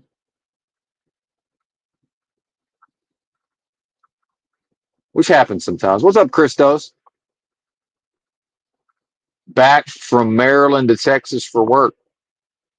Huh. I did not know that you traveled for work, Miss Denise.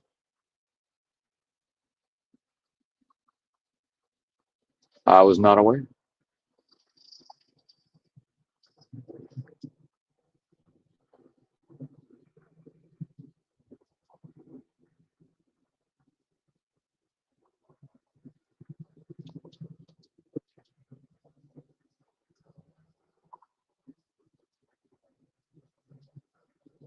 Well, bear with me. I do need to pay a little bit of attention.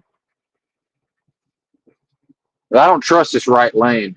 And now I got this semi on my left, and invariably what will happen is the moment I decide to get in the right lane, then it will end, and then he will, surprise, surprise, be in the middle lane, and I won't be able to get over. It's generally what happens. I got to make a right turn in 2.2 miles. But yeah, this suburban hellscape, right? Up there's an Ashley furniture store. So it's like, everything's pretty nice, right? And it seems like nice and clean and sanitized. There's a Lowe's, I already forgot what that was. There's a Costco, some kind of fitness chain, whatever that is, fitness, you know, restaurants, Woo's House, Japanese restaurant, able to pay the rent in a strip mall area, right? However high that might be these days. Hobby Lobby, it's just every corporate business imagined, seemingly.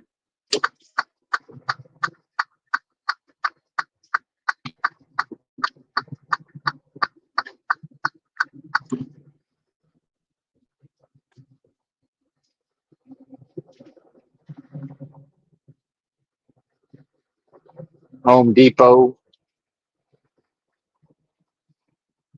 Bob's Discount Furniture, local chain maybe, Ethan Allen, Mattress Firm,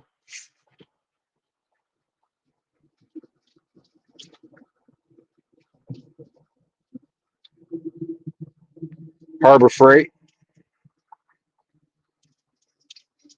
Penny Mustard Furnishings, never heard of that. American Mattress, Carpet and Flooring Gallery, So, and again, like this is the type of stuff people would look at and say, oh, this must be like rich people live around here. No, they don't. No, they do not.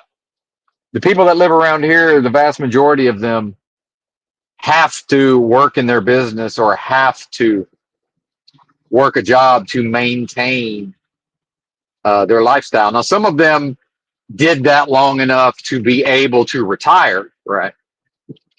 And have retire Hooters. Wow, don't see many of those these days.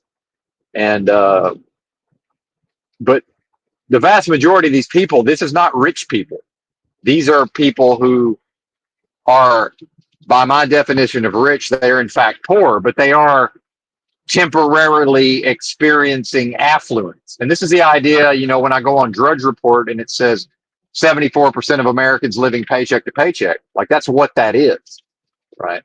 It's the fact that, yeah, some of that 74% lives in an area, with a certain type of home value, right? That again, the housing market may be about to collapse yet again for the however many umpteenth time, right? So as far as I'm concerned, viewing this as like this is where the rich people live, that's just wrong. It's just flat wrong. No, it's not. Actual rich people don't want nothing to do with this. They know a poor person when they see it. Oh, that's a poor person that makes $250,000 a year. Guess what? They're also living paycheck to paycheck. Many of them, just like some of the folks who make 50,000, right, which is today's version of 30,000. Some of them are not living paycheck to paycheck, right? Think about that.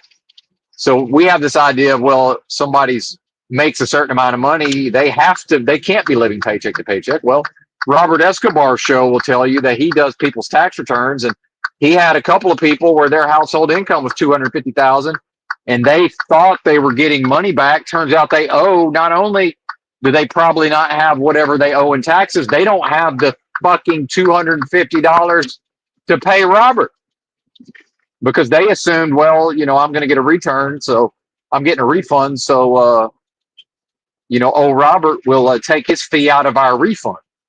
Yeah, he would if there was, but there's no refund. What now? Right? Oh shit! Oh shit! Yeah, I see. There's a rig probably been here overnight. JB Hunt. Looks like an owner operator pulling a JB Hunt trailer. So they're already lining up to get in this place. Now I was here Monday, so I got a little bit of an advantage. I see there's a bobtail up there waiting. So that indicates to me they wouldn't have let me in. So part of me wanted to come here at 2 a.m. and just on the off chance, but there's a bobtail sitting up there. I'd just be sitting bobtail, I'd be sitting right there where he's at, you know. What's the fucking difference? And see, this is where the dispatchers will look at, I just drove an hour and 2 minutes. Well, the dispatcher will try to say that's 45 minutes. Except as a truck driver, I'm like, no, it's an hour. It's a fucking hour. I don't care what the GPS says. It's 1 hour. Of course it is. Shout out to the chat. I do need to remain somewhat vigilant here and watch my mirrors in case somebody pulls in with a full size rig and I need to get out of their way.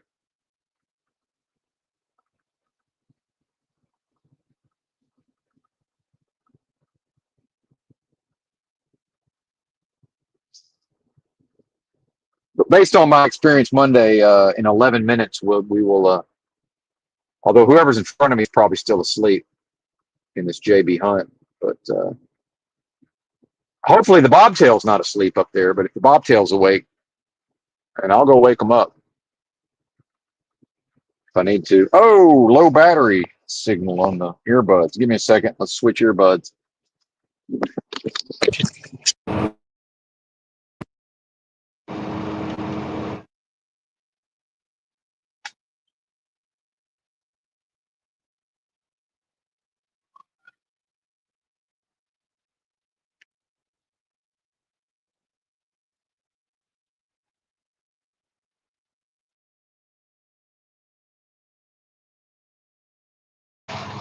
All right. Now, will the, yeah, it seems to be working. All right, good deal. I probably sound a little different, different earbuds.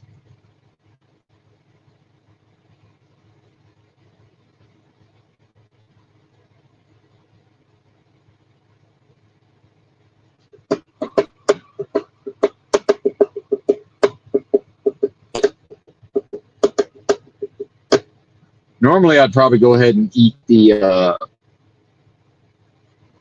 beets, but I seem to do better keeping those for later in the day. Those seems to help with the the vigor and such, increase the blood flow to certain areas.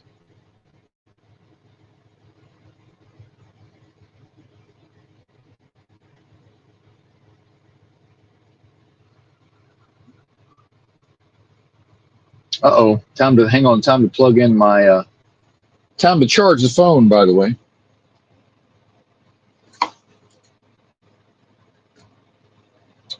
Just a moment. Charge up in my power bank here.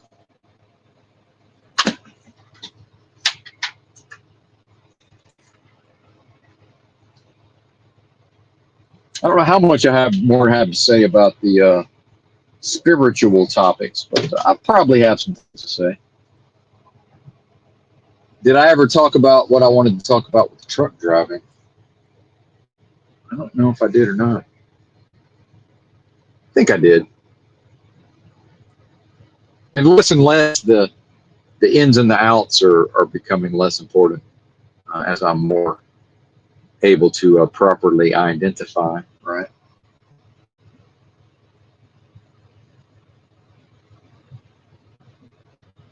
And I don't know, man. Once they let us in here, I might just park out of the way and just go ahead and make the eggs because although I don't know if it's been long enough since I had the apricots, but I might want to give them 15 to 20 minutes. But if all I'm doing is getting my trailer, I guess it doesn't really matter. I don't know. I guess we'll bum rush them. We'll bum rush the office right when they open. See what they say.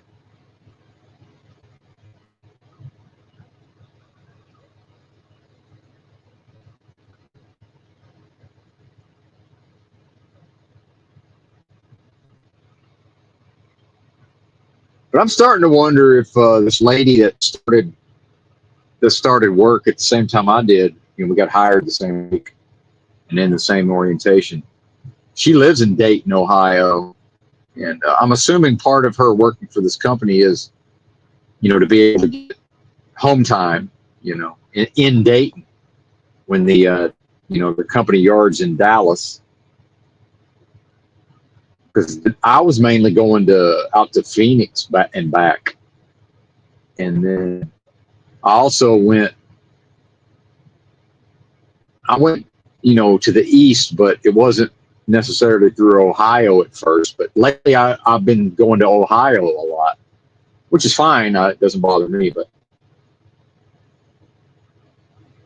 once I managed to get loaded today, it's back to Ohio. So I'm starting to wonder if the company, had figured on her covering a lot of that, and maybe she's not with the company, but she might be, and they just have way more going on in Ohio.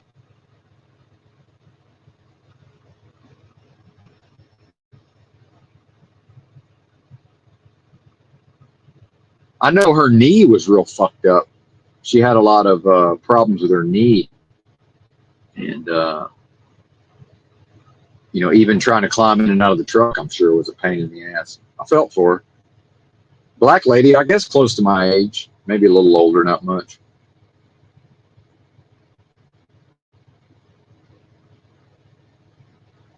And then definitely, people eat just a very poor diet, and I try to be encouraging, to to maybe eat better. But I try to relate it to my experience of what I felt like before I switched to and again, not a healthy diet. Just it's more of a refusal to eat this garbage, right? But then, okay, it's like, okay, now what? Well, now figure it the fuck out, right? And then, so I can see now, part of, my recent leveling up and maybe the culmination of some of, what I'm here to do with the true knowledge of self and all of this. Some of that definitely in part happened through these chronic illnesses. Not that that was the purpose necessarily, but more of a means to an end of just at a certain point, it was like I recognized like I'm going to have to figure out, number one, I'm not going to be able to eat all this trash anymore, which is funny because even as I thought I was eating properly, I was still eating a lot of trash, right? Like we do have the ability to trick ourselves, right? And there's one of these roll-off drivers, the big dumpsters, He doesn't have a dumpster, but I'm pretty sure JB Hunt's still asleep, so I'm going to pass him up because I see old roll-off drivers pulling up to the front. Yeah, that guy's got he's got his two white socks. He's got his socks on the on the steering wheel. That's kind of funny. Maybe he's going to rewear them, and maybe they were wet when he took them off. And again, feet and smells. I know most of y'all can't deal with the thought of either one, so my apologies. My imagination just doesn't work that way.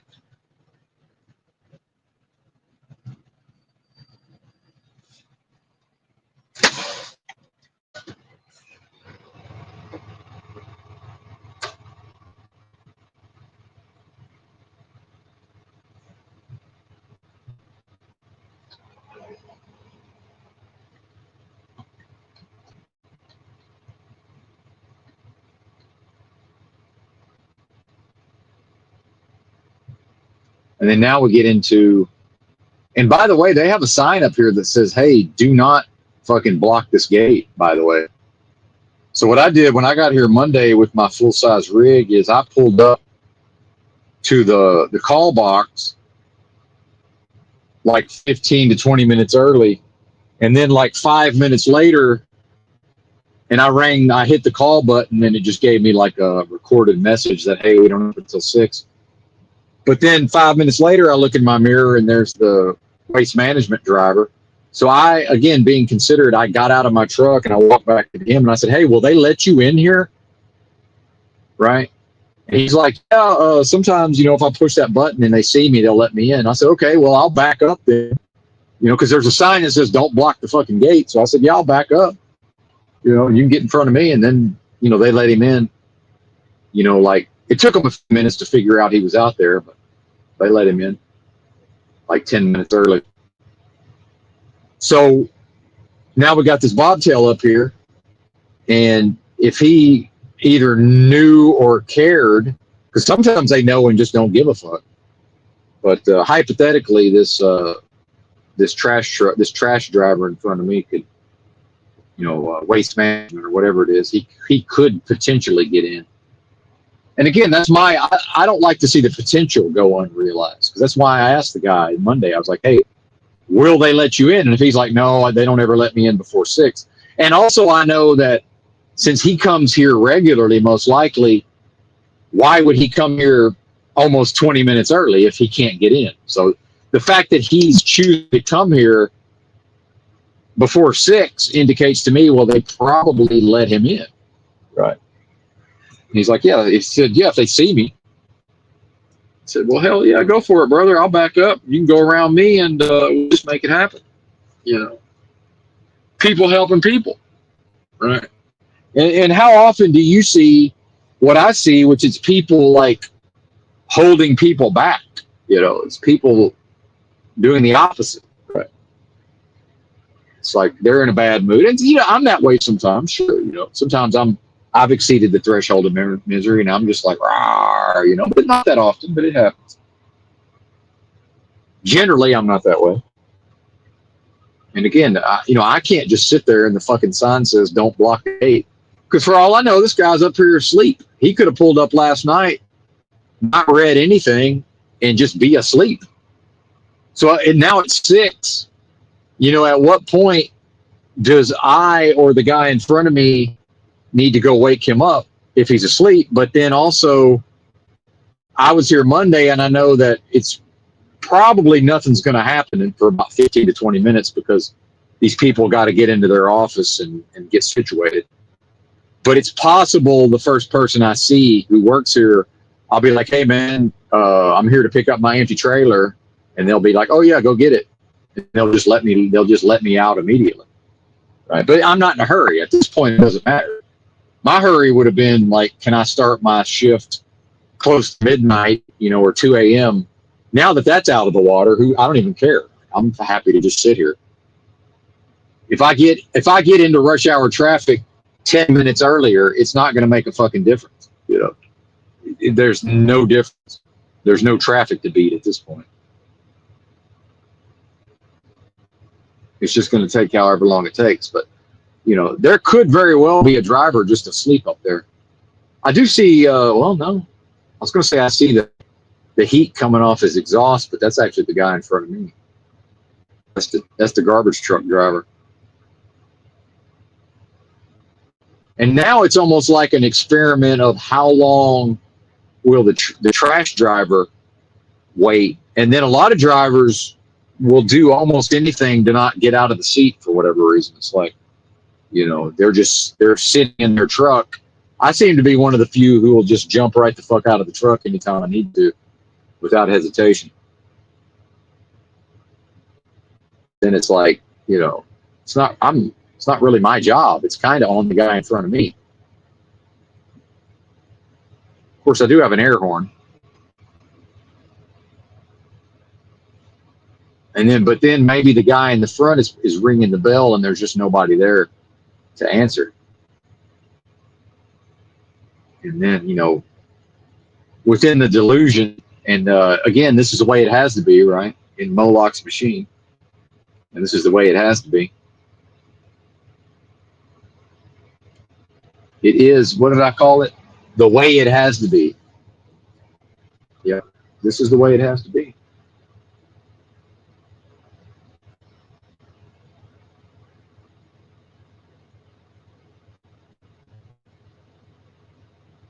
Now I'm trying to decide if I'm going to have egg time while I'm here, or am I going to go ahead and maybe have my beans and my sardines. It's a good problem to have, right?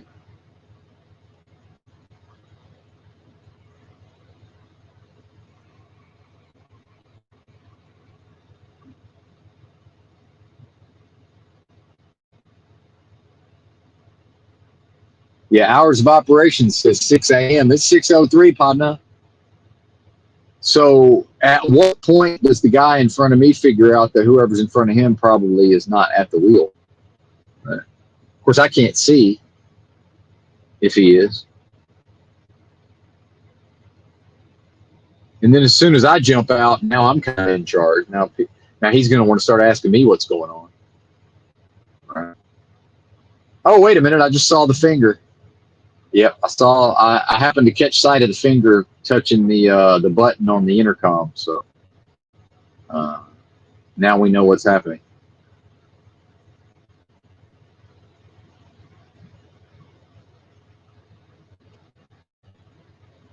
Of course, I'm not in a hurry, even if I'm at times moving with speed and intensity. We ain't in no hurry.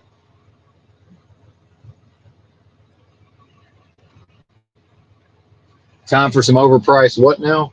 I got tariff tea. There you go. Yeah, it's all tariffs. What a psyop, by the way.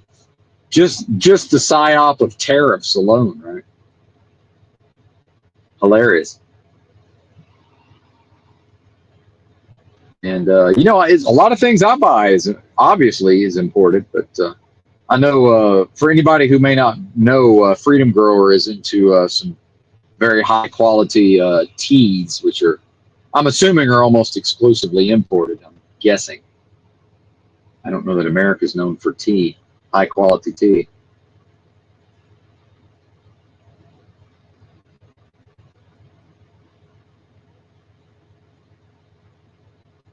And also with tariffs, even if there's existing inventory in the United States, why? Of course, the prices will go up. Because now, well, the price of replacing the current inventory has risen. So of course, we're now going to expect to be paid more for our existing inventory. That's just the way that works, right?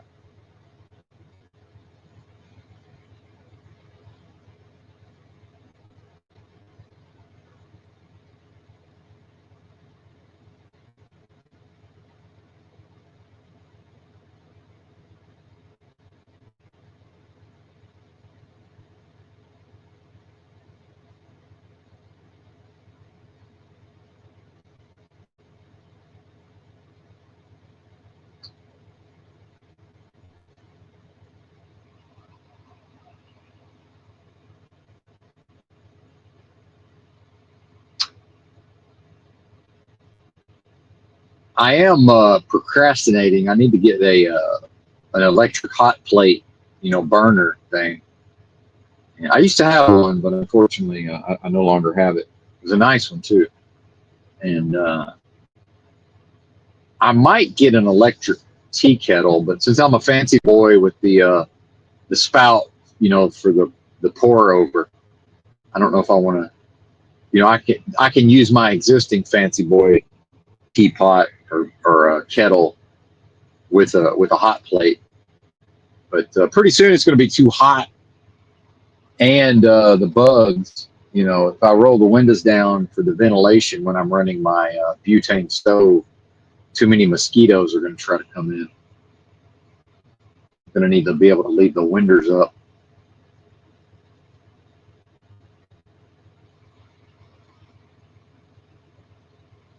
See, it's hump day. Monday, everybody was here. There was at least somebody here to let me in. But it's hump day, and probably dragging today, Wednesday.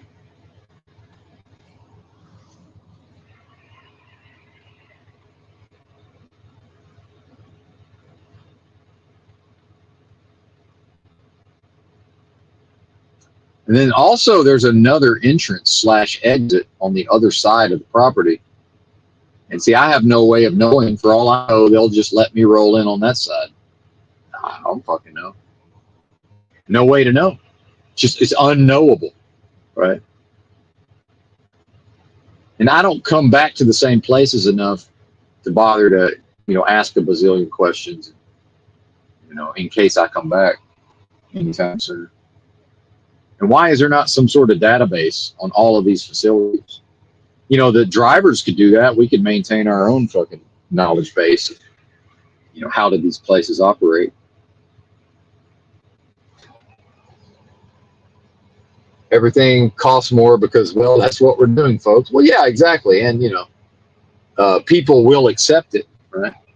At some point, the juice ain't worth the squeeze. Wasn't squeezing it anyway. So back to ghetto coffee. Yeah, there you go, brother. I'm on that. It's not quite fancy boy tea, but I'm on that Mate Factor brand yerba mate. And in fact, I did a lot of mate for a couple of years actually. And hang on, we got to talk to people here real quick.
All right. Well, appreciate y'all being here, but I don't know if I'm going to go live again or not. I guess I could always run my yap on my way to this pickup. See, now I'm yurting the stream. Yurting the stream, but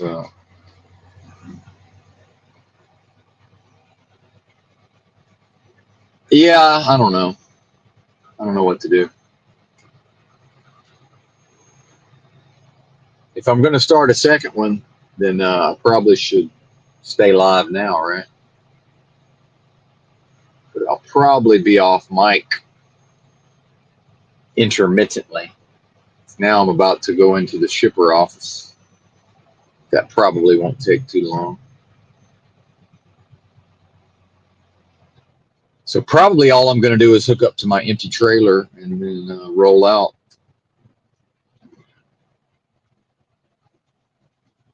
Unless, let's wait a minute. I'll make the final decision in a couple of minutes.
My earbuds are fucking up.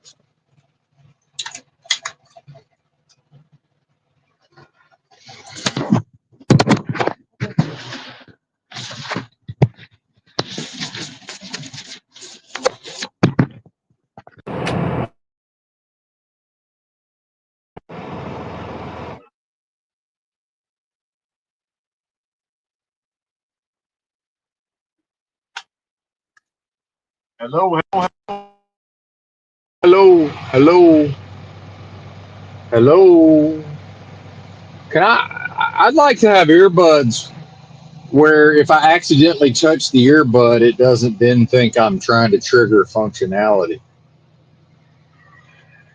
So just picking up the earbuds that I left on the dashboard and just being slightly careless putting them into my ears triggered some kind of function.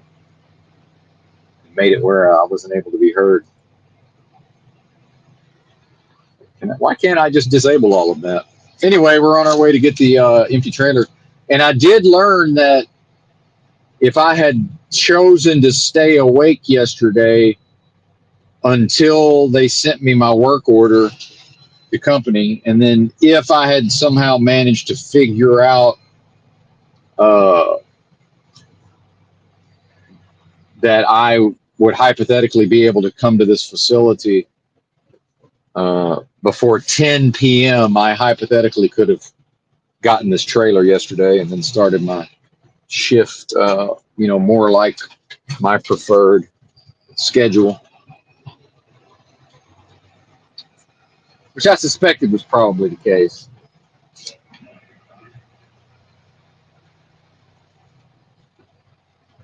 And then now it's like, how do I get in this place? Hold on. Okay, here we go. Truck entrance. All right, good deal. I'm going to a different parking lot. Put my trailer round back. Now I gotta talk to another person on the intercom, or I get to rather.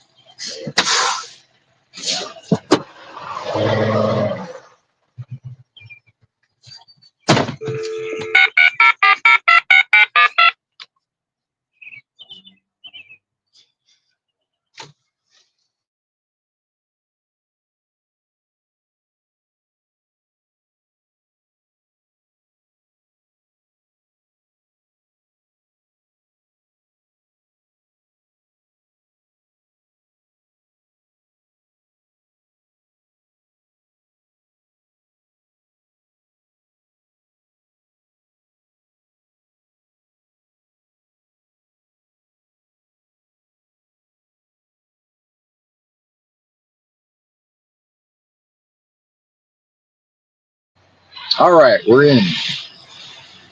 In like Flynn, as they say. Whoever that is. 334. 323, 324. There it is. I think. Yep. There's my trailer.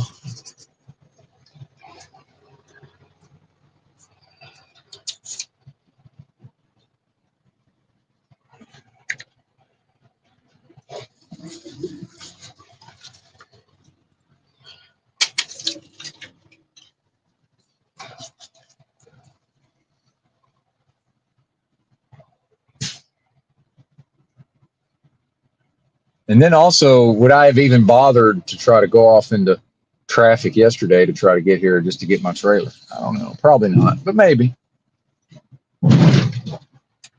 Perhaps.